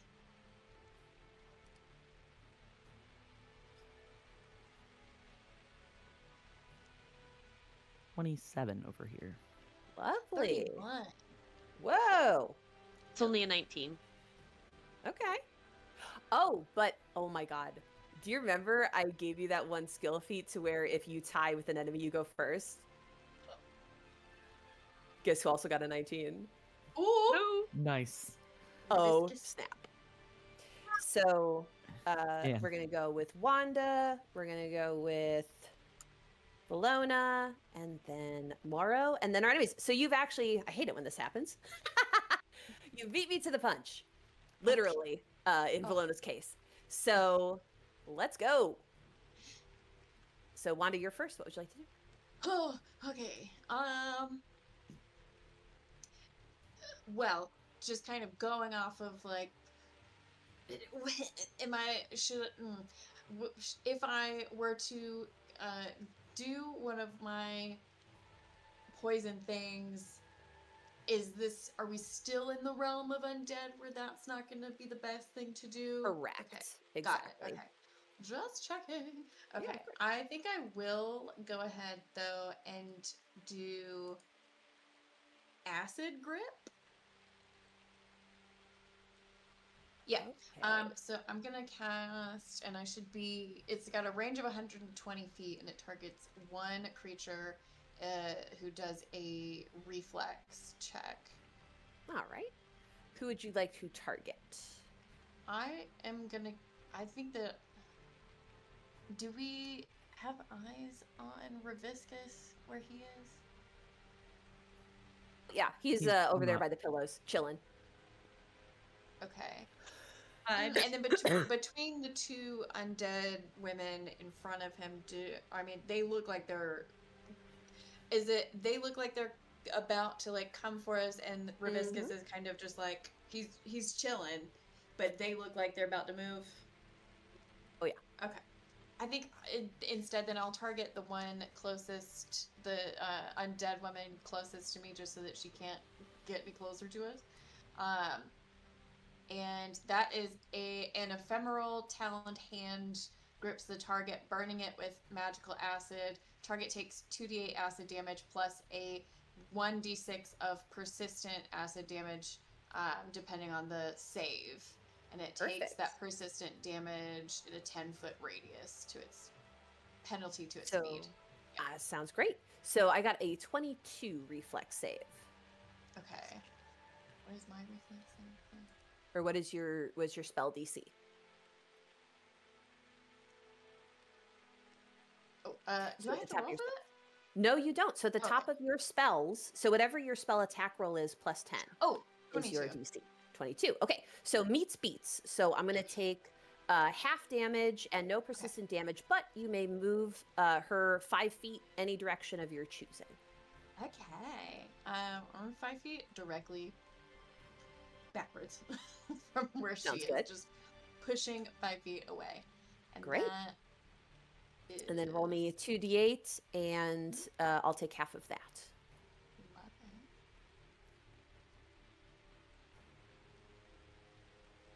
Oh my gosh. Okay, 4. So 2. Okay, better than nothing. We need to run out of luck at some point. It's fine. It's fine. It's fine. It's my first thing that I'm still trying to figure out the mystery. I'm distracted.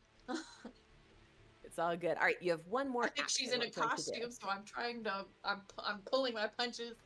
This is really scary. All right. With your last action, is there anything you'd like to do? Okay, that was a 2. No, I don't have anything else that has 1 other than healing stuff, but I'm not No hurt, so. problem. You can, if you want, move sort of into lesser cover if you want to scooch over behind this jetty out thing over there. Oh, that is a good idea. I will do that. Perfect. Okay, great. Next is going to be Valona. I believe I did not state that I had silvered my. Did this feel like a silvered situation? I feel like it feels like a silvered situation. As soon as we started talking about vampires, I feel like, Yeah, why not? yeah, I didn't say that I had done it, so I'm happy to use my first 2 actions to pull It's fine. Don't worry about it. It lasts an Thank hour you, or that's- 2, so yeah. That's very kind. So I believe.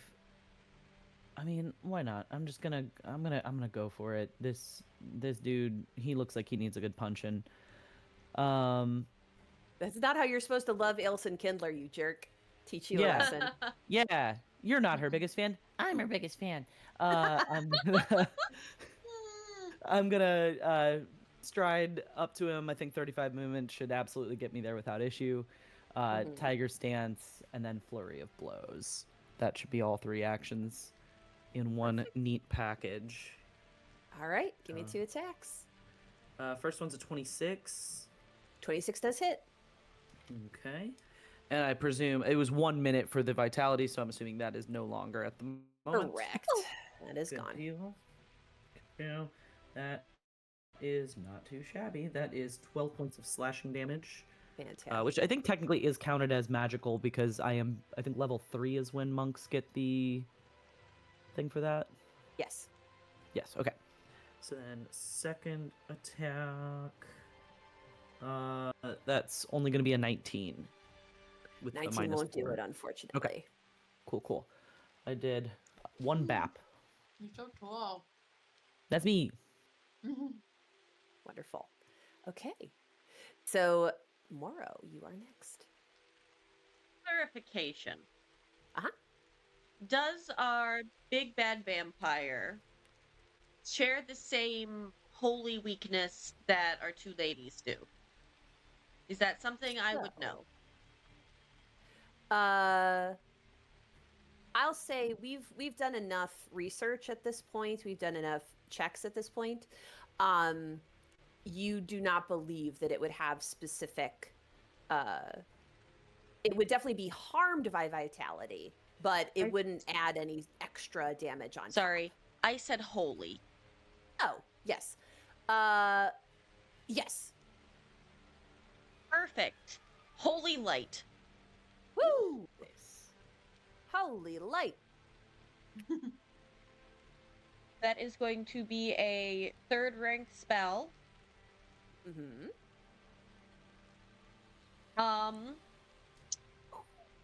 That is going to be a d20 roll for me, I believe. Yes, that is a spell attack. So you are trying to hit my AC here. Let's go. With a 29. Woo! Yes, that absolutely hits. So yes, this vampire absolutely has the unholy traits. You may roll me 5d6 fire and 5d6 spirit. You do not have to tell me them individually. You can just total them all up. So that's 10d6 total? Oh yeah.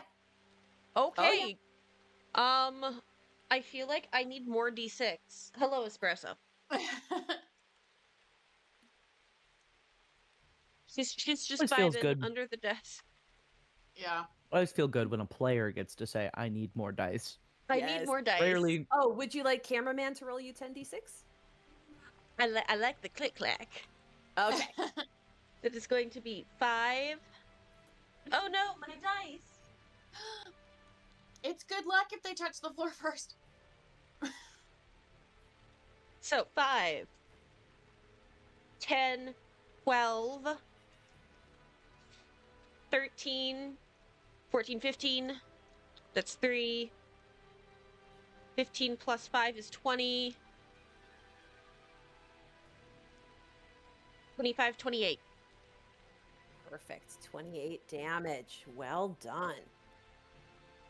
All right. And you have one action. So this bolt of holy lights strikes into this vampire's form. And he's been very composed up to now, but absolutely recoils and snarls as that extra. The fire hits, and then the fire goes through the soul. Vampires actually do have souls in this game. They're essentially coated in void energy. So that's why like extra damage really does harm him. So he can feel it rattling within the cage of the corpse of the body. How's everybody doing on health?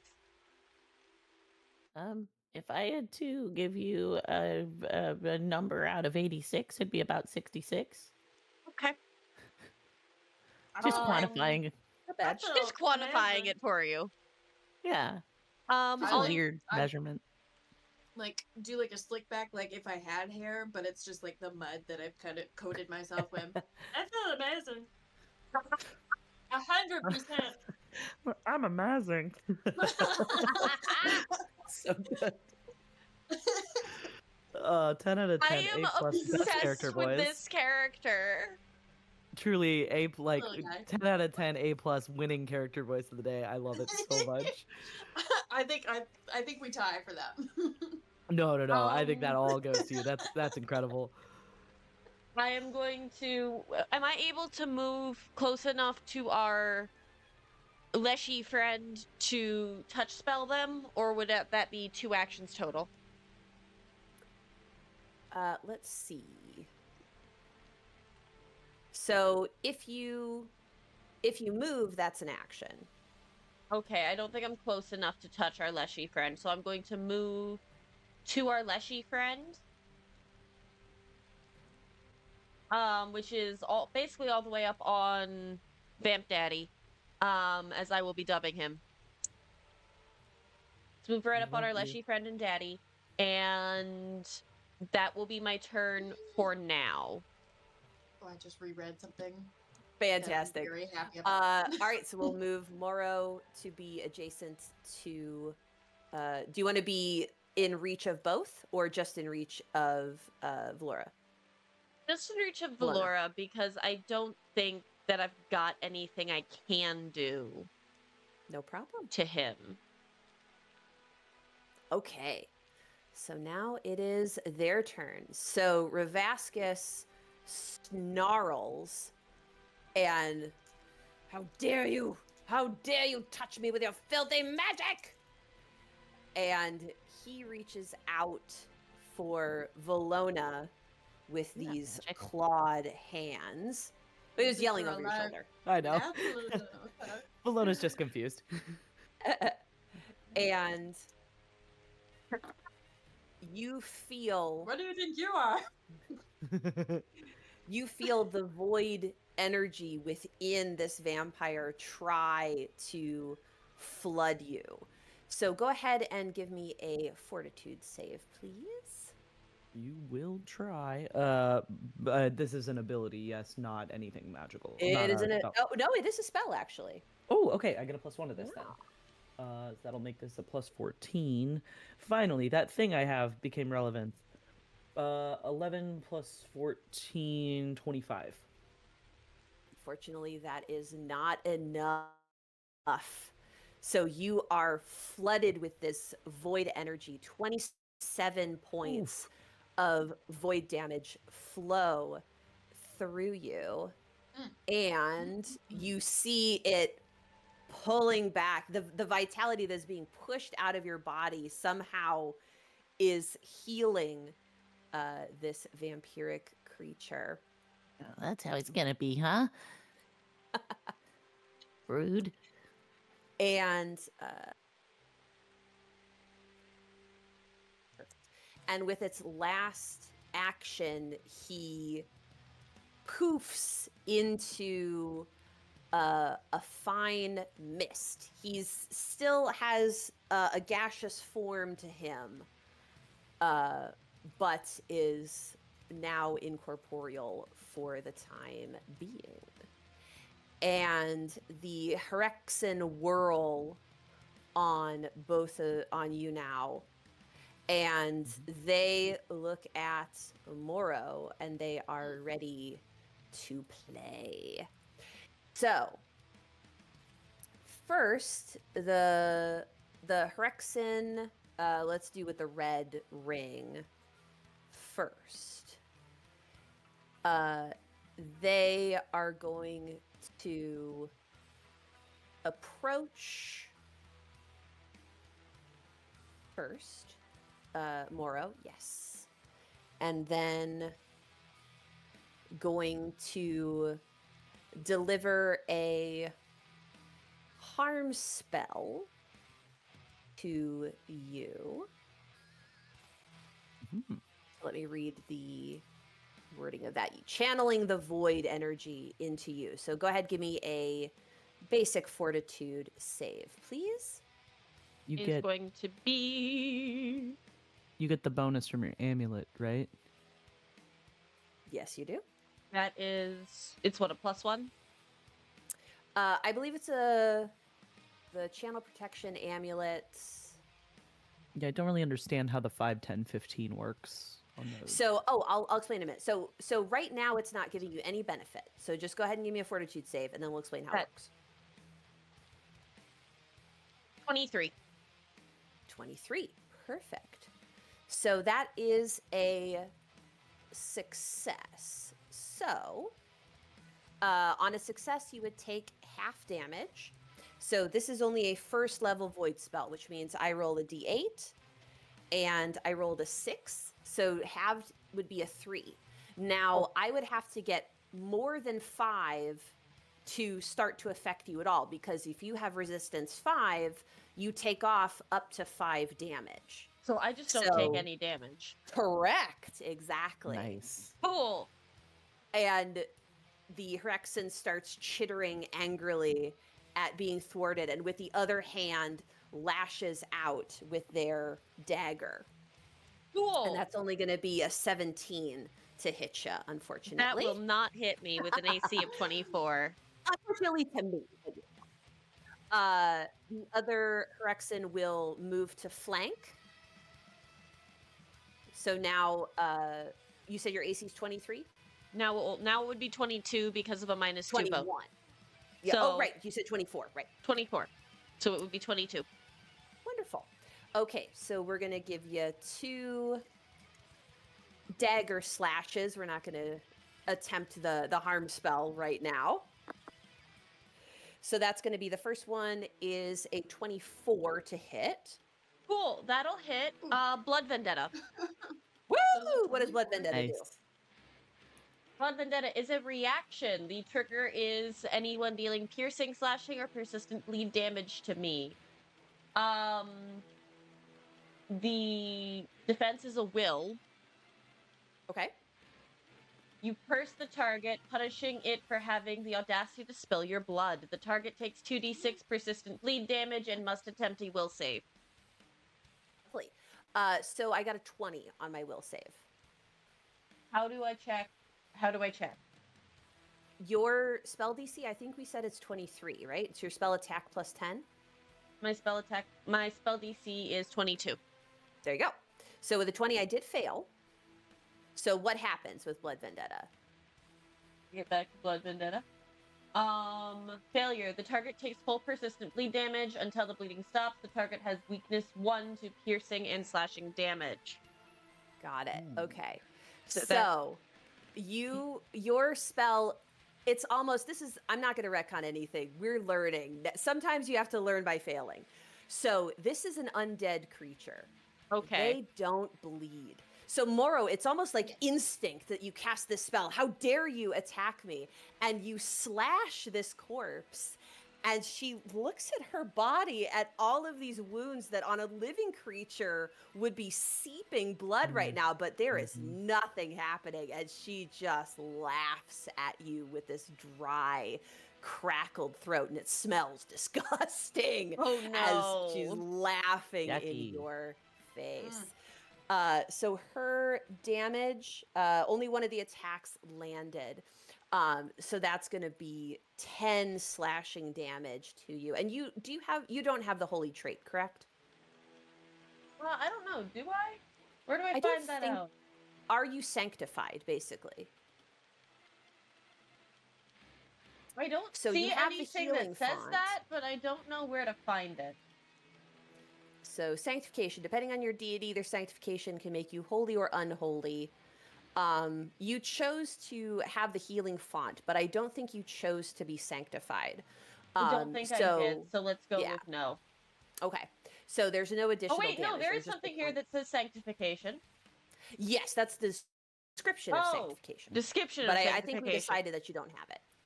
I just don't have it. That's fine. So you only take that only 10 damage. Easy.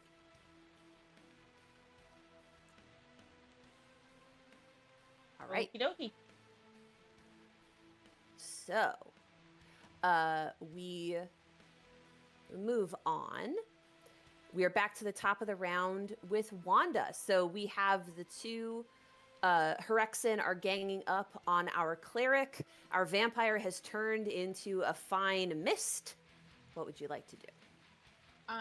So the acid grip is gonna do a d6 every round or every turn.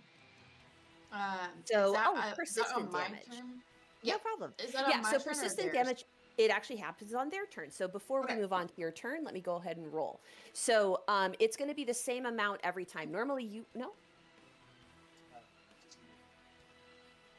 Oh, that's right. It succeeds. So when it succeeds the roll, it doesn't do any persistent damage. Oh, it doesn't? Okay. Right. But on a Yeah, failure, okay. it would roll on their turn, and it would be the same. So you would roll once, and then every time it would be that amount. Gotcha. Okay. All right, let's go. Okay. In that case, speaking of throats, I'm going to cast Croak Voice. Well, I'm going to use my movement first to come up on. Let me see.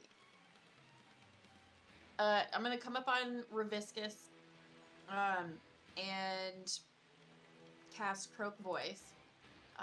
Well, it has a range of 30 feet, so I don't need to be like right on him. But this is a it's a curse effect. Is that Gucci in terms of what I feel like would probably land? Yeah, that should be fine. Okay. I just checked. Okay, so this one causes the target's vocal cords to swell like those of a frog.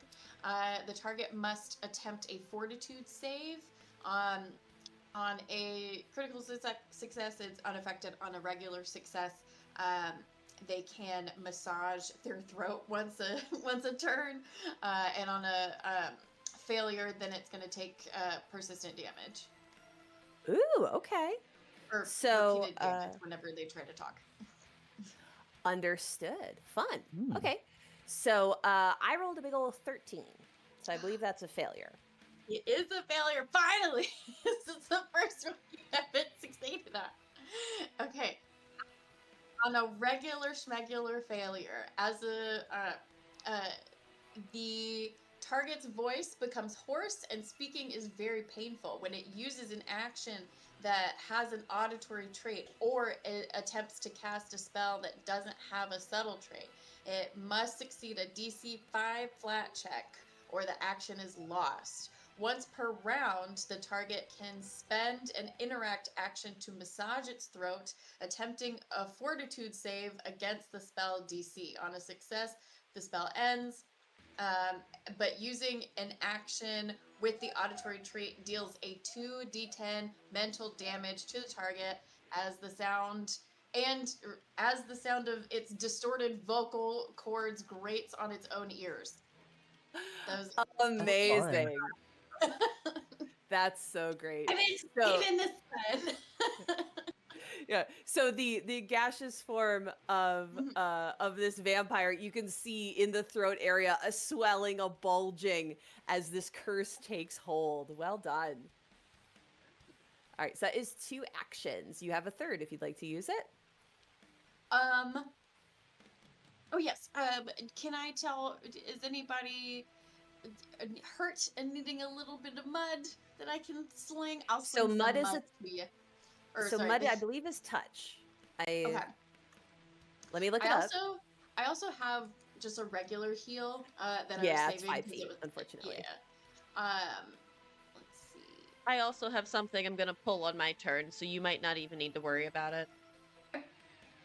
Yeah, I was saving. I have a first, like, an actual leveled heal as well, but I was trying to save it as long as I had access to plaster. But if you're gonna heal on the next turn, then that should be okay. This one's range touch as well, if it's one action. Okay, so that's it for me. All right. Sounds good. So we move on to Valona. What would you like to do? Well, I know he's got a gaseous form right now, Mm-hmm. but I'm going to attempt to strike anyway. Sure. Yeah, flurry of blows to attempt to hit the dang guy. Sure. That's a nat 20. Whoa! All right. So 35 altogether. Fantastic. All right, not gonna say no to that. Good gravy. Yeah, dang. Okay. So that's gonna be 28 points of damage. Right? Hold on. Okay. Wait, did Oh. I do that math right? 8, 4, 12. No, sorry, 24 points of damage. Doing math bad. Okay. That's okay. So 24 points of damage on the first one. And then I'm going to attempt it again at a -4. That's going to be 12 and 15, 27. Heal. 27 That will is- hit. And that is already with the -4. I'm getting it. Sure. Okay, so Yeah. that we're going to hit Learn it. again. Learn it. We're doing it. Math, 15 points of damage, Okay. all silvered. And because I did hit at least once and I dealt damage, I'm going to utilize stunning blows. Although I don't know, it is Yes. it's an incapacitation effect. Can his gaseous form be incapacitated? Incapacitation. So incapacitation, the thing about those is if they are more than double the level of the effect, they treat a success as one better, essentially. So what you're using Stunning blows. It's a level. It's a 2. stunning blows. Yeah, prereq flurry of blows. Okay, Fort save so against we would use classes. your level. So Yeah. So yeah, so ability with this trait, any creature more than twice the spell's rank, well, it's now spell, treats the result of the check to prevent being incapacitated by the spell of 1 degree of success better. If any other effect has the incapacitation trait, a creature of higher level than the item, creature, or hazard generating the effect gains the same benefits. So the question is this guy higher level than you? But go for it. I mean, so I don't have to do it's a fortitude save on his behalf against my monk DC of Got 22. it. Okay, wonderful. So yeah, I don't lose anything by doing this. This isn't even an action. This is just as long as I do stuff, as long as I do flurry of blows. Fantastic. So that's going to be a 28 fortitude. Would that be a success? Yes, it would. So then we would call that then we would call it would be a critical success, but whatever. Okay. There is no critical success condition to this, so they're not stunned. Okay. Cool. And I believe I can only do that once, as just if I hit and do damage. That's great. Right. Then I guess I will attempt another attack on him because that feels like the right thing to do. Sure. Trying to see if there's anything. I mean, monks are it's kind of my thing. It's kind of what I do. Yeah. So yeah, I'm gonna attempt to hit him again. That's not gonna do it. It would be a 13. Yeah, with a -8. So then I have one action left, and I believe what I will do is I will step 10 feet to be behind the not red ringed one to flank to assist Morrow by flanking. Fantastic. Yes, that should be my 10-foot step because I am in tiger stance. Yes, we have encountered the conga line of death. Yes. It's deadly. And that's me. That's my Great turn. that's my whole All right. So, Morrow, it is your turn. What would you like to do? I would like to cast heal at a 3-action level. A nice burst. Great choice. Okay. All right. So I'm going to be dispersing vital energy in a 30-foot emanation. This targets all living and undead creatures within the burst. Fantastic. So let's go ahead and roll. We'll do the Hyrexin first. That one's cocked. There we go. Okay. Oh, they actually got the same thing. So they each got a 23. Against, we rolling Fortitude. Fortitude. Oh lord. So that's against your spell DC. That would be, they would succeed. All right. So they'll take half of the vitality that you're damage that you're going to roll. Now, and because then I'm upcasting this so much, help me understand specifically what I'm doing, because I'm not sure I understand the upcasting steps here. No problem. So let me roll for Ravascus first. He got a 25. So all of them are going to take half of whatever you roll. So because you roll your heal spells at 3rd level, baseline you're going to roll 3d8. So you're going to roll 3d8 straight up. Anybody living is going to take that amount of hit points back, and any undead who succeeded their roll is going to take half that in damage. Perfect. I happen to have 3d8. Woo! Oh no, my dice! How do you keep doing this? Listen, I'm only good at like 3 things. Dexterity's not one of them. Was your dump stat, huh? We can't be good at No, that Mood. was strength. I am a charisma build followed very quickly by wisdom. Everything else is not looking great. All right, give me some numbers. Deal. Okay, that is going to be a 7 plus a 7 for 14 plus a 4 for 18. 18. All right, I love even numbers. That makes it easier to have them. I'll take it. I needed it.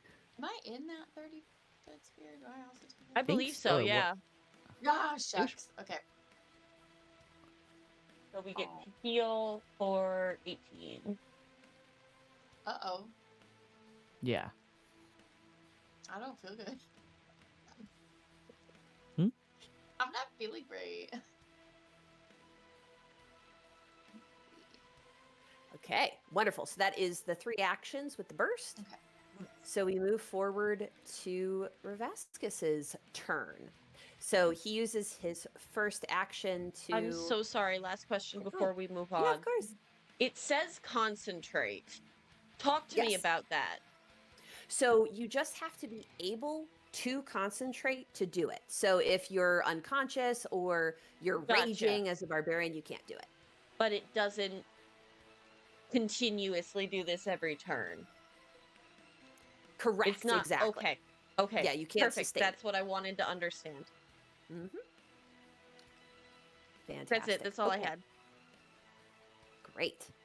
So Revascus is going to pop back into his vampire form.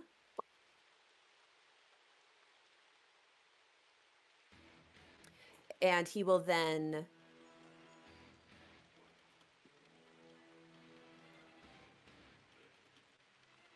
approach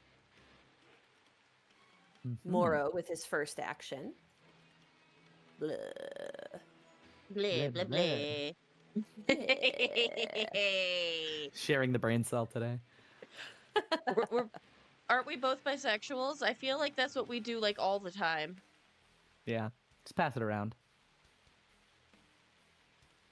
Okay. Puff, puff, passing the brain cell. All right. So we are going to grab at our beautiful cleric, and that's going to be against your fortitude DC. That's going to be a 32. What is my fortitude DC? So that's going to be your fortitude modifier plus 10. That would be a 23. 23. Okay. I rolled a 32. So I missed out on Not quite a critical success. by 1 point. I'm telling you, these 1s and 2s, I'm not lying. They mean the world in this game. Mhm.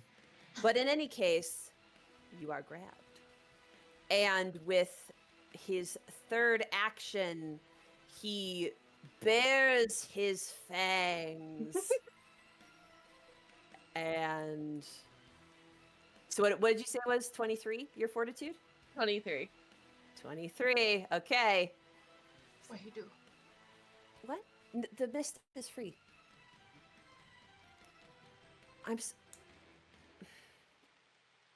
Sorry. Okay, so he uses first action to move, second action to grab, and with his third action, because going in and out of mist form is free. I'm imagining So with his this third is just like the action- very uncomfortable uncle hug.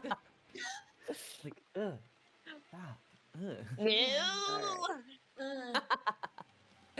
So that is going to be a 28, which beats a 23. So Moro, you feel the fangs of Revascus plunge into your fuck. neck. This Uh, dude. She likes it a little. A little too much, yeah. She's concerned with how much she likes it. Oh no. Oh no, Oh. stop. Not the no. neck. Oh darn. Not the neck. Oh, My steak. oh no. My steak is too juicy and my lobster's too buttery. Oh no. no. Oh darn. Yeah.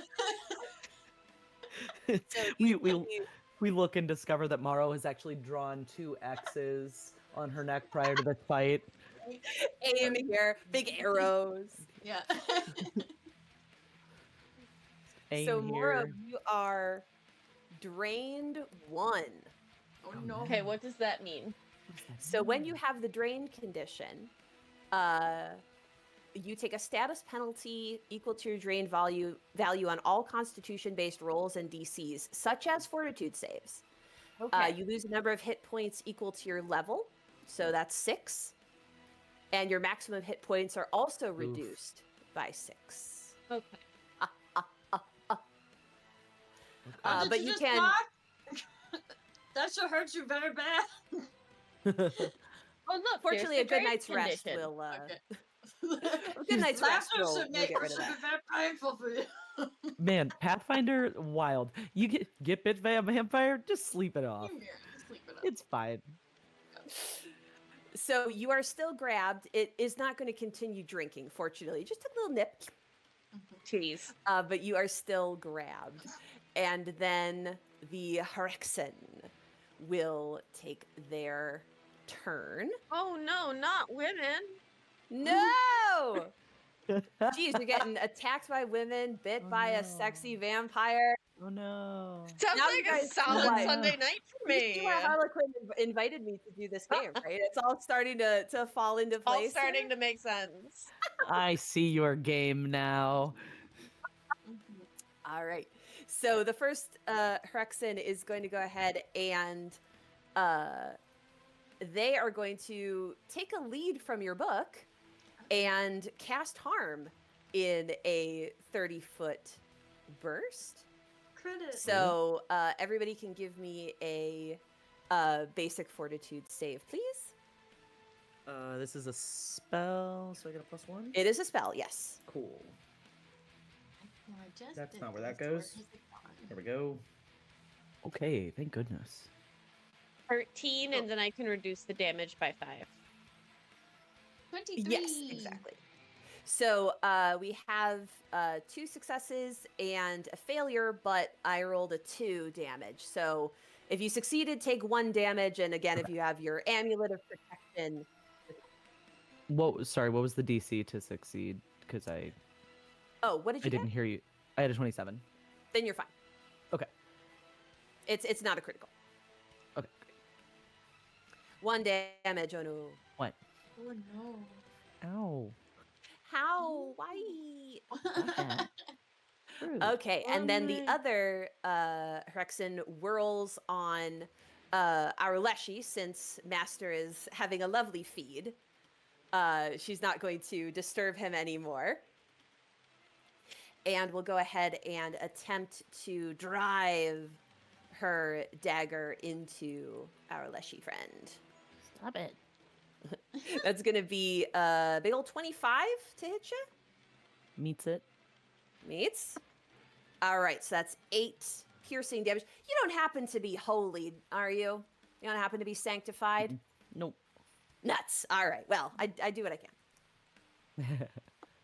All 8 right. points of damage. Woo, okay. I actually might overcome the 24? Nope. No, Another not 25. enough. Okay. So close, and yet no cactus. All right. So with its... I am holy. Oh, no! We've come too far, unfortunately. We've come too far. Yes, It's exactly. fine. There was a blind spot last time. I was in the blind spot. It's all good. I love when a cleric remembers they're holy halfway through a fight. So with the last action, the Harlequin is going to take a guarded step back to stand behind Moro. Does a So it guard does not trigger- prevent? It sure does. Yep. Sorry, bud. 'Cause All right. Just so it's separate than a move action. It is. So when you step, you can only step 5 feet.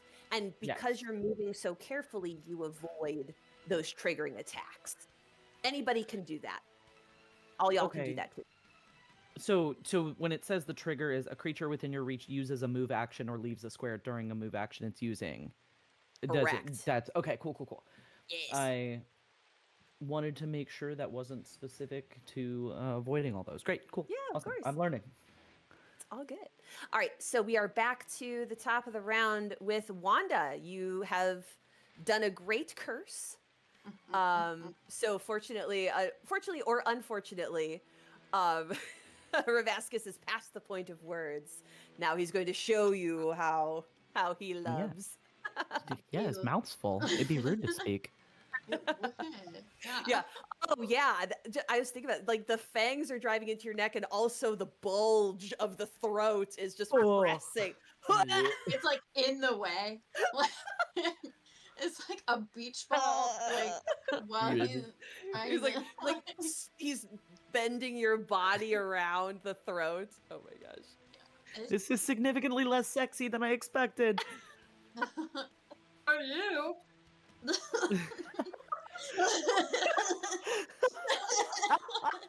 Wanda's in the corner like, That this is is the best a fan fiction ever.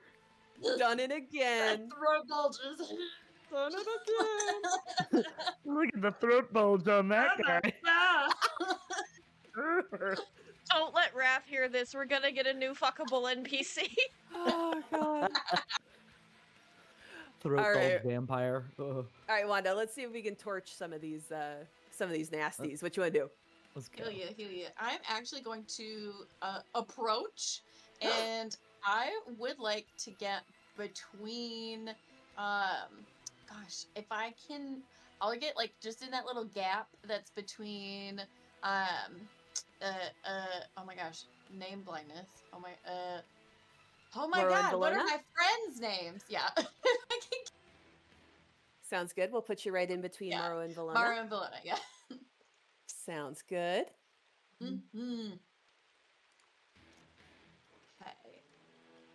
And what I would like to do is does anybody need any healing before I do anything, really?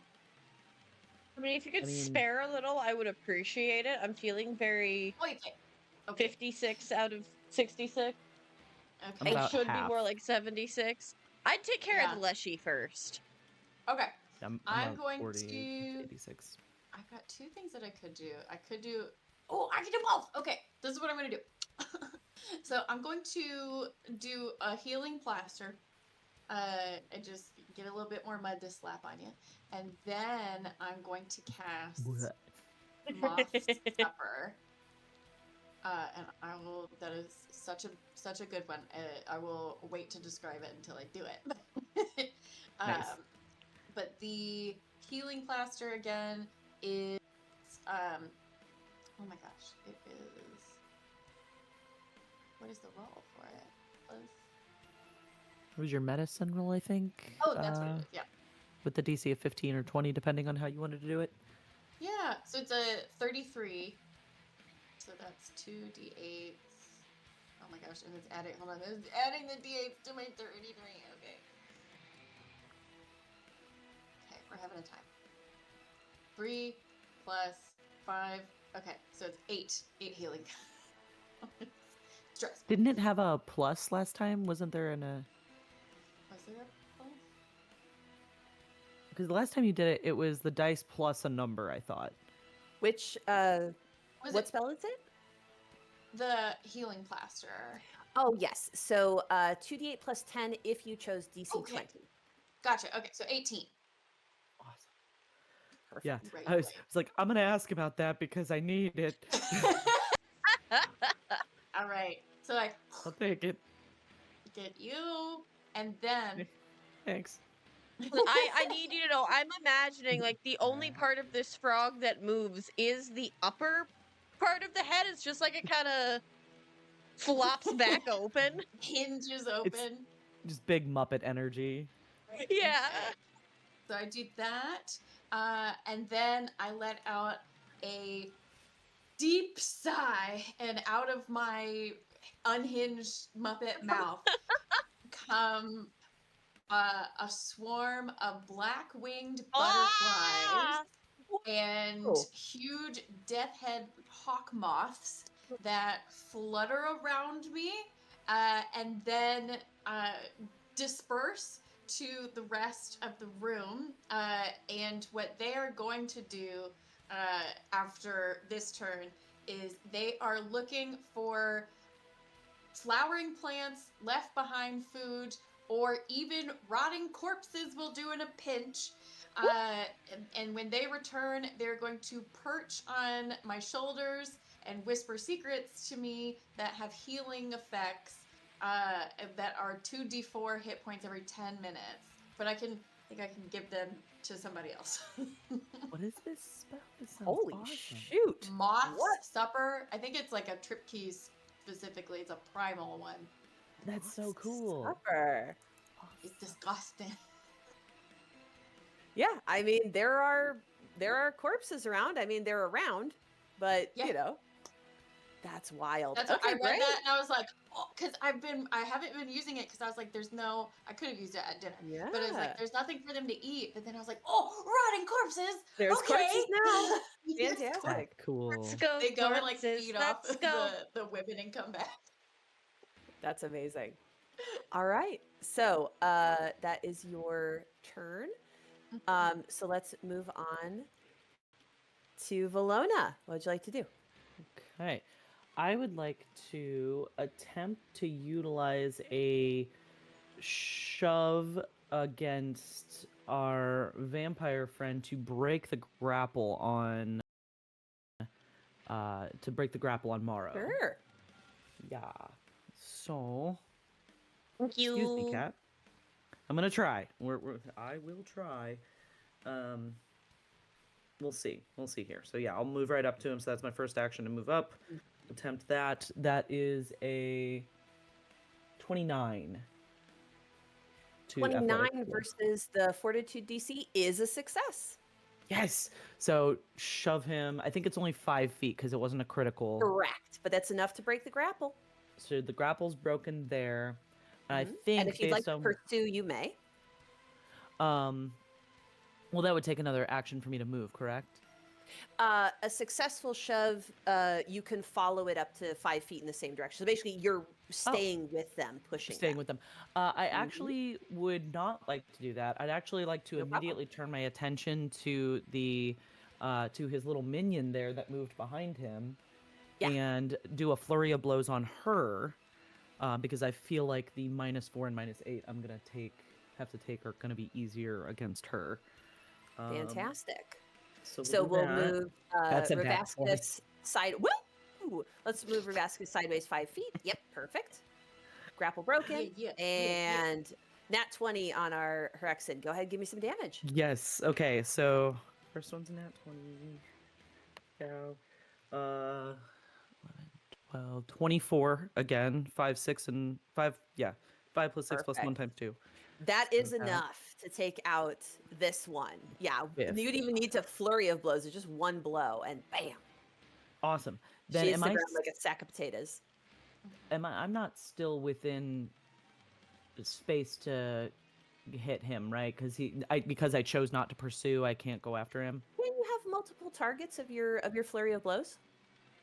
Yeah, but I mean because he got pushed Then and I yes. chose not to pursue him. So the way it would work, so we have 1, 2 here. He goes there, then you went here. So we're still, okay. yeah, we're kind of diamond shape. Then so I'll yeah, I'll you can just absolutely do the make second the attempt on my second attack with Sounds second great. flurry of blows on him just in case. one. Yes. It's not gonna do it. It's a 16 altogether. 9 minus 8 that won't plus do it, 15. unfortunately. Yeah, but it was worth the try. Absolutely. And that'll be my move, push, hit, done. Fantastic. All right, Moro, you are bitten but not broken. You have been freed from the grasp of Revascus, but he is still in your orbit. So still within 5 feet of you, still within reach. What would Get you like out to of do? there. Could do that, or I could do the healing thing again. You could do another burst. Absolutely. I think I'm gonna do another burst. Let's 'Cause go. I can't move then, but I could use the health, or the Leshy could use the health. They could use the damage. So Ravasti's That's got a certainly true. 27, so he'll take half damage. And the Hrexin got a 18, so she will take full damage. So give me 3d8. That is going to be 13. Perfect. Yeah, 13. So 13 damage. I like to think that it's glowing out of the puncture when your blood itself is glowing as you channel this vital energy. and Yes. burst it out of your body. Those I'm two holy, little bitch. those two pinholes of light. They each find their purchase as they come round. So our Hyrexin is torched by this vital light, And that was health and back to all of Ravascus us, yeah? takes half Yeah. damage. Yes, so you all take 13 points of healing. I'll take it. Fantastic. And now it is his turn again. And he starts screaming, you think you can separate us? Not even death can separate us. I bet that And- hurt to say. Oh, that's right. Yeah, that's what he's saying in his mind. What you guys? You know what? I'm gonna give him the damage because why not? He's so crazed at this point. That's Has to monologue. 2d10. Yeah. You can't stop a vampire from loving, drinking blood, or monologuing. If there's anything that you learn from Pathfinder, true. it is that. Yeah, that is going to be 12 more damage to Stop being a weirdo Sounds so incel, man. silly. You don't sound intimidating at all. He doesn't And even go he- here. he slashes wildly, and I actually pre-rolled this. I do as we were doing other stuff just Sure. for speed's sake. So we ended up slashes again at Moro. He's found his lady. That's gonna be a 36. That'll hit. Yeah, That's a crit, isn't it? Is it? yeah, that's a Yep. crit. 10 over. For everybody. Ugh. So that's going to be 26 slashing damage as this claw rakes across your still glowing body. You imagine it almost hurts him to touch you while you're still radiating this little last bit of vital energy.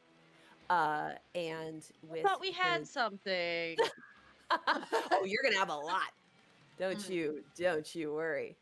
What is your deal, man?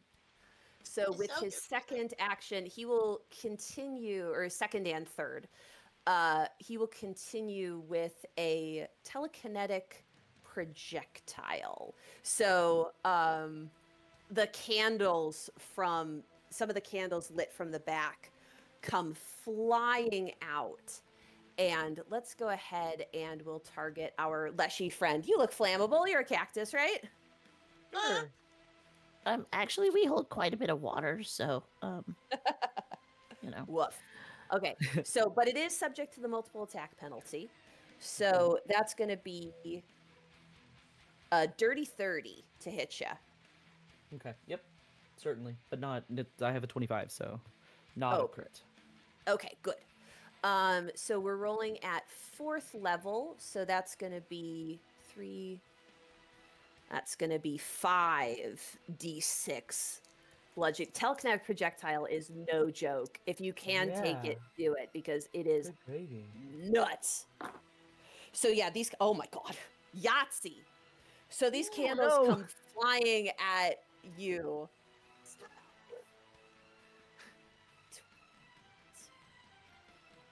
25 damage as you are pelted with an entire candelabra. It goes, bam! Oh my god. You don't touch my babies. But that is his entire turn. So now it is up to you. I will say you have the ability on this turn. If you guys focus your damage, you can take him down. It's definitely looking that way. I have an These idea. desperate flails. I have an Absolutely. idea. I'm gonna wait my turn, but I have an idea. Wait, Okay. okay. Is there anything that I need to know before that? I have just Would you remembered like wanted to delay? that I have 2 guns Yeah. that shoot silver. So I You want to sure shoot his do. ass. Is it corporeal? Love it. Well, I'll So, think about it. if you would like, you may use an interact action if Wanda, you would like to delay, and you may hand a gun to Wanda. I will hand a gun to Wanda, and I'll use my remaining 2 actions to shoot him with the one I still have. Let's go. Wait. Normally, draw is an action, but I don't It care. says, Let's well, go. the notes I have says it's 2 actions total. 1 action is draw. 1 Did you have it in action. your hand already? Oh no, you're right. 1 action is draw. Lovely. Let's go. 1 action is aim and fire. It wasn't. Wait. So I'm confused. It was Wanda. Aren't I after Wanda? If you both, oh yeah, if you both delay, Yeah, do you I wanna can pull just this off. hand Do you to want each- to?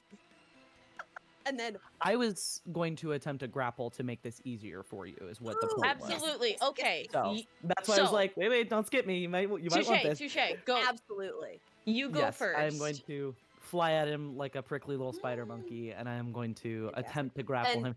before we do that, Wanda, are you okay with Yes. delaying so that we can do this? Lovely. Okay. So give me a grapple check. Yes. Okay. Yeah. That one's not gonna do it because that's a 3 on the die plus. Would you like to use a hero 12 point? was 15. I'm absolutely using a hero point. That's much better. That's an 18 on the die plus 12 for a 30. With a 30, yes, he is absolutely grappled. Awesome. So you come up behind Valona, you grab your pins. It's like, he likes to sink his fangs into things. Let's see how he likes the Yeah, favor. how you like returned. it? Grabbing unsuspecting ladies. That's not very nice. I mean, I really want to see this gun go off. But would it be worth? Do I feel like it would be worth my while without taking the potential final blow away from somebody if I punched him a couple more times? Give him a punch. Why not? Yeah, I already, a couple I already punches. I'll attempt it blew his because I'm neck taking up. penalties anyway. Yeah, let's but, go. 27. Yeah, that does hit. Okay. That's low damage anyway. That's 5. Okay. And then Hey, any I'll, damage is good damage. yeah, exactly. I'll try one more. That one won't do it. So yeah. Okay. Okay. All right. So, Moro, my- you Softening them hand up. Wanda the other gun. And then I'm going to aim and shoot mine with Yes. It's a 24. I didn't roll great. Because of the grapple, that hits. Do it, lady. Okay, so with that 24, You can do it. Do it, lady. Do it, that lady. is going to be 3d8. 18 on a 3d8. 18. And it counts as both fire and silver. It sure does. Alrighty, Wanda. Give us a ranged attack. Okay. Point and shoot. Point and shoot. Now that I should say that's Shoot 18 on my dice. I didn't do anything. I don't remember how the silver interacts. So That's the all silver... it is. It's just Cool. that. How do I use this? Point and shoot. Firearms, fortunately, are simple, so Okay. you're good. So basically, it's What it's do I like roll? using a. Above So table, what do I you're- roll? In game, what do I do? So you. How do you roll? It is You would be so it's trained. it's Yeah, a go spell ahead. attack roll, Mhm. and then if you hit, it's 3d8. So my Your spell What do attack I- roll. okay. So you have to. So remember when Oh, you. oh, It's oh, basically yeah. the same as doing caustic burst. I think, or maybe caustic burst is reflex. Whatever, doesn't matter. Sorry. It's okay. Spell attack. So at the top of your spell tab, it's going to have your spell DC and then what your spell attack is. I see the spell DC is 22. I don't see the actual. So then your Cool, spell then it's a attack 12. is 12. Yep. Oh, okay. I'm glad you're good. We're I getting know there. because mine's the same. Yes. Okay. All right. So that, and then what? And now what? So you're making an attack. So remember, anytime you make a check, you roll your d20. Roll your d20, add 12. Got it. Okay. Okay. 17. So plus 12 is 29. That's enough. So give me Okay. three. Give me 3d8. So yeah, both our ladies leverage their moonlit spell guns. The bursts go off. That is 10 points of damage. Plus, How many? plus what? Plus 12? How Plus many- anything? No, that's it. Oh, just that. How many hit points did he have left? How many hit points do you think he? 11. 10. Okay. It was literally on the money. So Oh! just What do I full Thelma and Louise. Boom. Goes off. Ah. Oh my god. Yeah, and the guns themselves disappear. Yeah, you're the shaky. Wanda, you killed a guy. He was a paid actor. What did I do? There's blood on these pages. hands. There's blood on his hand. The pages of the manuscript assemble themselves into a gentle cyclone. An image flickers within, one of Ailson Kindler, but her age keeps changing. A young woman, barely out of her teens, gaunt, covered in cuts but determined. Then a grown woman dressed like a slayer, grim. Then an author of renown, cold and authoritative. Lastly, the aged woman you met tonight, assured and self-possessed. They speak as one, a harmony of voices that is one voice. Well done, adventurers. You honor us.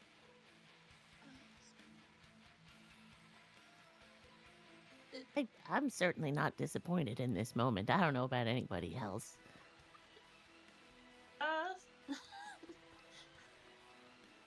But also, I what need a help. happened? Can we get a clue?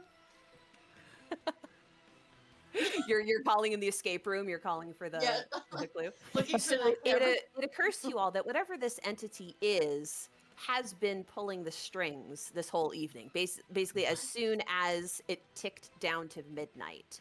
You don't know what this entity is, but you get the sense that it has been in charge of whatever has been going on this evening. Okay. Wow. I'm going to hazard a guess You're that this so is not a welcome. chance encounter.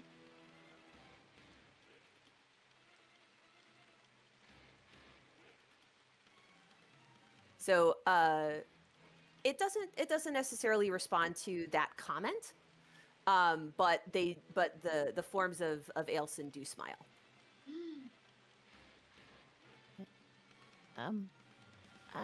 I'm sorry. Are you Miss Kindler or no? I'm confused. We are and we are not. We are parts of her, pieces of her, her best and worst. We live because of her, and she will live forever through us. We are like her, child, but so much more. Oh, is she a lich? Wait. Oh Is it no. the memories? Was the point of the memories to make sure that you lived on or something with the wand and The final Every piece man- of us, the final piece of us contains her memories, recovered once again. I mean, I have the 3 manuscript pages. I don't know if those are supposed to be like kind of let into the sort of gentle cyclone of pages so Yeah, that the manuscript's absolutely. complete. Yeah, But you can add them. I kind of gently offer those up out of confusion because a book isn't a book unless it's complete. Oh. So you guys can go ahead and roll whatever your spell casting tradition is, or society on this creature. That's So going to you be a determine sort of- 35. 35. Fantastic. Mercy. Religion. Religion, got it. You said society or our spellcasting. Mm-hmm. Oh, I crit on the spellcasting. Yeah, I was gonna say I crit. I don't know Wait, did all three of us crit? So, Wanda, in response to your question, Plus yes, you whatever did it is. win. Okay. So it That's dawns on all of crazy. you as this entity is speaking. This is, however it has happened, whatever fantastical sort of constellation of events and gathering of magical forces that have occurred in this house over the decades, this is the manifestation, a living embodiment coalesced into one night, the body of work and the legacy, the past, present, and future of the works of Ailson Kindler, with this last piece written, her entire oeuvre completed. It has been able to take on a kind of form. And as the recognition dawns on you, they speak and they say to you, "For decades we have been sleeping, dreaming, dreaming of sleeping, but we were incomplete. Then we were finished, and yet not so. For each time we are experienced, we grow.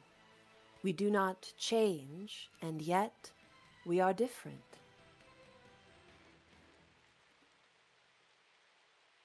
I think that strikes a chord with Valona. He kind of pats the wrinkled and curled and worn book in that he's read so many times over and over in his pocket, and this idea of like every time you read one of her stories, she comes back to life again, and then is like he's like, dang, That's deep. But Reader but lives what? 1,000 lives. Why was the vampire? Why was he here? What did Ravascus have to What do was with his this? deal? It was hard Yeah, to like what was read. his whole deal, man? When you experience the last piece of us, you will know the whole story. Oh, we're not done. No, that's Oh, not okay. cryptic at all.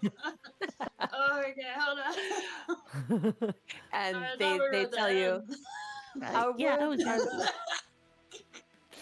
our It's words are full of pain and woe, of suffering and terror, but also beauty and spirit. We provided the pain and terror, you provided the spirit. A worthy story for worthy heroes. No permanent damage could have come to you within our story. Only our memory will linger. okay. And where should we go to experience the last of you? In due time, the manuscript will be printed. We have no voice, yet we are heard. We have only one chance to work our will. Our author told you that one of you will benefit from the last piece of us. While we slept, we dreamt of helping many. We saw them learn from us, protect themselves, defend themselves. This pleases us. Still others have used us to become better at deception and destruction. This displeases us. But we have no power to help or to harm beyond how we are applied. Except now. You will choose who benefits from the last piece of us. Whoever you choose, our author will choose. It is the only power we have now. We pick the winner.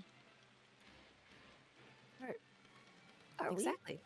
Was this the end of the book? Like what we just did? Were we like the last? Was this? Are we in a book right Are now? we gonna be? Is this Are a we book? gonna be? Are we gonna be in her last book? That's fucking cool. That's crazy. I don't know. I don't have a lot of. I got what I wanted, which was my autograph, and that's honestly enough for me. I feel like there were some folks that had some good causes for, um, the fortune or whatever. If I I don't had know if to either of you have need for riches and or whatever the benefit is. If I No, had no, to no. vote, I'd say we should go with bringing more culture back because with culture come tourists, and with tourists comes income. With income comes something you can tax, and we can use the income from those taxes to help further and generate more.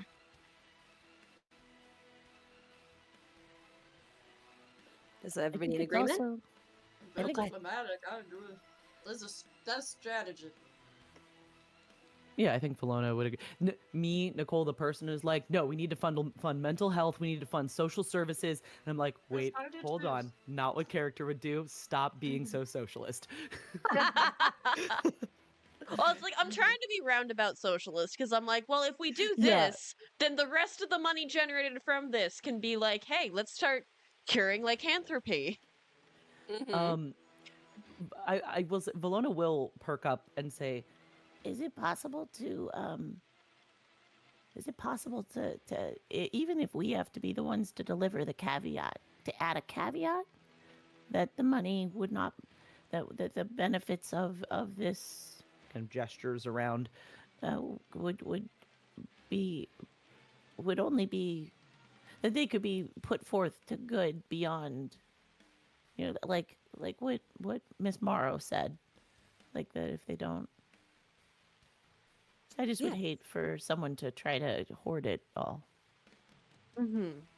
Our author has a way with words. And Understood. that's all that is said there. You did ask about Ravascus. What is his part? For that, the legacy tells you Ravascus was a vampire who thought himself the whole world. Did he inspire our author to travel, to fight, to defeat evil where it could be found, and created us to reach all the places she could not tread? Perhaps. Can a muse claim ownership or authorship? It is not for us to say. You must regard us and draw your own conclusions. This guy, this fucking vampire. I swear I've never fought a vampire in any TTRPG that wasn't just exactly that. I love that. This guy was like, yeah, I inspired her. Nerd. Guys, I have an idea. Yes, darling. What if we turn this big mansion, use the funds, turn it into its own university, and we can have majors for the medical branch and for the mental health sanatorium and a political science wing for the orcs, and I think that's a good use of our money as the winners. I'm on board. Education. I like that. I think Wanda had the idea. Wanda should win the murder mystery then, if that's what we're gonna put it Yeah, I'm towards. behind Wanda. There you go. So yeah, so your proposition is for the Kindler house to be turned into a school. A Basically. finishing school. I love it. All right. So the legacy agrees and says that it will be put into action. They also inform you that everybody else is okay. I knew it. It was all Yeah, planned. everybody else is unharmed and unaltered. We could not provide a story for them. Within the basement of this house, they sleep and dream. They will create their own story upon waking. This is as much as we can do for them. We won, you guys. I kind of hope that they had their own adventure, but I suppose sleeping isn't too bad. It's a lot less scary than fighting a vampire and Well, they're ghosts gonna wake up and and get a bunch of shit, so they'll be happy. silverware. Yeah, they didn't have to. I They think don't have to do anything. Valona reaches back and pulls out a fork that's been stuck in him the whole time. Didn't have to fight in Oh my silverware. So as the magic that has coalesced the legacy into this span of midnight is starting to fade, they look at each of you in the eye and tell you, "We will not say goodbye, for we will never leave you. But Our story is now concluded. The end. And the cyclone of pages swirls to the writing chair. You run to chase it, and when you look on the other side, you see Ailson is there sleeping peacefully, her half-moon glasses slid far down on her nose.